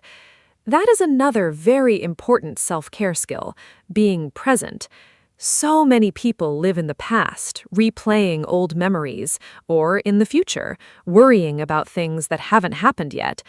Being present means you are here, now, in this moment. And the present moment is usually calm and manageable. Nature helps me do that. Mark, what do you think about digital detox as a form of self-care? Digital detox, taking a break from screens and technology, is one of the most needed forms of self-care today. We are surrounded by screens all day. Phones, computers, televisions, tablets. Our brains never get a break from information. This constant stimulation is very tiring for the nervous system. I try to have one screen-free hour every evening. I also try to have at least one screen-free morning on weekends. When I do that, I feel less anxious and more calm. I notice the world around me more. I have more creative thoughts. I'm more present in conversations. Even small digital breaks help. Leaving your phone in another room for an hour, or putting it face down on the table during meals. Do you do any kind of digital detox, Anna? Yes, I have a few digital rules that really help me. I don't look at my phone for the first 30 minutes after I wake up. That quiet time belongs to me, not to social media or the news. I also don't use my phone at the dinner table. Meals are for food and conversation, not screens. And on one day each month, I try to have a full, slow day. No social media, no news, minimal phone use. On those days, I read, cook, walk, or do craft activities. I always feel wonderfully refreshed afterward. I think we all need to remember that we control our technology. Technology should not control us. Mark, let's talk about something personal now. What is your favorite part of your self-care routine? My favorite part of my self-care routine is my morning. I wake up a little early, so I have time just for myself before the day begins. I drink a large glass of water first. This wakes up my body. Then I do 10 minutes of gentle stretching. Then I meditate for 15 minutes. After that, I make coffee and write 3 things I am grateful for in my journal. This whole morning routine takes about 45 minutes, but it sets up my entire day in a positive way. I feel calm, focused, and ready when I start work. The days I skip my morning routine, I feel the difference immediately. I am more reactive, more anxious, so I protect my mornings carefully. Morning routines are very popular in self-care. Do you have one, Anna? Yes, my morning routine is very important to me. Mine is a little different from yours, but it also starts with quiet time. I wake up, and before getting out of bed, I take 3 deep, slow breaths. Then I sit with my tea for 5 minutes in silence. After that, I write in my journal, just a few sentences about how I feel and what I want from the day. Then I wash my face with cold water, which wakes me up beautifully. I get dressed, eat a simple, healthy breakfast, and then I am ready. The whole routine is about 40 minutes. Mornings used to be chaotic and rushed for me. Now they are calm and intentional. A good morning really does create a good day. Mark, let's talk about gratitude. Is gratitude a form of self-care? Yes. Gratitude is a beautiful and powerful form of self-care. When we practice gratitude, we train our brain to notice what is good in our lives, instead of always focusing on what is missing or wrong. Research shows that people who regularly practice gratitude feel happier, sleep better, and have stronger relationships. I write 3 things I am grateful for every morning. They don't have to be big things. Today, I wrote, I am grateful for hot coffee, for sunshine through my window, and for a good conversation with my brother yesterday. Small things count. When you do this every day, you start to notice more and more things to be grateful for. Your brain changes its default from what is wrong to what is good. That shift is life-changing. Do you practice gratitude, Anna? Yes, I do. I write in my gratitude journal every evening before bed. I write 3 things from my day that I am grateful for. Even on difficult days, and there are difficult days, I can always find 3 things. Maybe I am grateful that the day is over and tomorrow is a new start. Maybe I am grateful for a kind stranger who smiled at me. Maybe I'm grateful for my health. Gratitude helps me end the day on a positive note, which helps me sleep better too. I also try to express gratitude to people, to actually say thank you and mean it, to write a kind message, to tell someone that I appreciate them. Gratitude shared with others is even more powerful. It connects people and creates warmth. Mark, how do you think we can build self-care habits and actually keep them? Building and keeping self-care habits is all about starting small and being consistent. Many people try to change everything at once. They want to exercise every day, meditate, eat perfectly, sleep 8 hours, journal, and read all from Monday. That is too much change, too fast. The brain resists big, sudden changes. Instead, start with one small habit. Do it for 2 weeks, then add another. Small steps over time create big changes. I also suggest habit stacking, attaching a new habit to something you already do. For example, I do my stretching right after I brush my teeth in the morning. It's connected to an existing habit, so I almost never forget it. Another tip, track your habits on a simple calendar. Seeing your progress is very motivating. What is your best tip for keeping habits, Anna? My best tip is don't aim for perfect, aim for consistent. Many people stop their self-care habits after one bad day. They miss one morning walk and think, I failed, the habit is broken. But that is not true. One missed day is not a failure. What breaks a habit is giving up completely after a small slip. So I tell myself, missing once is an accident, missing twice is a choice. So if I miss my morning routine one day, I make sure to do it the next day. I also keep my self-care habits very simple. The simpler the habit, the easier it is to maintain even on hard days. On a very bad day, my morning routine shrinks to just the tea and 3 breaths. That's still self-care. Something is always better than nothing. Mark, any final thoughts before we close? Yes. I want to leave our listeners with this final thought. Self-care is not a luxury. It is a necessity. It is not something you do when you have extra time. It is something you make time for because your health and well-being are worth it. You are worth it. Start today, not next Monday, not next month, today. Pick one small self-care action. Maybe it's drinking a glass of water right now. Maybe it's stepping outside for 5 minutes. Maybe it's calling someone you love. One small action is a beginning, and every great journey begins with one small step. I want to thank our wonderful listeners for spending this time with us. Thank you, Anna, for another beautiful conversation. I really enjoyed it. Take care, everyone.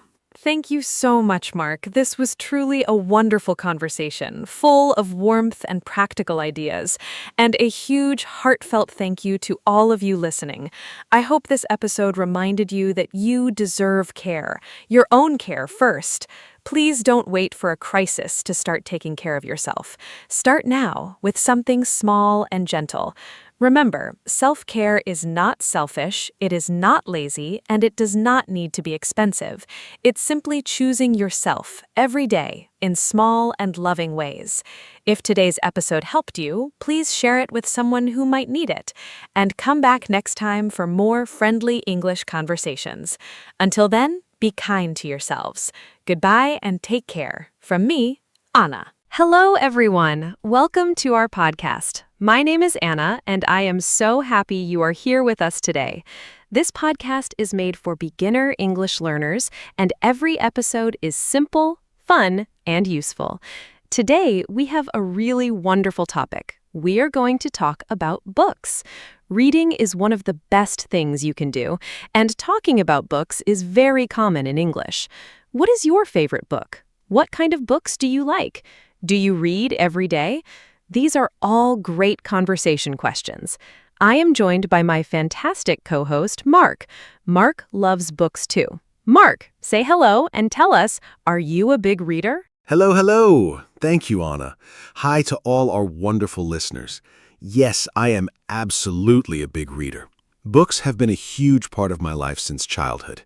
Today's topic makes me very happy because I love talking about books almost as much as I love reading them.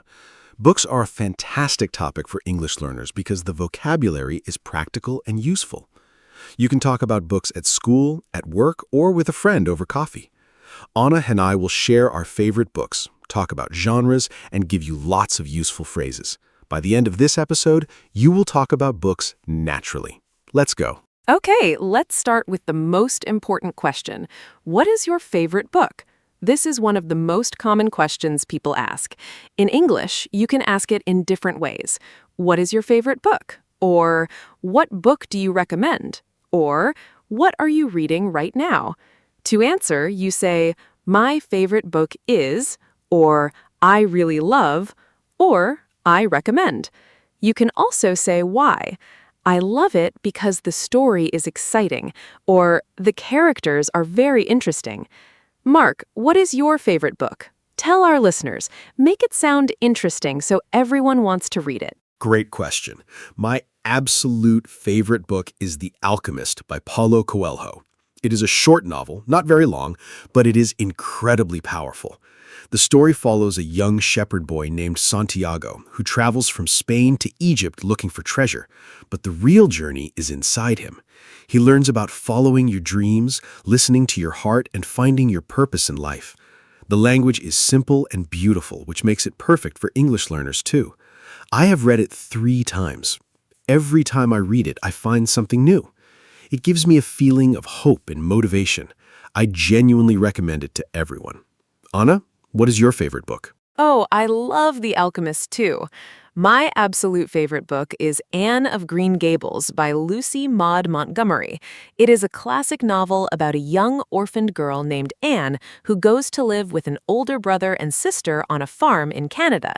Anne is funny, creative, imaginative, and full of life. I first read this book when I was 10 years old, and I have loved it ever since. It is warm, funny, and very heartfelt. It teaches about friendship, family, and finding your place in the world. I think Anne is one of the most lovable characters in all of literature. Have you read it, Mark? I have not read Anne of Green Gables, but now I really want to. I love books with memorable characters. Another favorite of mine is To Kill a Mockingbird by Harper Lee. It is set in the southern United States in the 1930s and told through the eyes of a young girl named Scout. Her father, Atticus Finch, is a lawyer who defends a man wrongly accused of a crime. The book is about justice, courage, and doing what is right even when it is difficult. It is beautifully written and very moving. It is considered one of the greatest American novels ever written. The themes are serious, but the story is very warm. To Kill a Mockingbird is a masterpiece. Atticus Finch is one of the most admirable characters in literature. Now let's talk about different types of books, because there are many. Genres means categories. Fiction is a story that is not real. The author made it up. Nonfiction is writing about real events or real people. A novel is a long fiction story. A short story is a brief fiction story. A biography is the story of a real person's life written by someone else. An autobiography is written by the person themselves. A self-help book gives advice on improving your life. Mark, what types of books do you enjoy? I enjoy many different types. My favorite genre is literary fiction, serious, beautifully written fiction that explores deep themes about life.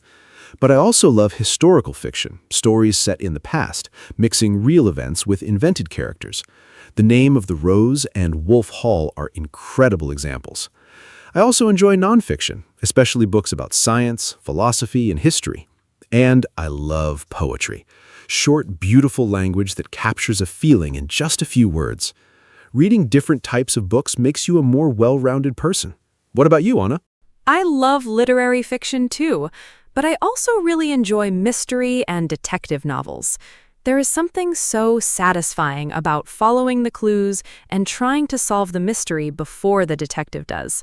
My favorite mystery writer is Agatha Christie, a British author who wrote over 60 novels.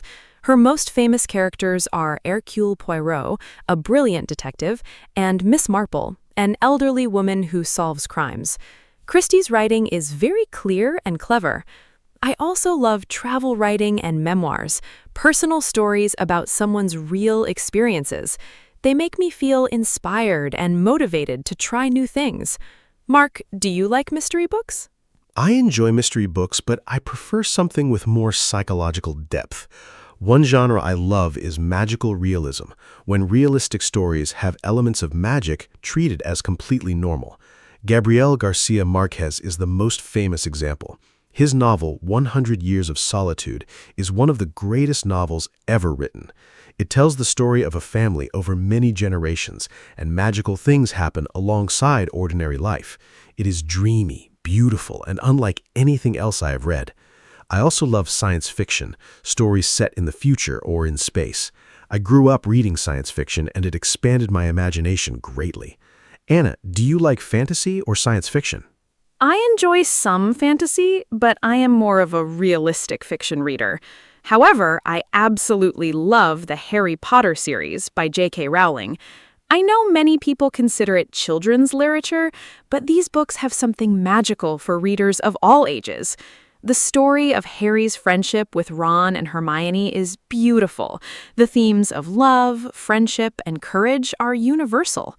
I first read the books as a teenager, and they completely captured my imagination. I also love The Hobbit by J.R.R. Tolkien, a fantastic adventure about a small creature who goes on a great journey. Do you like Harry Potter, Mark? I absolutely love Harry Potter. I read all 7 books, and each one got better. What I love most is how detailed the world is. Rowling created an entire universe with its own rules, history, and magic. The characters feel so real. The friendship between Harry, Ron, and Hermione is one of the most heartwarming things in literature. I also love The Lord of the Rings by Tolkien, a magnificent epic about friendship and the struggle between good and evil. Tolkien basically invented the modern fantasy genre. The world of Middle-earth feels completely real. Great fantasy novels are deeply human stories. Great fantasy novels are deeply human stories. So true. Now, let's learn vocabulary for describing a book. These words are very useful. A plot is the story, what happens. A character is a person in the story. The setting is the place and time. A theme is the main idea or message. A chapter is a section of the book. The author wrote the book. A narrator tells the story. A sequel is the next book in a series. Mark, can you give some example sentences using these words so our listeners can practice?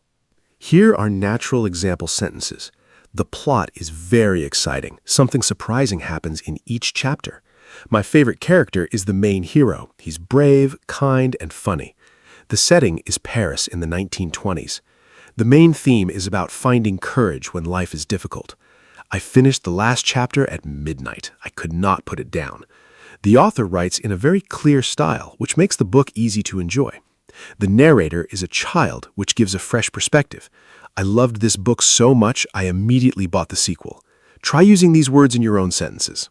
Those example sentences are wonderful. Now let's talk about recommending a book. Some great phrases. You should read this book. It is amazing. I really recommend it. I could not stop reading. This book changed my life. I could not put it down. This means it was too exciting to stop. It's a real page-turner. So exciting you keep turning pages. This book made me laugh and cry. The ending completely surprised me. The writing is beautiful. Mark, can you give some phrases for describing a book you did not enjoy? Sure, sometimes a book is not right for you, and that's okay. Here are some honest phrases. I did not enjoy this book. It was too slow for me. The characters felt a little flat. Flat means not deep or realistic. I could not connect with the main character. The plot was too complicated to follow. It was not my genre, so maybe that's why I didn't love it. It wasn't the right time for me to read it. I might try again when I'm in the right mood. Being honest about books is perfectly fine. Not every book is for everyone, and that's okay. It was not the right time for me. I love that phrase. Sometimes we read a book at the wrong time in our lives and it does not connect.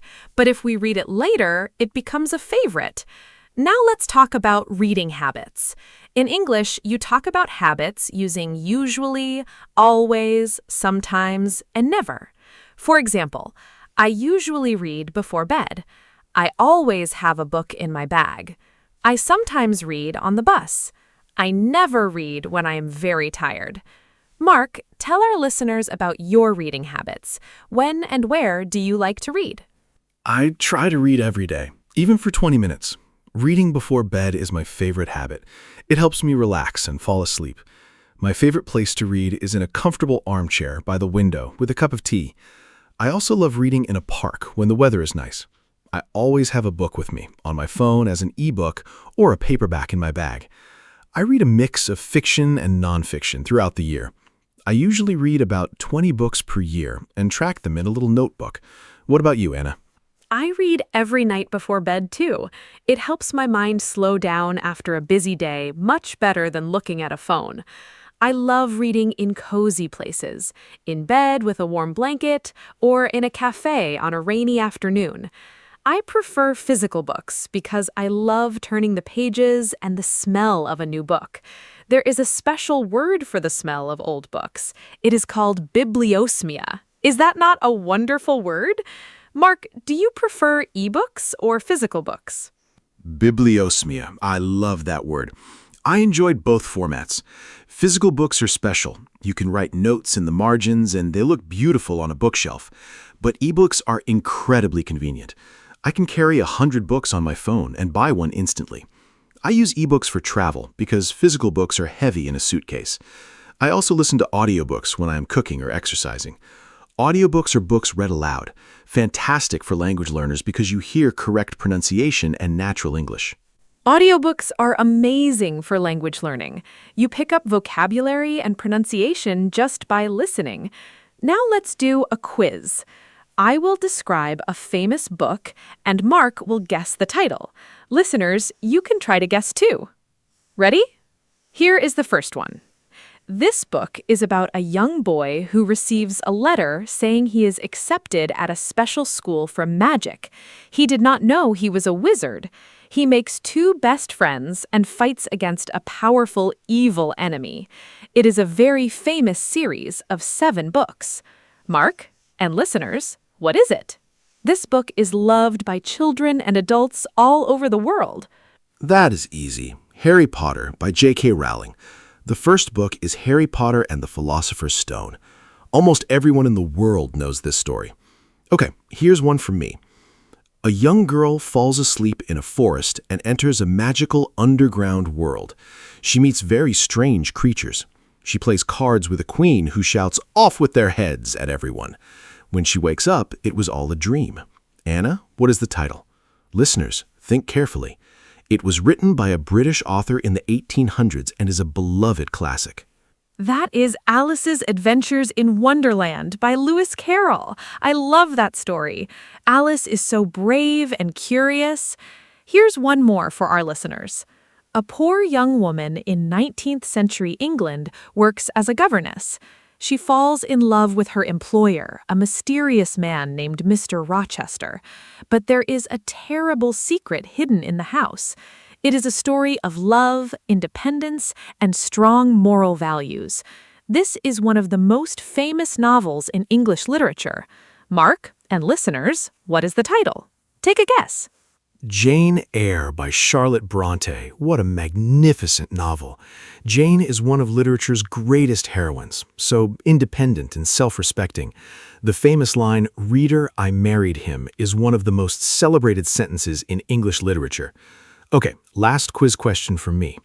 A pilot crashes his plane in the desert and meets a little boy from a tiny planet in space.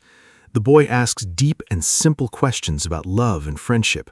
The book has beautiful, simple drawings. Anna, what is it?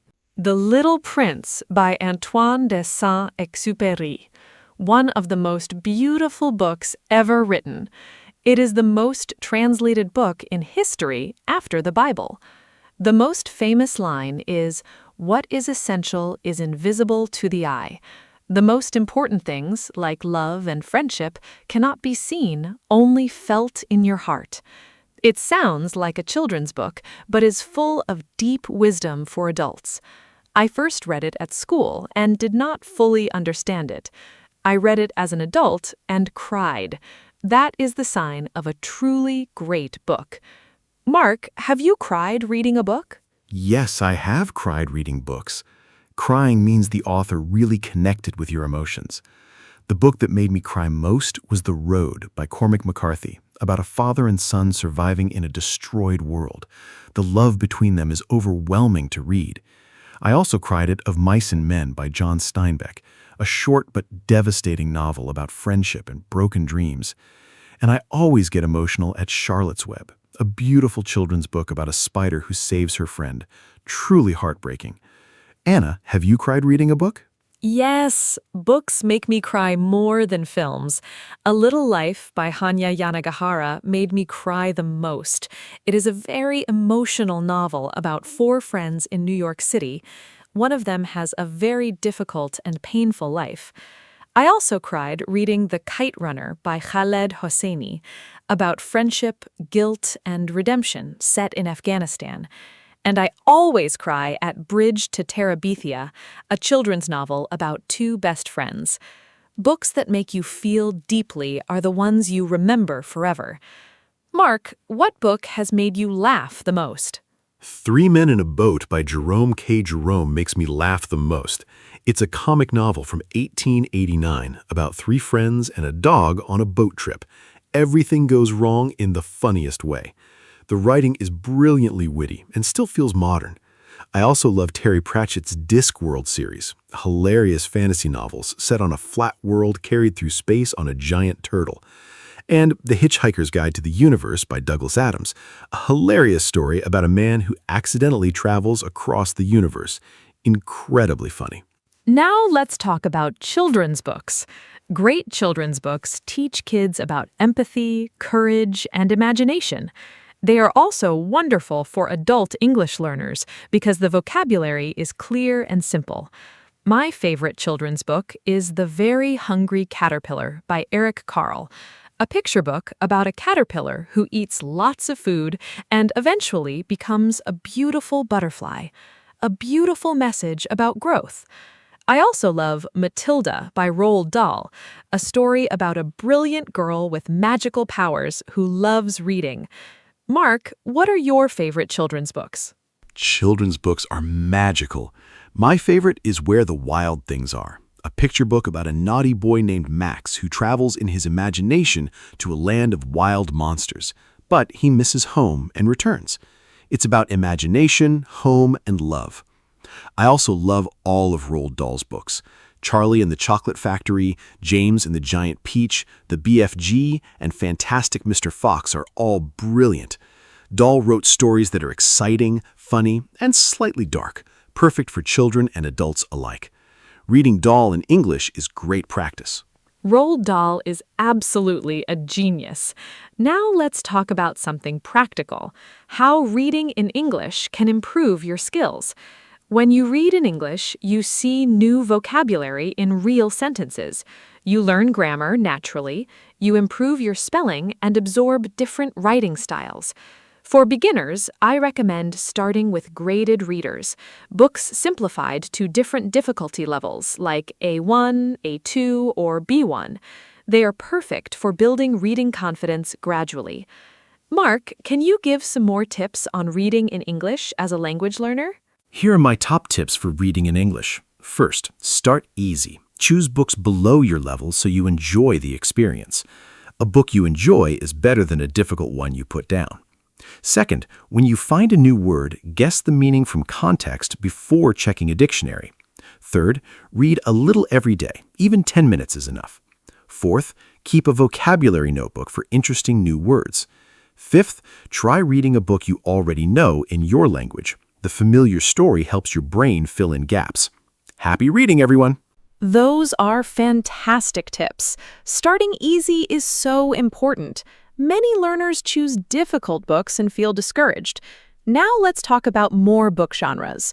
Romance, stories about love, thriller, exciting stories full of danger, horror, scary stories, science fiction, stories about the future or space, biography, the real-life story of a famous person, travel writing, books about journeys in different places, self-help, books with advice for improving your life. Mark, which genres do you read the most? I read mostly literary fiction and nonfiction. For nonfiction, I love books about history, science, and psychology. My favorites include Sapiens by Yuval Noah Harari, a fascinating history of humanity, and Thinking Fast and Slow by Daniel Kahneman, which explains how our brains work.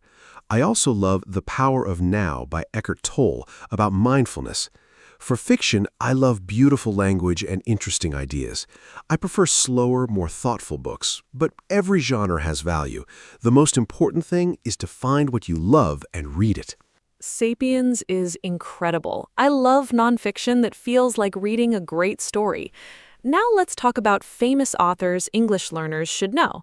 William Shakespeare is the most famous writer in English. He wrote plays and poems in the 1500s and 1600s. Charles Dickens wrote wonderful novels about Victorian England, like Oliver Twist. Jane Austen wrote beautiful novels about society and romance, like Pride and Prejudice. Ernest Hemingway wrote short, powerful sentences about war and love. Mark, which author would you recommend to an English learner? I strongly recommend George Orwell to any English learner. Orwell is famous for Animal Farm and 1984. Animal Farm is about farm animals who take over their farm, but it is really about political power and how it can corrupt. It is short, easy to read, and very powerful. 1984 is about a future society where the government controls everything, including thoughts. Orwell's English is clear, precise, and beautiful. Reading Orwell will improve your writing and thinking. Start with Animal Farm. I highly recommend it. George Orwell is such an important author. Animal Farm is perfect for English learners, short, clear, and unforgettable. Now let's talk about book clubs, groups of people who read the same book and meet to discuss it. Useful phrases: I am in a book club. We meet once a month. This month we are reading. I really enjoyed this book. I disagreed with the main character. My favorite part was when... Book clubs are wonderful for sharing ideas and practicing English speaking skills. Mark, have you ever been in a book club? Yes, I was in a book club for 3 years and loved it. We had 8 people and met at someone's home every month. One person chose the book, then we all discussed it over dinner. It was wonderful. Everyone had different opinions about the same story. We read Gone Girl, Normal People, Pachinko, and many others. I learned so much about other people's perspectives and how to express opinions clearly. I would recommend a book club to anyone who loves reading. It makes reading a social and enjoyable activity. A book club sounds wonderful. Now let's practice phrases for talking about books. To recommend a book, you have to read this. This is one of the best books I have read. I think you would love this. The writing is beautiful. The story stays with you. To ask someone about a book, what is it about? Who is the main character? Is it part of a series? Is it easy to read? Did you enjoy it? Mark, can you show how to use these phrases in a natural, short conversation? Hey, what are you reading? I just finished The Midnight Library by Matt Haig. You have to read it. What is it about? A woman discovers a library between life and death. Each book shows a different version of her life. That sounds amazing. Is it easy to read? Yes, very. The writing is beautiful and the story stays with you. Is it part of a series? No, just one book. Is it available as an ebook? Yes, I think you will love it. It makes you think about your own choices. Very natural book conversation. That conversation is perfect. The Midnight Library is a wonderful recommendation. I love books that make you think about your own life. Now I want to talk about something very interesting: how books can change your life. A good book can teach you things, change how you see the world, help you understand other people, and even inspire you to make important changes. Have you ever read a book that genuinely changed your life, Mark? I think this is a beautiful question for our listeners to think about too. What book has changed how you see things or how you live?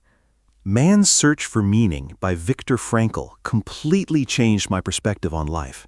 Viktor Frankl survived Nazi concentration camps and wrote about finding meaning even in terrible suffering. The book teaches that we cannot control everything that happens, but we can always choose how we respond. That idea changed how I handle difficulties. I also love Meditations by Marcus Aurelius, personal thoughts about discipline, kindness, and living a good life. Written nearly 2,000 years ago, but completely relevant today. Books can truly transform you. Now let's give our listeners some final tips. Tip 1. Make reading a daily habit. Even 10 minutes is enough. Tip 2. Choose books you genuinely enjoy. Tip 3. Use a dictionary app, but try to guess the meaning first. Tip 4. Talk about what you read. Tell a friend or write a short review. Talking about books helps you remember them. Tip 5. Do not give up on a book too quickly. Sometimes a story needs a few chapters to become interesting. But if you truly dislike a book, it is okay to stop. Life is too short for bad books. Mark, any final tips? Great tips. Here are a few more. Tip 6. Reread a book you loved as a child. You will often discover a completely different meaning as an adult. Tip 7. Read books about places you want to visit. Tip 8. Follow authors online or read interviews. It adds a personal connection to their books. Tip 9. Visit a library or secondhand bookshop. Wonderful places full of treasure. Tip 10. Trust your own taste. Some love classics, some love modern fiction, some love graphic novels. All reading is valuable. The best book is the one you want to pick up. Happy reading! What a wonderful episode! I hope our listeners feel excited about reading after today. A final summary, we discussed favorite books and authors from The Alchemist to Shakespeare and Orwell. We talked about genres, fiction, mystery, fantasy, romance, and more. We learned book vocabulary, plot, character, setting, theme. We practiced phrases for recommending books. We did a fun quiz and talked about books that made us cry, laugh, and think. Thank you for listening. Books are windows to the world. Keep reading, keep learning, and keep growing. See you next time. Thank you so much, Anna, and a huge thank you to every listener today. Books are truly one of life's greatest gifts. They cost very little or nothing at a library, but they give you so much. New worlds, new ideas, and new understanding of yourself and others. If you are learning English, books are one of your most powerful tools. Start with something simple and enjoyable. Read a little every day and watch your English grow. Share your favorite books with a friend learning English. It is a wonderful conversation starter. Take great care of yourselves. Keep reading, and goodbye. Hello, everyone. Welcome to our podcast. My name is Anna, and I am so happy you are here with us today. This podcast is made for beginner English learners, and every episode is simple, fun, and really useful. Today, we have a very special and romantic topic. We are going to talk about getting married. Marriage is something that almost everyone thinks about at some point in life. Whether you are planning your own wedding, attending one as a guest, or just curious, there is so much to talk about and so much useful English vocabulary to learn. I am joined by my wonderful co-host, Mark. Hello, hello. Thank you, Anna. Hi to all our fantastic listeners. I feel very happy about today's topic. Marriage and weddings are wonderful subjects because they are full of joy, tradition, and really interesting vocabulary. Today, Anna and I are going to talk about proposals, engagement, planning a wedding, the wedding ceremony itself, honeymoons, and married life. We will also share lots of useful English words and phrases so you can talk about marriage and weddings with confidence. Whether you are married, single, or somewhere in between, I think you will enjoy this episode and learn a lot of practical English along the way. So let's start this beautiful journey together. Let's go! Let's start from the very beginning. What does getting married mean?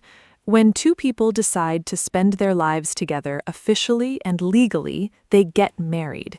In English, we use different phrases for this: to get married, to marry someone, or to tie the knot, a popular informal expression meaning to get married. The person you marry is your husband if they are a man, or your wife if they are a woman.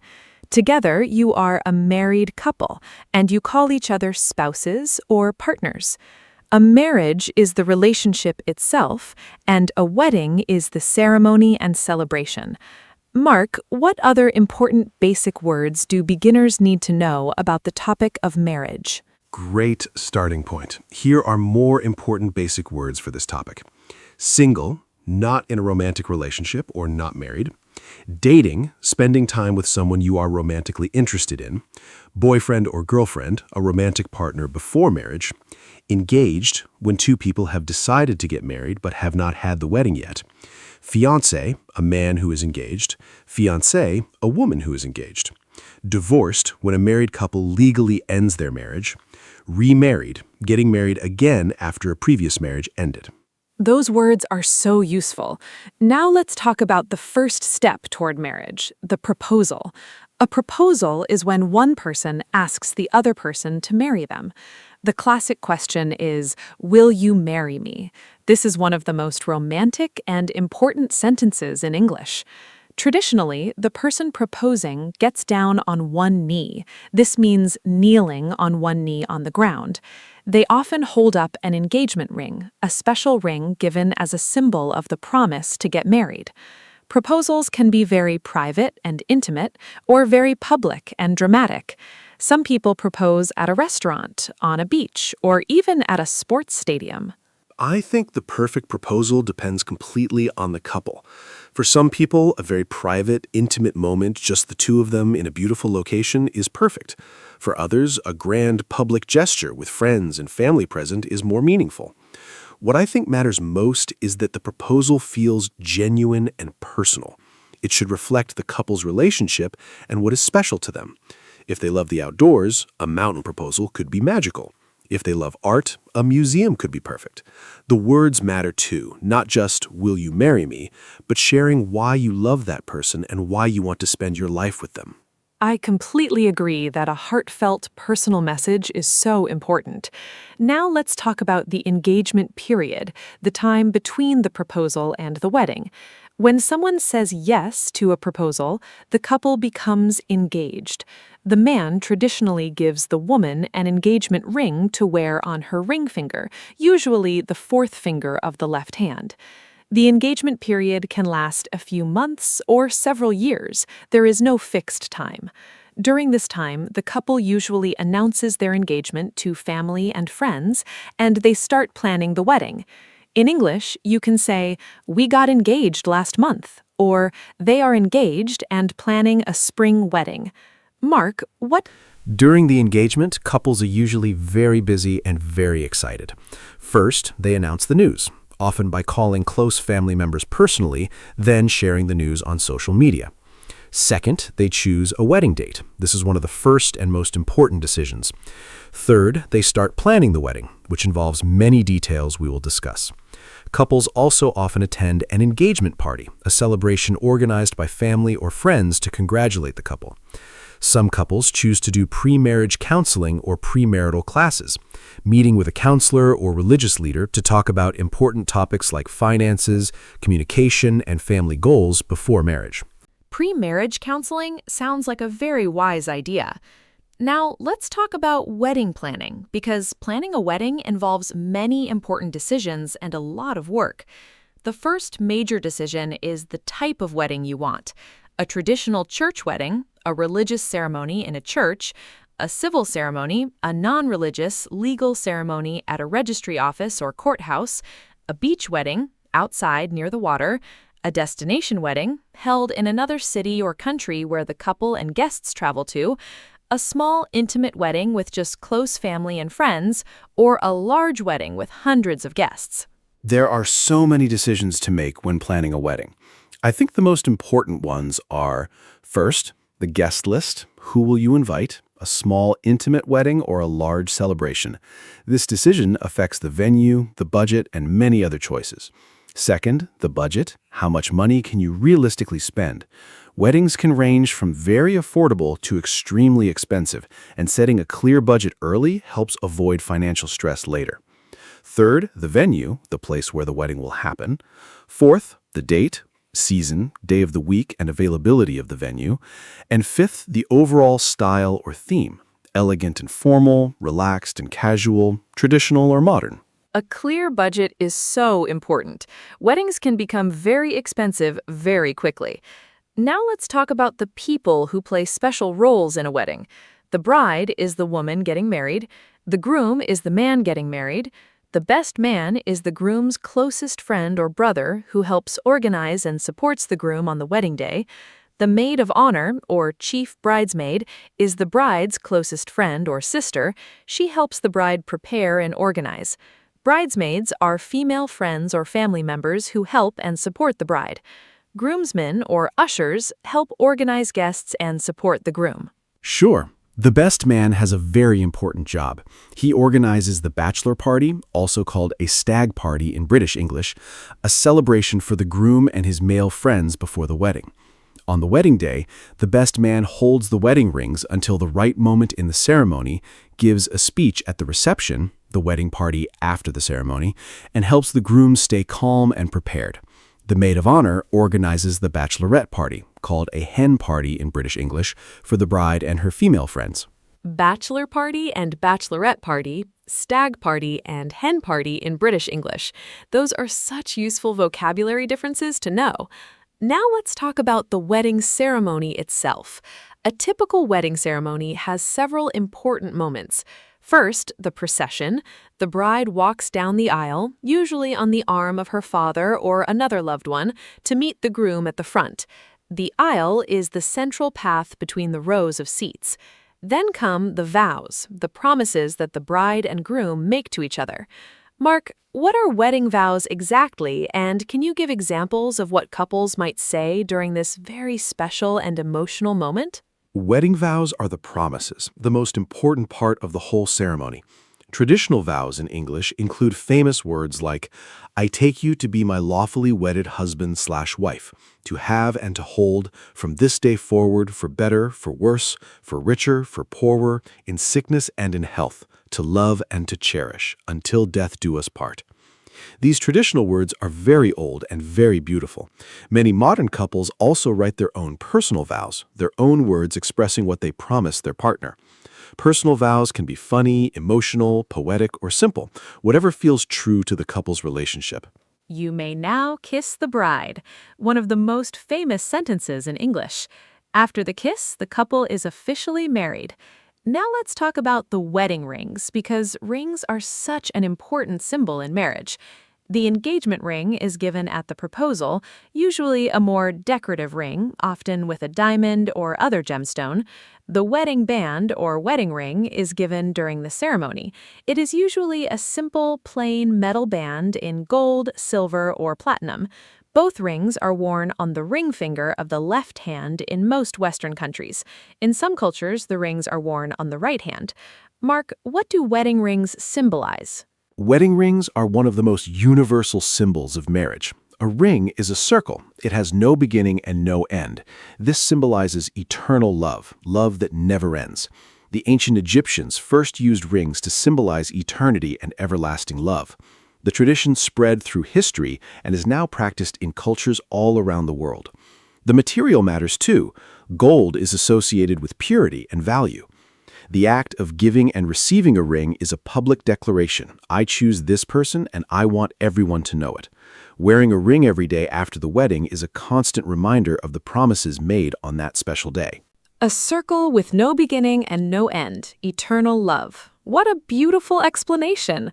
Now let's talk about the wedding reception, because after the ceremony comes the celebration. The reception is the party that follows the wedding ceremony. It can be held in a grand hotel ballroom, a beautiful garden, a barn, a restaurant, or any special venue. The reception usually includes a meal called a wedding breakfast in British English, even if it is served in the evening. There is also wedding cake, a decorated cake that the couple cuts together as one of their first acts as a married couple. Mark, what other things typically happen at a wedding reception? Wedding receptions are so joyful and full of wonderful traditions. After the meal, there are usually speeches. The father of the bride speaks first, expressing love and wishes for his daughter and son-in-law. Then the groom speaks, thanking everyone for coming and expressing love for his new wife. The best man speaks last and usually tells funny stories about the groom. Then comes the first dance, the couple's first dance together as husband and wife, usually to a song with special meaning to them. After that, the whole dance floor opens and everyone celebrates. There's also bouquet throwing, where the bride throws her bouquet over her shoulder and the single women try to. The bouquet throw is such a fun tradition. Now let's talk about different wedding traditions from around the world, because weddings are celebrated very differently in different cultures, and this is really fascinating. In the United Kingdom, something old, something new, something borrowed, something blue is a traditional saying. Brides try to incorporate all four things into their outfit for good luck. In India, weddings often last several days and include many elaborate rituals and celebrations. In Japan, the traditional Shinto wedding involves the couple sharing cups of sake, rice wine, to symbolize unity. Mark, do you know any other interesting wedding traditions from around the world? Wedding traditions around the world are so wonderfully diverse. In Nigeria, weddings often include a traditional ceremony where the bride serves palm wine to guests. She walks among them and gives her cup to the man she wants to marry, signaling her choice. In China, red is the traditional wedding color, symbolizing luck and happiness. The bride often wears a beautiful red dress called a qipao. In Mexico, couples are bound together with a decorative rope or floral garland called a lazo during the ceremony, symbolizing their eternal bond. In Germany, the couple traditionally saws a log in half together as their first task as husband and wife, symbolizing teamwork. Sawing a log together in Germany, what a wonderful symbol of teamwork. Now let's talk about the honeymoon. The honeymoon is a holiday or trip that newlyweds, a newly married couple, take together after the wedding. It is a time to relax, celebrate, and begin life as a married couple. The word honeymoon comes from Old English and Scandinavian traditions, and it refers to the first sweet month of marriage. Popular honeymoon destinations include tropical beaches like the Maldives or Bali, romantic cities like Paris or Venice, safari adventures in Africa, or mountain retreats. Mark, where would your dream honeymoon destination be, and what makes a great honeymoon? What a wonderful question. My dream honeymoon destination would be Japan, spending 2 weeks exploring beautiful temples, stunning landscapes, amazing food, and unique culture. I think what makes a great honeymoon is completely personal to the couple. Some couples love adventure, hiking, exploring, and discovering new places. Others prefer pure relaxation, beach, sunshine, and no plans at all. Some couples love culture and history. Others prefer romance and luxury. The most important thing is that it suits both people's personalities and interests. It does not need to be expensive or exotic. Even a short road trip or a cozy cottage holiday can be a perfect honeymoon if you are with the right person. Being together is the most important element. So beautifully said. Now let's talk about some very useful English phrases for talking about weddings and marriage. If you want to congratulate a couple on their engagement, you can say, "Congratulations on your engagement," or "I am so happy for you both." When a couple gets married, common phrases include "Congratulations," "Wishing you a lifetime of happiness," "Best wishes to you and your new husband or wife." If you are invited to a wedding, you might say, "I am so honored to be invited. Your wedding was absolutely beautiful. The ceremony was so moving." Mark, what other useful wedding-related phrases should our listeners know? More useful wedding phrases. When talking about plans, we are planning a spring wedding. The big day is next June. We are still deciding on the venue. We have booked the church. For describing the event, it was the most beautiful wedding I have ever attended. The bride looked absolutely stunning. The ceremony made everyone cry, happy tears. The reception was so much fun. For RSVP, responding to a wedding invitation, you might write, "I am delighted to accept your kind invitation," or "I am unfortunately unable to attend but wish you all the best." And a very common informal phrase, "When is the big day?" asking when the wedding will be. When is the big day? Such a natural and common phrase. Now let's talk about wedding clothes and appearance, because how people dress for a wedding is very important in most cultures. The bride traditionally wears a white or ivory wedding dress, a long, formal gown. White has symbolized purity and celebration in Western weddings since the 19th century. The groom usually wears a formal suit, a morning suit, or sometimes a kilt in Scottish tradition. Guests also dress formally for weddings, usually smart casual or formal dress codes. Women often wear elegant dresses or suits in bright colors. Wedding fashion is so interesting. Accessories matter a lot at weddings. The bride often wears a veil, a thin piece of fabric over her face or hair. She carries a bouquet, a bunch of flowers chosen to match the wedding colors and theme. She might also wear a tiara or hair accessories. Flowers play a huge role in weddings. The venue is usually decorated with flowers, the bridesmaids carry smaller bouquets, and there are flowers on the wedding cake and the tables. The buttonhole or boutonniere is a single flower worn on the groom's jacket lapel, matching the bride's bouquet. Buttonhole flowers for the groom, such a lovely detail. Now I want to talk about wedding photography and videography, because capturing memories is such an important part of any wedding. A wedding photographer is hired to take professional photos throughout the day, from preparation in the morning to the final dance at the reception. A wedding videographer films the day so the couple can relive every moment. The wedding album, a collection of the best photos printed and beautifully bound, is treasured by couples for the rest of their lives. With modern technology, many couples also create wedding websites and share photos on social media. Wedding photography is incredibly important. Your wedding photos and videos are the only way you can truly revisit those moments forever. The day passes so quickly, it is often over in a blink, and photos capture every emotion, every smile, every tear of joy. Choosing a great photographer whose style you love is one of the most important wedding decisions. I think the best wedding photos feel natural and candid, capturing real moments rather than stiff, posed photos. Many couples do what is called a first look, a private moment where the groom sees the bride in her dress before the ceremony. The photos from these moments are always breathtakingly emotional. A photographer tells the story of the day. What a lovely way to think about it. Now let's talk about something practical: wedding guests. If you are invited to a wedding as a guest, there are some important things to know and do. First, RSVP promptly. Reply to the invitation quickly so the couple can plan numbers. Second, buy a wedding gift. In English, we often say, "What did you get them as a wedding gift?" Common gifts include money, items from the couple's gift list or registry, a list of items the couple has chosen that they would like, or a personal, sentimental gift. Third, arrive on time to the ceremony. Fourth, dress appropriately. Being a good wedding guest is very important. Here are more guest guidelines. Follow the dress code on the invitation. If it says formal, dress formally. Do not wear white as a guest. That is reserved for the bride. Turn your phone to silent during the ceremony. Do not take photos during the ceremony unless the couple specifically invites guests to do so. Many couples prefer an unplugged wedding, where guests put their phones away. Be present and engaged rather than on your device. If there's a seating plan, sit in your assigned seat. Eat and drink responsibly. Write a heartfelt message in the wedding card.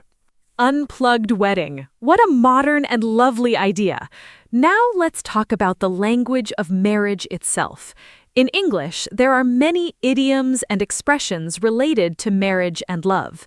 To pop the question, to propose marriage, to walk down the aisle, to get married, to tie the knot, to get married, the big day, the wedding day, Mr. and Mrs., the traditional title for a married couple, happily ever after, used to describe a happy marriage from fairy tales, made for each other, a couple who are perfectly matched, match made in heaven, a perfect couple. Mark, can you share more love and marriage idioms with our listeners? More love and marriage idioms. Head over heels, completely and deeply in love. To fall head over heels for someone means you fell deeply in love very quickly. The one, the perfect person for you, your ideal partner. Love at first sight, falling in love immediately when you first see someone. Soulmate, the person who is perfectly suited to you emotionally and spiritually. A match made in heaven, two people who are perfect for each other. To be on cloud nine, to be extremely happy, often used for newly engaged or married couples. To settle down, to start a stable family life after getting married. Head over heels and the one, such beautiful and common expressions. Now, let's talk about something that many couples discuss before marriage, what married life actually looks like day to day. Marriage is not just about the wedding day. It is a lifelong commitment and partnership. In a happy marriage, couples communicate openly and honestly, support each other through difficult times, share responsibilities at home, make important decisions together, and continue to show love and appreciation for each other every day. Marriage requires work, patience, and understanding from both people. Mark, what do you think are the most important ingredients for a happy and lasting marriage? I think communication is absolutely the most important ingredient in a happy marriage. Being able to talk honestly and listen patiently to your partner, especially during disagreements, is essential. Respect is also fundamental. Respecting your partner's opinions, needs, and individuality even when you see things differently. Shared values and goals, like having similar ideas about family, finances, and the future, create a strong foundation. Trust is essential too, knowing your partner is honest and reliable. Spending quality time together, not just living in the same house. Showing appreciation for small things every day. A thank you, a kind word, a thoughtful gesture, and laughter. Laughter is such a great thing. I love that saying. Now, let me ask you a fun question, Mark. If you could describe your ideal wedding in simple English, what would it look like? How many guests? Where would it be? What kind of ceremony? This is also a great practice exercise for our listeners. Try to describe your dream wedding in simple English. Use phrases like, I would like a small wedding with close family. My dream wedding would be outside, in a garden. I imagine a ceremony by the sea. I would want beautiful music and simple flowers. These are all very natural sentences for imagining your perfect day. What a wonderful question. My ideal wedding would be a small, intimate celebration. Maybe 30 to 40 guests, only close family and very dear friends. I would love an outdoor ceremony in a beautiful garden or vineyard in the countryside. Natural, green, and peaceful. The ceremony itself would be simple but deeply personal, with meaningful vows we wrote ourselves.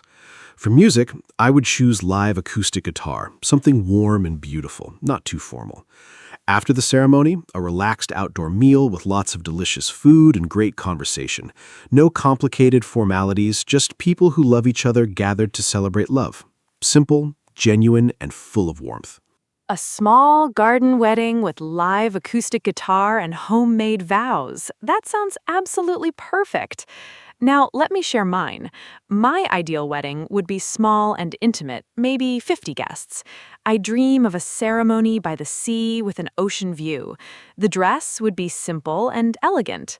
Lots of wildflowers, natural and beautiful. The reception would be a leisurely outdoor dinner as the sun sets, with wonderful food, heartfelt speeches, and dancing as the stars come out. No strict schedule, just pure joy. The most important thing is sharing the day with people who truly matter, in a way that reflects who you really are as a couple. What a beautiful dream wedding, Anna. Now let's talk about marriage in different cultural contexts, because marriage is understood and celebrated differently around the world. In some cultures, arranged marriages are traditional, where families help choose a suitable partner for their child. This does not mean the couple has no say. In modern arranged marriages, both people must agree and consent. In Western cultures, love marriages, where two people choose each other independently, are most common. Same-sex marriage, marriage between two people of the same gender, is now legal in many countries around the world, and civil partnerships offer similar legal rights to marriage in some countries. Now, let's give our listeners some final vocabulary for this topic. A wedding anniversary is the yearly celebration of the date when a couple got married. Happy anniversary is what you say to a married couple on their anniversary. Different anniversaries have traditional names. The first anniversary is called the paper anniversary, the 5th is wood, the 10th is tin, the 25th is silver, and the 50th is gold. That is called the golden anniversary. 50 years of marriage. Incredible! The couple who has been married the longest is sometimes called the golden couple. Mark, what other marriage vocabulary should our listeners know? More useful marriage vocabulary. A prenuptial agreement, often called a prenup, is a legal document some couples sign before marriage outlining how assets would be divided if the marriage ends. A surname or last name. When people marry, some partners take their spouse's last name, some keep their own, and some hyphenate both names together. In-laws are the parents and family members of your spouse, your mother-in-law, father-in-law, brother-in-law, and sister-in-law. Renewal of vows is a ceremony where an already married couple reaffirms their wedding promises, often on a significant anniversary. And newlyweds means a couple who were very recently married. These words come up often in everyday English conversations about marriage and family life. Mother-in-law, father-in-law, these are words everyone needs to know. Now, let's do a fun quiz for our listeners. I will give a definition, and Mark will give the correct word or phrase. Listeners, think of your answers too. First, this is the ring given when someone proposes marriage. What is it called? Second, this is the party for the groom and his male friends before the wedding. What is this celebration called? Third, this is the word for a newly married couple on their first trip together. What is this special word? Mark, what are the correct answers for these three? Great quiz. Let me answer each one. First, the ring given during a marriage proposal is called an engagement ring. It is usually more decorative than the wedding band and is often worn together with it after the wedding. Second, the party for the groom and his male friends before the wedding is called a bachelor party in American English or a stag party in British English. Both mean the same thing. Third, the trip that newlyweds take together right after their wedding is called a honeymoon. The equivalent party for the bride and her female friends is called a bachelorette party in American English or a hen party in British English. 3 for 3. 3 for 3! Perfect answers! Now let's give our listeners some final tips for talking about marriage and weddings in English. Tip 1. Learn the key vocabulary: bride, groom, ceremony, reception, vows, rings, and honeymoon. Tip 2. Practice phrases for congratulating couples. Congratulations. Wishing you every happiness. Best wishes to you both. Tip 3. Know the difference between British and American English terms. Hen party versus bachelorette party. Stag party versus bachelor party. Tip 4. Practice describing a wedding you attended or your dream wedding. Use past tense for real events and conditional tense for imaginary ones. Mark, any final tips for our listeners? A few more final tips. Tip 5. Practice using the wedding idioms we learned. Pop the question, tie the knot, the big day, head over heels. These make your English sound much more natural. Tip 6. If you are attending a wedding in an English-speaking culture, remember the etiquette. RSVP promptly, dress appropriately, do not wear white, and bring a thoughtful gift. Tip 7. Weddings are a wonderful conversation topic in English because almost everyone has stories and opinions about them. Use this topic to practice real conversations with English-speaking friends or colleagues. Ask them, have you been to any weddings recently? Or, what was the most memorable wedding you had attended? These conversations will flow naturally. What a beautiful and truly special episode this has been. I hope all of our listeners feel more confident talking about marriage and weddings in English after today. Let me give our final summary of everything we covered. We talked about proposals and engagement. We discussed wedding planning, roles, and venues. We learned about the ceremony, vows, rings, and the procession. We explored the reception and its wonderful traditions. We talked about honeymoons, wedding fashion, photography, and wedding guests. We shared wedding idioms, cultural traditions, and the meaning of marriage. And we learned so much useful vocabulary and natural phrases. Marriage is truly one of life's most beautiful celebrations. Thank you so much for listening today. Thank you so much, Anna. This was an absolutely wonderful and joyful episode. And a huge thank you to every listener who spent this special time with us. Whether you are planning your own wedding, dreaming about it, or simply learning English vocabulary, I hope today's episode was helpful and enjoyable. Marriage is a beautiful topic because it is about love, commitment, and celebrating life with the people who matter most. Use all the vocabulary, phrases, and idioms we learned today in your real English conversations. Tell someone about your dream wedding. Ask a friend about their engagement story. Talk about a wedding you attended. Language comes alive through real, meaningful conversations. Hello, everyone. Welcome to our podcast. My name is Anna, and I am so happy you are here with us today. This podcast is made for beginner English learners, and every episode is simple, fun, and useful. Today, we have a really warm and wonderful topic. We are going to talk about children. Children are everywhere in our lives, in our families, in our neighborhoods, in schools, and in conversations. Talking about children is one of the most common things people do in English every day. I am joined by my wonderful co-host, Mark. Mark, say hello and tell us, do you enjoy spending time with children? Hello. Thank you, Anna. Hi to all our fantastic listeners. Yes, I absolutely love spending time with children. They are so full of energy, curiosity, and joy. They see the world in a completely fresh and wonderful way. Today, Anna and I are going to talk about everything related to children, vocabulary for describing kids, stages of childhood, school and learning, play and activities, parenting, and much more. We will also give you lots of useful English phrases for talking about children naturally. By the end of this episode, you will feel very confident having conversations about children in English. Let's get started. Okay, let's begin with the basics. What do we call children at different ages in English? A baby is a very young child, usually from birth to about 1 year old. A toddler is a child who is learning to walk, usually between 1 and 3 years old. A young child is between 3 and about 7 years old. A child, or kid, these two words mean the same thing, usually refers to someone between 5 and 12 years old. A teenager is someone between 13 and 19 years old. And young person or youth is a general word for someone under 18. Mark, how do we talk about groups of children? Great question. Here are some common phrases for talking about groups and individual children. She has 3 children, talking about a parent's kids.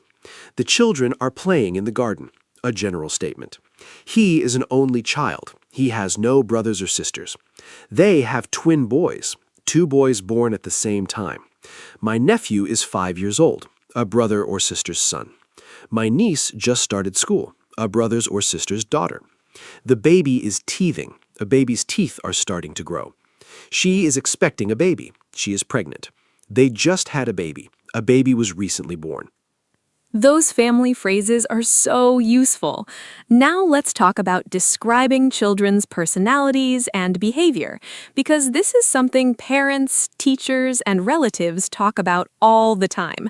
Common adjectives for describing children: curious, always wanting to learn and explore; creative, good at making and imagining things; energetic, full of energy and movement; shy, quiet and uncomfortable around new people; confident, comfortable and sure of themselves; stubborn, unwilling to change their mind; kind, caring and thoughtful towards others; naughty, behaving badly or causing trouble; well-behaved, following rules and being good; clever or bright, intelligent, and quick to learn. Mark, what other personality words for children do you know? More great words for describing children. Cheerful, always happy and smiling. Sensitive, feeling emotions strongly, easily hurt or moved. Adventurous, always wanting to try new things. Imaginative, having a very creative mind. Sociable, enjoying the company of others, making friends easily. Serious, not playing or joking much, focused. Chatty, talking a lot. Quiet, not talking much. Generous, giving and sharing willingly. Caring, showing love and concern for others. You might hear phrases like, "He is such a lively little boy, full of life and energy," or "She is very mature for her age, behaves more like an older child." Going through a difficult phase. Every parent knows that expression. Now let's talk about childhood stages in more detail. Infancy is the baby stage, from birth to about 1 year. The toddler stage, 1 to 3 years, is when children learn to walk and begin speaking their first words. The preschool stage, 3 to 5 years, is when children love playing, drawing, and learning through games. Primary school age, roughly 5 to 11, is when children develop reading, writing, and social skills. And adolescence, the teenage years, is when children go through big physical and emotional changes as they become adults. That is such a thoughtful question. At the baby and toddler stage, children need love, warmth, safety, and responsive care. Parents and caregivers who respond to their needs quickly and gently. During the preschool stage, children need play, stories, songs, and social interaction. Learning through fun is the most natural and effective method at this age. During primary school years, children need encouragement, consistent routines, and a safe place to make mistakes and learn from them. And during the teenage years, young people need respect, understanding, and space to develop their own identity, while still having clear boundaries and caring adults around them. Love and security are important at every stage. What a beautiful and true statement. Now let's talk about school, because school is such a central part of children's lives. In English-speaking countries, children typically start school at around 4 or 5 years old. First, they attend nursery or preschool, then primary school, also called elementary school in American English, from age 5 to 11. Then secondary school, also called middle school and high school in American English, from about 11 to 18. Some useful school vocabulary: classroom, teacher, lesson, homework, break time, school uniform, report card, and parent-teacher meeting. Mark, what other important school words and phrases should our listeners know? More useful school vocabulary. A subject is a topic you study, like maths, English, science, history, or art. A grade or mark is the score a teacher gives for your work. To fail an exam means you did not pass. To pass an exam means you were successful. An extracurricular activity is something you do at school but outside of regular lessons, like sports, drama, or music. A school trip is when the whole class goes somewhere together to learn. Bullying is when one child repeatedly hurts or upsets another, a very serious problem. A school report shows a child's progress across all subjects. Falling behind and bullying, both very important expressions to understand. Now let's talk about children and play, because play is actually one of the most important things in a child's life. Through play, children develop physically, socially, emotionally, and intellectually. Love and security are important at every stage. What a beautiful and true statement. Now let's talk about school, because school is such a central part of children's lives. In English-speaking countries, children typically start school at around 4 or 5 years old. First, they attend nursery or preschool, then primary school, also called elementary school in American English, from age 5 to 11. Then secondary school, also called middle school and high school in American English, from about 11 to 18. Some useful school vocabulary: classroom, teacher, lesson, homework, break time, school uniform, report card, and parent-teacher meeting. Mark, what other important school words and phrases should our listeners know? More useful school vocabulary. A subject is a topic you study, like maths, English, science, history, or art. A grade or mark is the score a teacher gives for your work.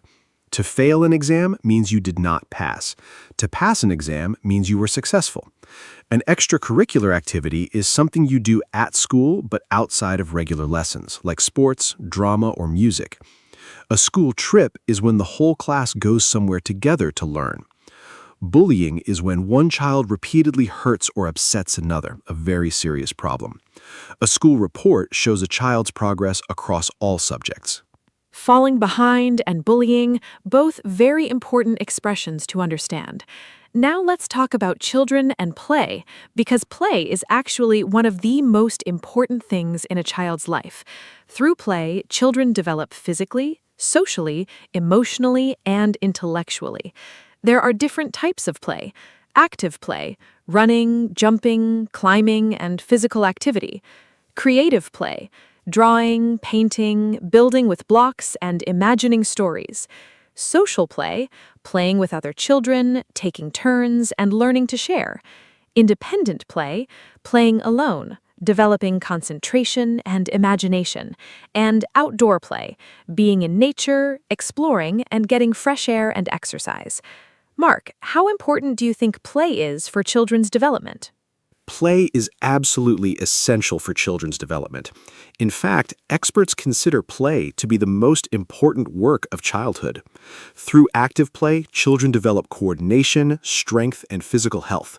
Through creative and imaginative play, they develop problem-solving skills, creativity, and emotional expression. Through social play, they learn crucial skills like sharing, cooperating, communicating, and managing disagreements. The phrase "learning through play" is very important in modern education. Teachers design activities that feel like fun but teach important skills at the same time. Sadly, many children today spend too much time on screens and not enough time in free, unstructured play. Learning through play, such an important concept. Now let's talk about some very common situations and conversations involving children. Here are some typical things people say to or about children. To a child: "How was school today? Did you make any new friends? What did you learn? Time for bed. Eat your vegetables. Be careful. Well done. I am very proud of you." About a child: "She is a quick learner. He just said his first word. They are best friends. She's very good at drawing. He's football mad," which means he loves football more than anything. These phrases are completely natural in everyday family life conversations. When children misbehave, parents commonly say things like, "Stop that right now. That is not acceptable behavior. Go to your room. You are in timeout." Timeout is a discipline method where a child sits quietly alone for a few minutes to calm down. "We do not hit in this family. Use your words, not your hands. Say sorry to your sister. If you do that again, there will be consequences. I am not angry, I am disappointed." Parents often say this is harder for a child to hear than being told they are angry. And the very common "because I said so," when a parent does not want to explain their reason. I am not angry, I am disappointed. I think that is the most powerful thing a parent can say. Now let's talk about children's health and well-being, because keeping children healthy is so important. Some common children's health vocabulary: a vaccination or immunization, an injection that protects a child from serious diseases; a checkup, a routine visit to the doctor to make sure a child is developing well; a pediatrician, a doctor who specializes in children's health; growing pains, aches in the legs that some children feel as they grow; screen time, the amount of time a child spends looking at a phone, tablet, or television. Children's well-being covers so many areas. Sleep is absolutely essential. Young children need 10 to 14 hours of sleep, and school-age children need 9 to 12 hours every night. Without enough sleep, children find it hard to concentrate, regulate their emotions, and learn effectively. Mental health is also very important. Children experience stress, anxiety, and sadness too. Signs that a child might need emotional support include changes in behavior, withdrawal from friends, loss of interest in activities they used to love, difficulty sleeping, or changes in eating habits. Positive relationships are key. Children thrive when they feel loved, secure, and supported by the adults in their lives. Children experience stress and anxiety too. Such an important reminder. Now, let's do a mini quiz for our listeners. I will describe a situation, and Mark will suggest the best response. Situation 1. A 4-year-old child refuses to share their toys with another child at the playground. They grab the toy back and say, "Mine." What is the best way for an adult to handle this situation? Listeners, think about it. Remember that young children are still learning about sharing and social rules. They need patient guidance, not harsh punishment. Mark, what approach would you recommend for this common and very relatable situation? This is such a common situation. The best approach is calm and patient guidance. First, get down to the child's level. Kneel so you are at the same height. This shows respect and helps the child feel safe. Then acknowledge the child's feelings. I understand you love your toy and you do not want to share it right now. Then explain simply, when we share, we make friends happy, and then they will share with us too. Offer a solution. Can you let your friend play for 5 minutes and then it is your turn again? If the child still refuses, that is okay. Forcing sharing can backfire. Instead, model generosity yourself. Get down to the child's level, both physically and emotionally. That is such wise and practical advice. Now, let's talk about the importance of reading to children, because this is one of the most powerful things parents and caregivers can do. Reading to children from a very young age develops vocabulary, imagination, language skills, listening ability, and a love of learning. Even before babies can understand words, hearing stories read aloud helps their brain develop language patterns. Some useful phrases about reading with children. We read a bedtime story every night. She loves picture books. He is just learning to read. We go to the library every Saturday. Reading together is our special time. Mark, what children's books? I love so many classic children's books. The Very Hungry Caterpillar by Eric Carle, a brilliant picture book about a caterpillar eating through lots of food and becoming a beautiful butterfly. Matilda by Roald Dahl, a wonderful story about a clever girl who loves reading and has magical powers.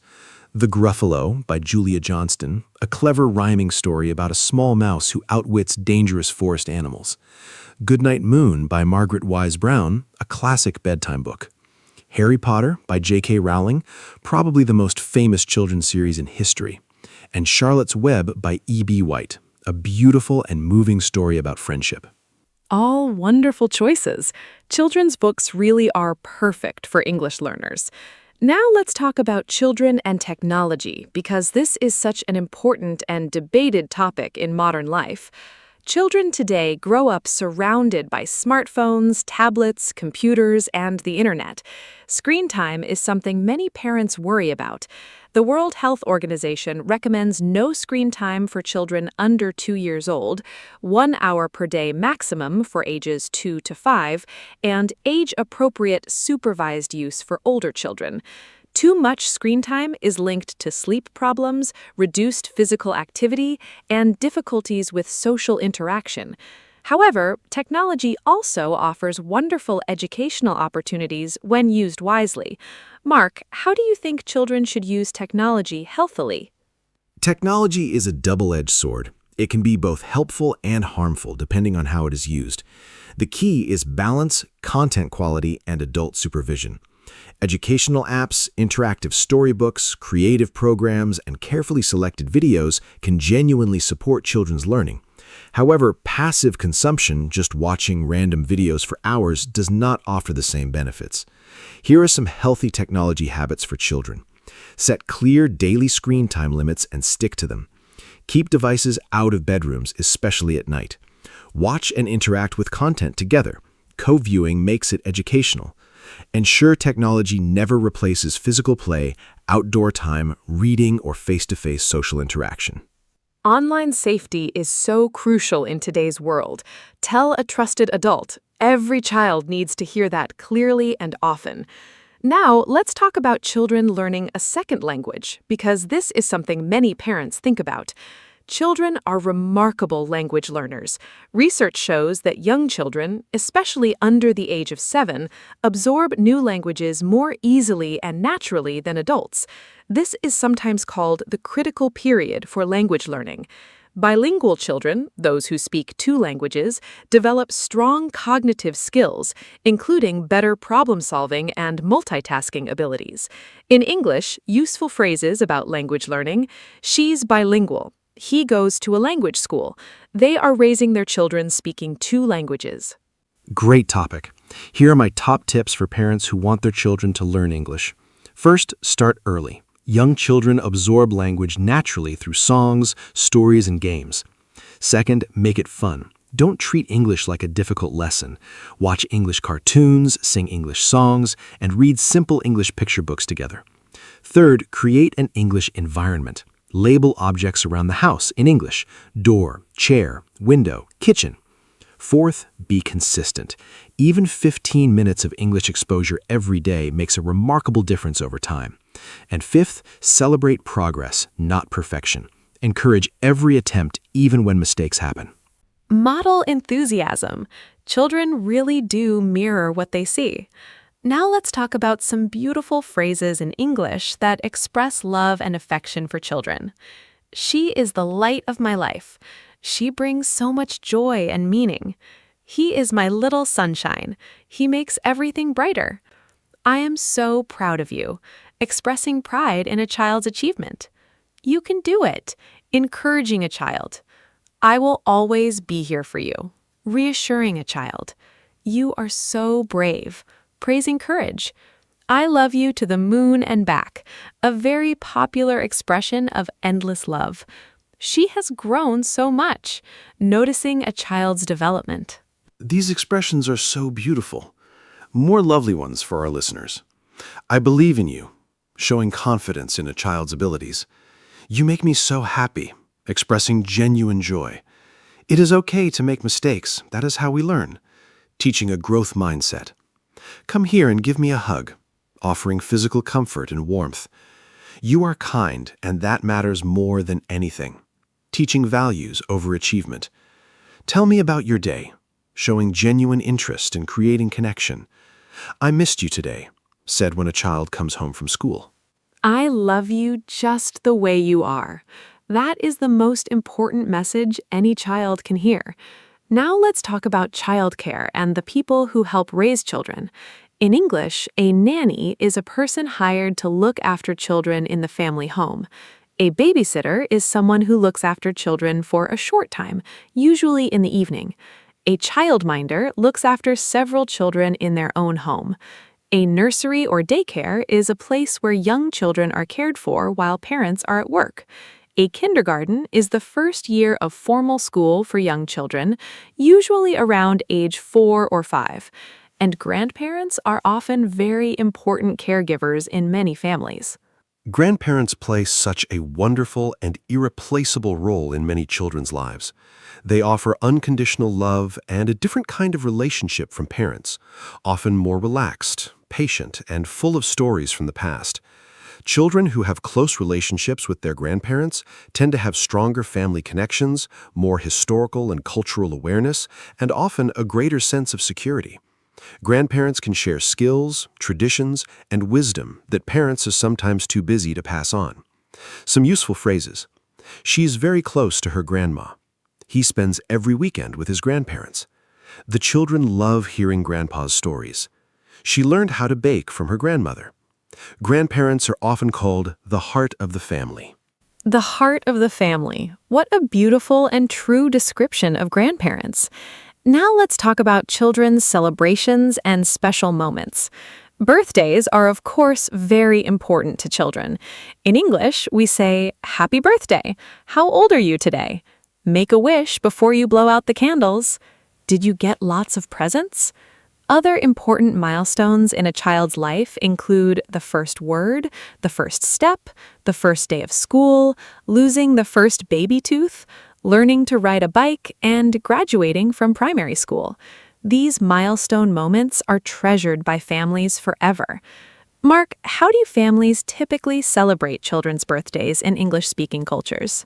Birthday celebrations for children are so much fun. A typical children's birthday party in an English-speaking country includes inviting friends and classmates. Children bring wrapped gifts, party food, sandwiches, sausage rolls, crisps, and always a birthday cake with candles. Party games. Traditional games like pass the parcel, musical chairs, and pin the tail on the donkey. Party bags. Small bags of sweets and little toys given to guests as a thank you when they leave. And the birthday song. Everyone sings Happy Birthday to You before the candles are blown out. The birthday child makes a wish before blowing out all the candles in one breath. If they succeed, the wish will come true. Musical chairs and pass the parcel, such classic party games. Now let's talk about something very relevant for many of our listeners, being a good role model for children. Children learn much more from what they see adults do than from what adults say. If you tell a child, be kind, but they see you being rude to someone, the lesson is lost. If you show patience, honesty, generosity, and resilience in your own behavior, children absorb these values naturally. In English, we say, children learn what they live. Actions speak louder than words. Little eyes are always watching. Mark, what do you think are the most important values to teach children through everyday behavior?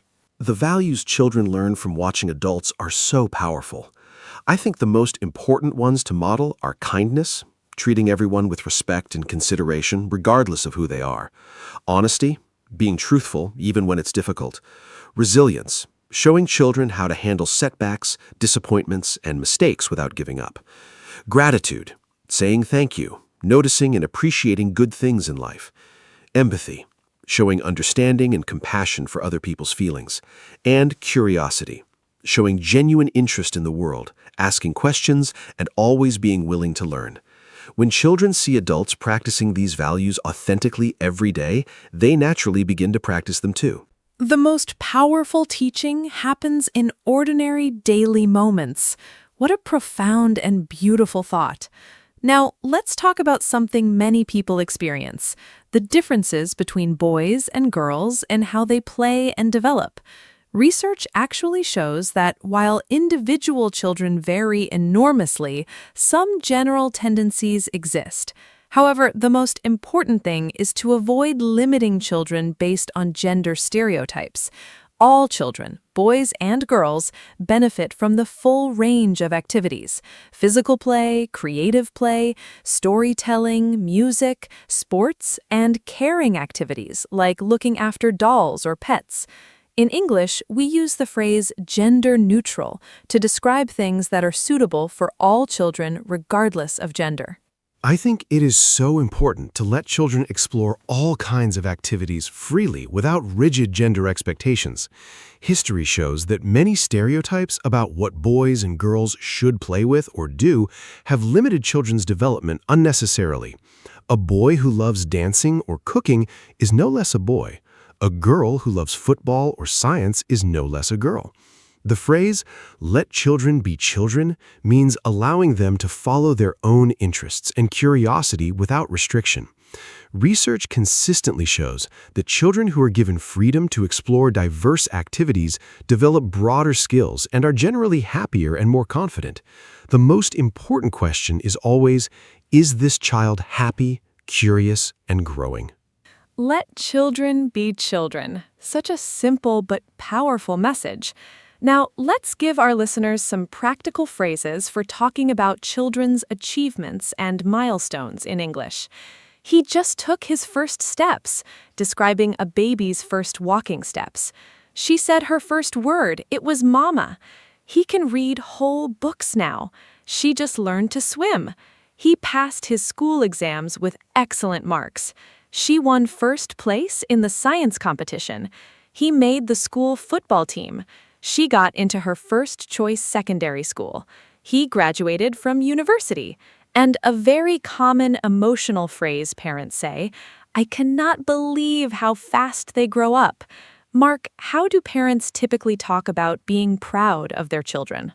Pride in children's achievements is such a universal and wonderful feeling. Common ways parents express pride in English are, "I could not be more proud of her," maximum pride. "He makes me so proud every single day. She worked so hard for this, she deserves it completely. I teared up when he walked across the stage. Got emotional, almost cried. We knew she had it in her all along. We always believed in her. He has come so far," remarking on long-term progress and growth. And the touching phrase, "I did not know love like this until I had children," often said by parents about the unique depth of parental love. I teared up. Such a natural and beautiful expression. Now, let's wrap up with some final vocabulary and phrases about children that every English learner should know. She takes after her mother. She looks or behaves like her mother. He is the spitting image of his father. She has her grandfather's eyes. The apple does not fall far from the tree. A child is similar to their parent. She's a natural. She has a natural talent for something. He's a handful. He's very energetic and difficult to manage. She's an old soul. She seems wise and mature beyond her years. Those final phrases are absolutely wonderful. "It takes a village to raise a child" is one of my favorite expressions. It captures something so fundamentally true about human community and connection. Children do not grow up in isolation.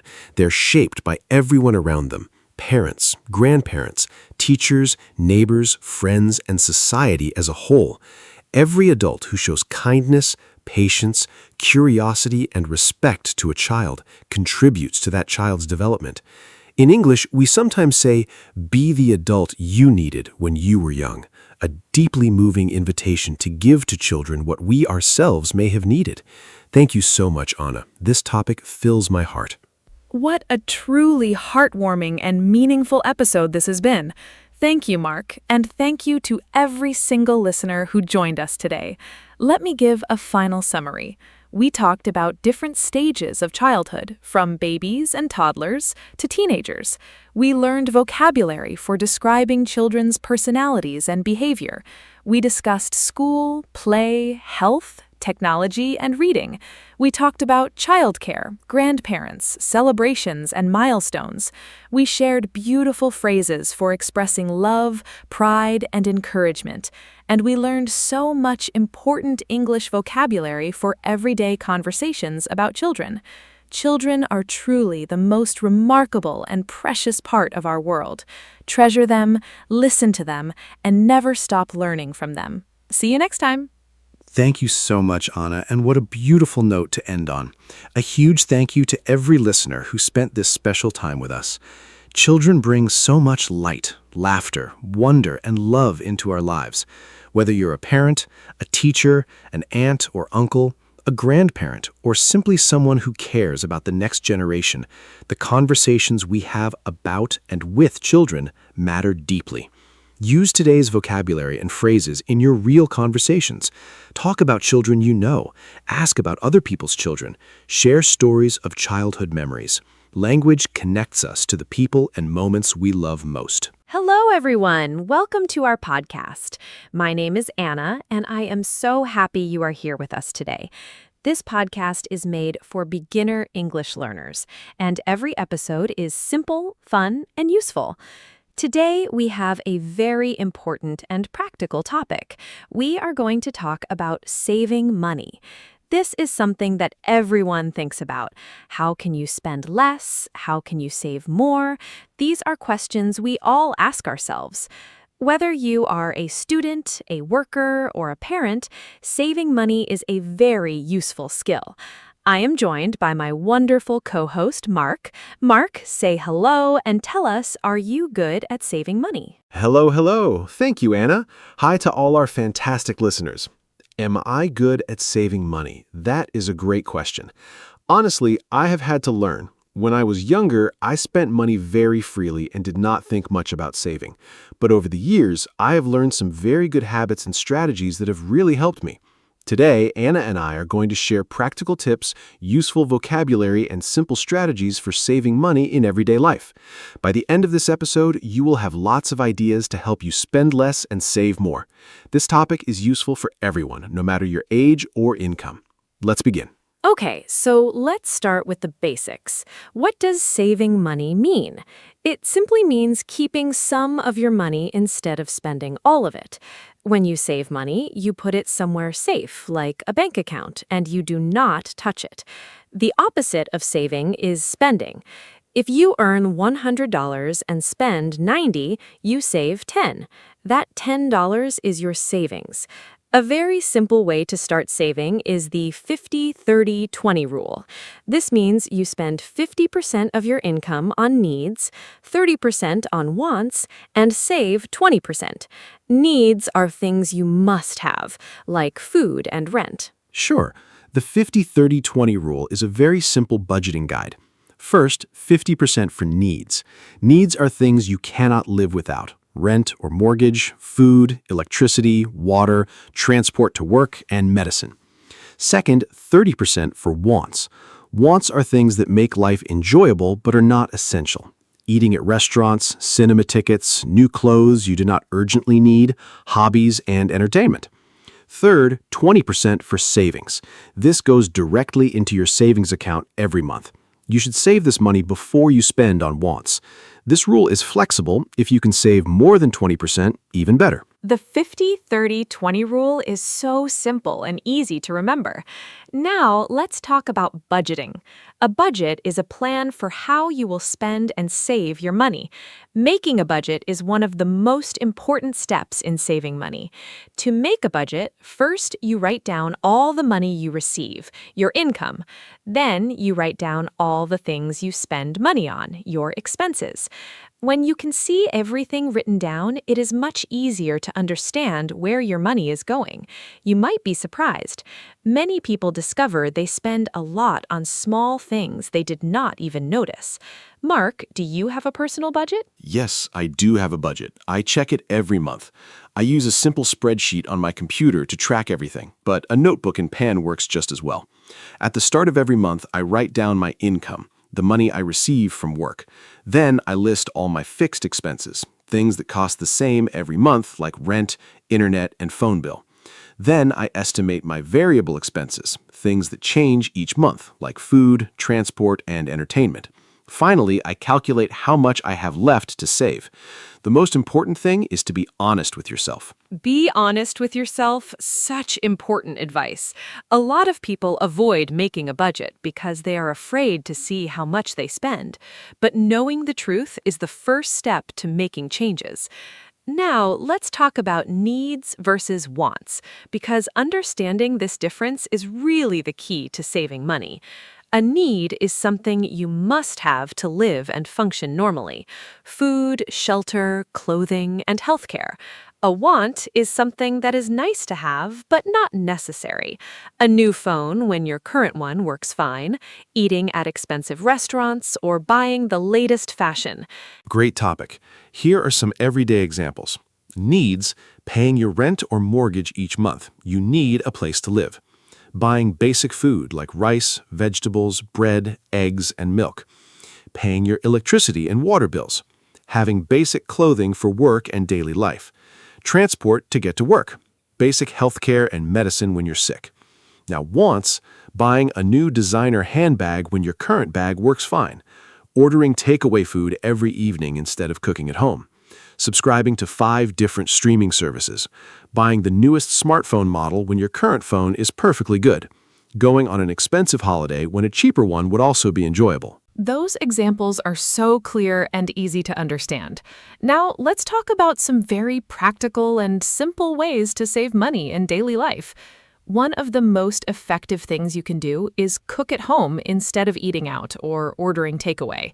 Eating at restaurants and ordering food delivery is much more expensive than cooking your own meals.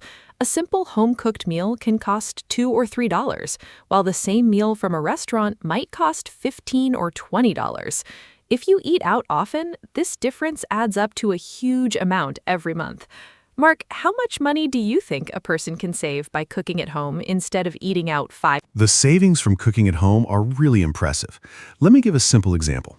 Imagine you buy lunch from a restaurant or cafe 5 days a week. Each lunch costs around $12. That is $60 per week on lunch alone, and about $240 per month.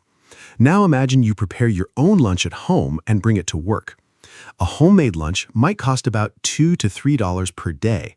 That is around $50 to $60 per month. So by simply preparing your own lunch, you could save approximately $180 every single month. $2,000 a year just from making your own lunch. That is incredible. It really shows how small daily habits can add up to huge savings over time. Now let's talk about shopping habits, because how and where you shop makes a big difference to your budget. One great strategy is to always make a shopping list before you go to the supermarket and stick to it. When you shop without a list, you often buy things you do not need. This is called an impulse purchase. An impulse purchase is when you buy something suddenly, without planning, just because you feel like it or because it looks good. Mark, do you make shopping lists? Yes, I always make a shopping list before going shopping. It really helps me stay focused. I also eat something before I go to the supermarket because when you are hungry, everything looks delicious, and you buy much more than you need. Another great tip is to compare prices. Look at different shops and different brands before you buy. Often, a cheaper brand has the same quality as an expensive one. I also recommend buying in bulk when it makes sense. This means buying larger quantities at once because the price per unit is usually lower. For example, buying a large bag of rice is cheaper per kilogram than buying many small bags. Eat before you go shopping? That is such simple but brilliant advice. Now I want to talk about something very common that costs people a lot of money without them realizing it: subscriptions and memberships. A subscription is a regular payment you make, usually monthly, for a service. For example, streaming services like Netflix or Spotify, gym memberships, magazine subscriptions, or app subscriptions. Many people sign up for these services and then forget about them, but the money keeps coming out of their account every month. This is called a subscription trap. Mark, how can people manage their subscriptions better? Do you have any tips for our listeners about subscriptions? The subscription trap is very real and very expensive. Here's what I recommend. First, make a list of every single subscription you currently pay for. Write them all down and add up the total cost per month. You might be very surprised. Second, ask yourself honestly, do I really use this? If you have a gym membership but only go twice a month, it is probably not worth keeping. Third, cancel any subscriptions you do not regularly use. You can always resubscribe later if you miss them. Fourth, look for free alternatives. Many streaming services have free versions with advertisements. Many books and magazines are available for free at your local library. Reviewing your subscriptions regularly is such smart advice. Now let's talk about something many people find difficult: avoiding unnecessary purchases, especially when there are sales and discounts. Sales and special offers can actually make you spend more money, not less. When you see 50% off, it's tempting to buy something even if you did not plan to buy it and don't really need it. Shops and websites use many clever tricks to make you want to buy things, like countdown timers, limited stock warnings, and special member prices. Mark, how do you resist temptation when you see a big sale? Do you have any strategies for avoiding unnecessary spending? This is such a relatable struggle. Here's my best strategy. Before buying anything that was not on my planned list, I wait 24 hours. This is called the 24-hour rule. If I still want the item the next day, I think about whether I really need it and whether I can afford it. Often, the next day, I realize I didn't really want it. It was just the excitement of the moment. Another strategy is to ask yourself 3 questions before buying. Do I need this? Can I afford this? Do I already have something similar? These simple questions can save you from many impulse purchases. The 24-hour rule is brilliant. I am going to start using that immediately. Now, let's talk about saving money on energy and utilities at home, because this is an area where many people can save quite a lot without changing their lifestyle very much. Utilities are services like electricity, water, gas, and heating. Small habits can make a big difference to your utility bills. For example, turning off lights when you leave a room, unplugging electronic devices when you are not using them, taking shorter showers, washing clothes at a lower temperature, and using energy-efficient light bulbs. Mark, have you made any changes at home to reduce your energy bills? What has made the most difference for you? Yes, I have made several changes at home.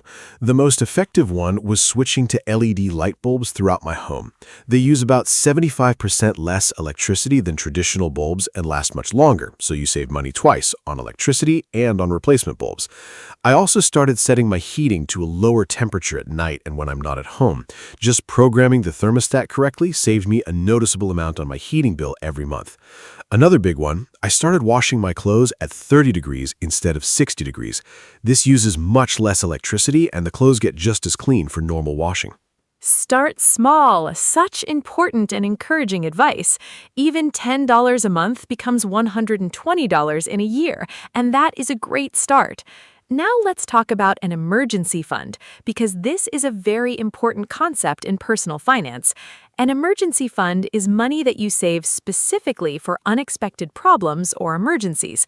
For example, your car suddenly needs an expensive repair. You lose your job unexpectedly. You have a sudden medical expense not covered by insurance. Without an emergency fund, you might need to borrow money or use a credit card and pay high interest. Yes, I do have an emergency fund, and I think it is absolutely essential. Without one, any unexpected expense can become a major financial crisis. I built mine gradually over about 2 years. I started by saving 1 month of expenses, then 2, and then eventually reached my goal of 4 months. I keep this money in a separate savings account that I do not touch unless there is a genuine emergency.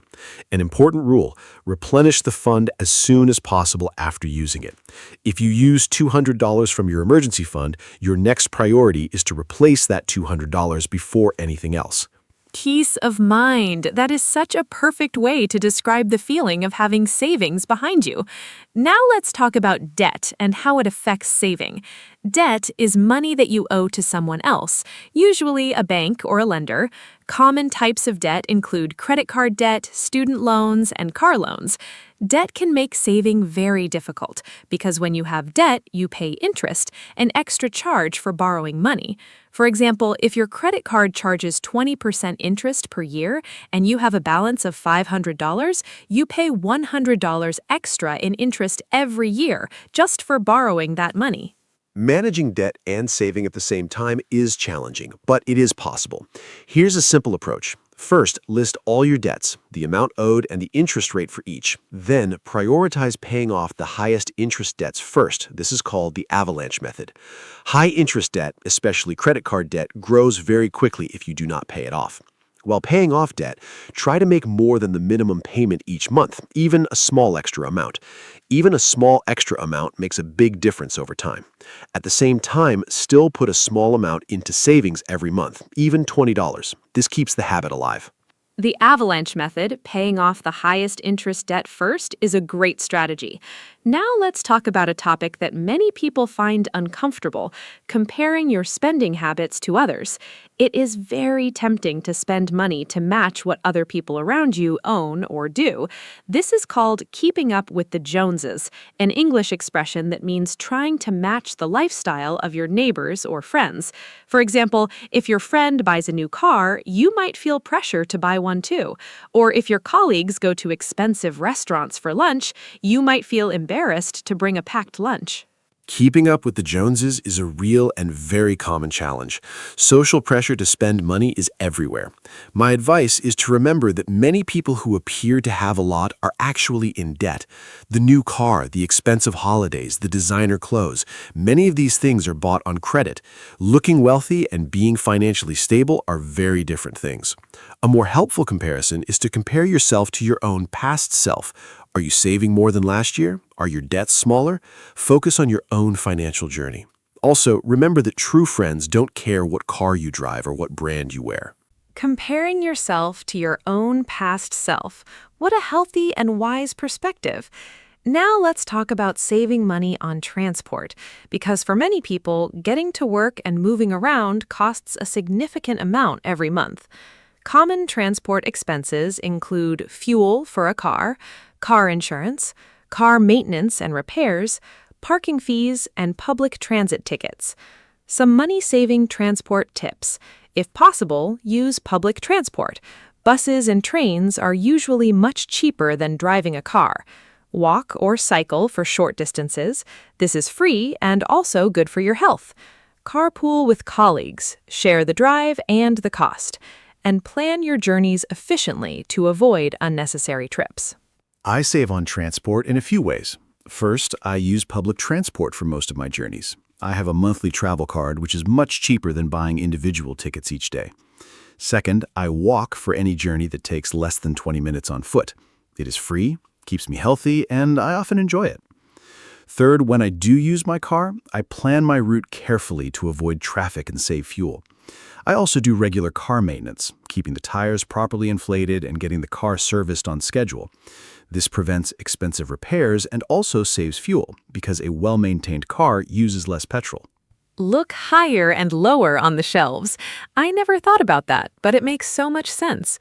Now let's talk about saving money on clothes, because clothing can be a significant expense. Some practical tips.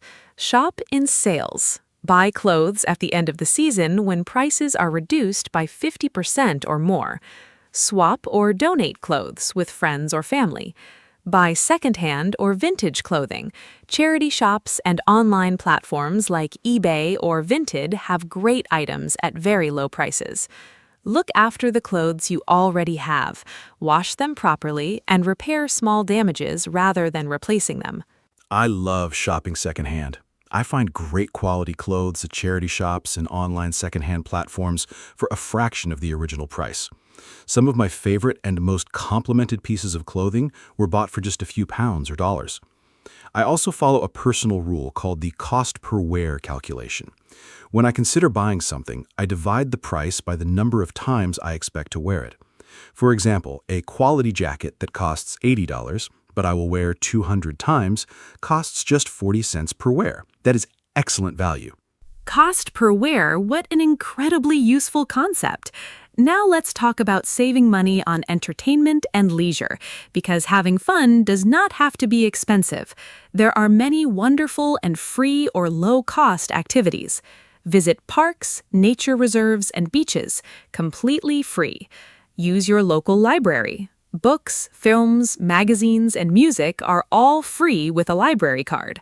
Look for free community events. Outdoor concerts, festivals, markets, and exhibitions are often free to attend. Use discount apps and websites to find cheap tickets for cinema, theater, and sports events. Cook a special meal at home instead of going to an expensive restaurant for a celebration. I love finding free entertainment. One of my favorite activities is hiking. All you need is a pair of good shoes, and the rewards are spectacular views and a wonderful feeling of achievement, completely free. I also love visiting free museums and galleries. In many cities, the best cultural institutions are free to enter. Reading library books is another favorite. I read about 30 books a year and pay nothing for them. I also enjoy cooking new recipes at home as a form of entertainment. It is creative, productive, and delicious. And I love having friends over for a homemade meal instead of going to a restaurant. Much cheaper, much more personal, and often Free hiking and free library books, two of my absolute favorites too.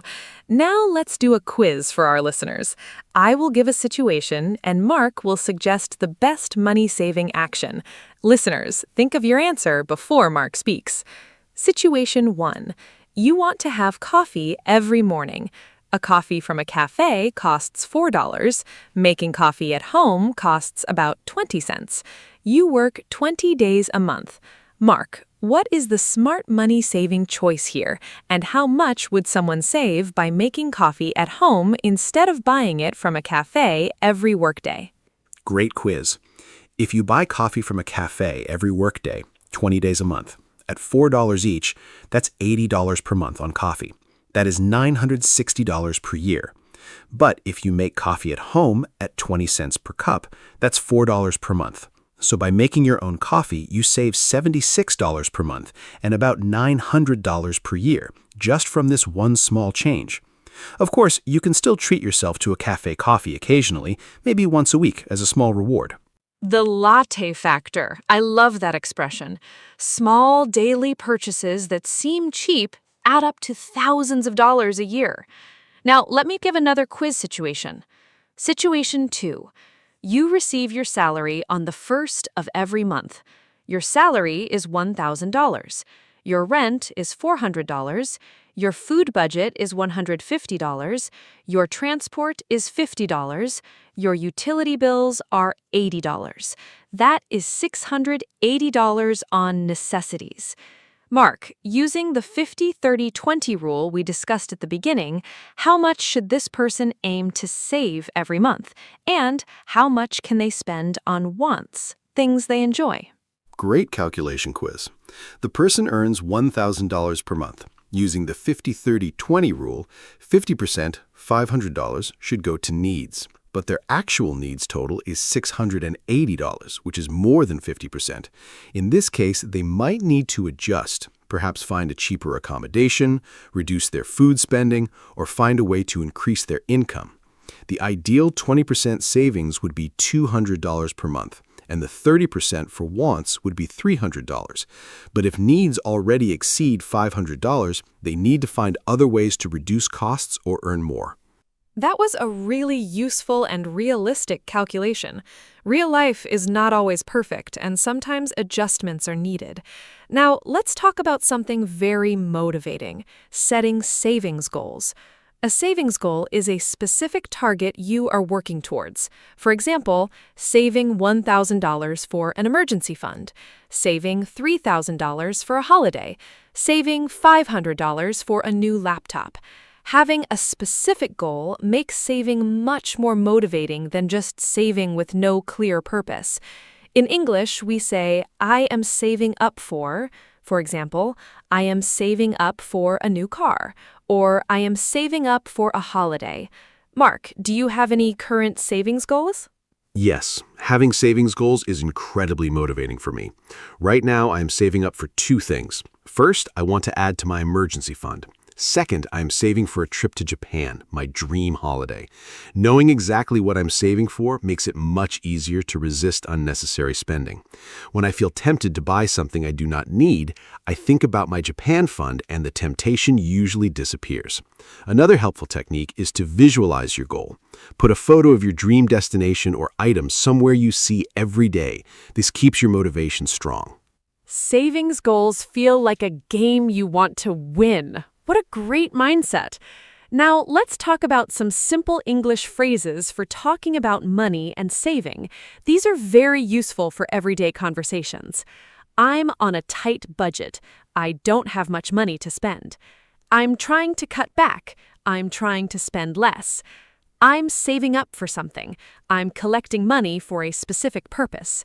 I can't afford it right now. I don't have enough money for it. That's a good deal. The price is very good, lower than expected.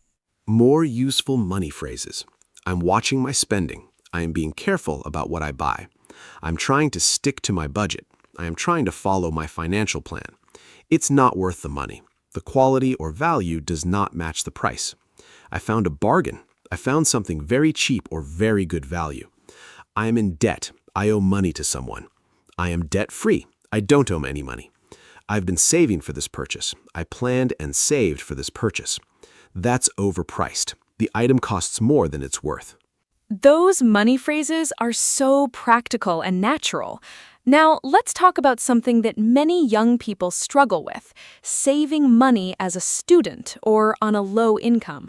When your income is small, saving even a little bit can feel impossible, but even very small amounts matter. If you save just $5 per week, that's $20 per month and $240 per year. That might not sound like a lot, but it builds a habit, and habits are the foundation of financial success. Some specific money-saving tips for students. Cook your own meals. Use student discounts. Many shops, transport companies, and entertainment venues offer discounts for students. Great tips for students. Here are a few more. Share accommodation with others. Splitting rent and utility bills with flatmates makes a huge difference to your monthly costs. Walk or cycle to university instead of using transport. Use your student ID everywhere. You'll be surprised how many places offer student discounts that are not advertised. Cook in large batches and freeze portions. This saves both time and money. Avoid buying new gadgets and technology unless absolutely necessary. Look for part-time work that fits around your studies.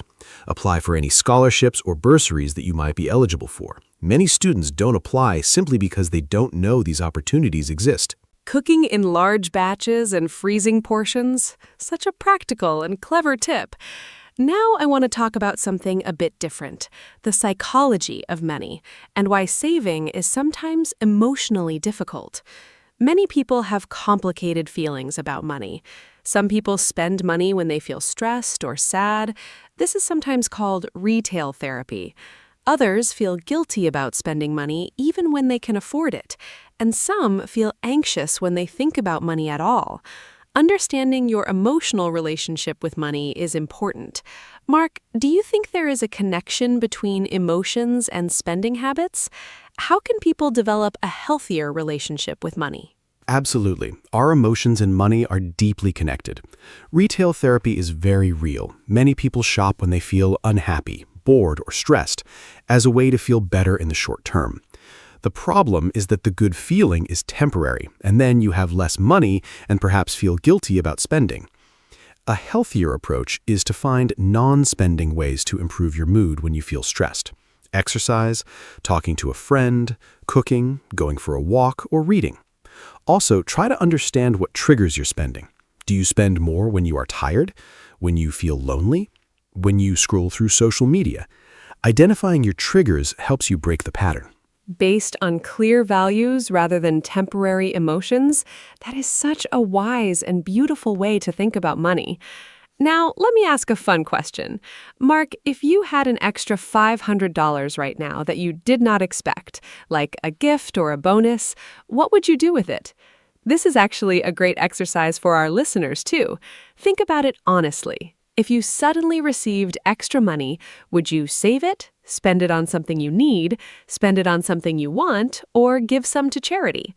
Your answer reveals a lot about your relationship with money and your financial priorities. What an interesting question. Honestly, my first instinct is to save it. I would put $250 directly into my emergency fund. That is always my first priority for unexpected money. Then I would put $150 into my Japan travel savings goal. And the remaining $100 I would probably spend on something enjoyable without any guilt. Perhaps a nice meal out, or a book I have wanted to read. I think this balance reflects my values. Safety first with the emergency fund, goals second, and then enjoyment third. I never feel guilty about spending money on enjoyment when my savings are in a healthy place. A thoughtful balance. Perfectly said. Now, let's give our listeners a final practical summary of all the money-saving tips we discussed today. Here they are in simple, clear language. Number 1, make a budget and track your spending. Number 2, use the 50-30-20 rule. 50% needs, 30% wants, 20% savings. Number 3, pay yourself first. Save money before you spend on wants. Number 4, build an emergency fund, 3 to 6 months of expenses. Number 5, cook at home more often and plan your meals. Number 6, review and cancel unused subscriptions. Number 7, use the 24-hour rule before buying something unplanned.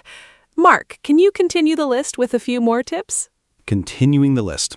Number 8, buy secondhand when possible. Clothes, books, furniture, and electronics. Number 9, compare prices and buy supermarket own-brand products.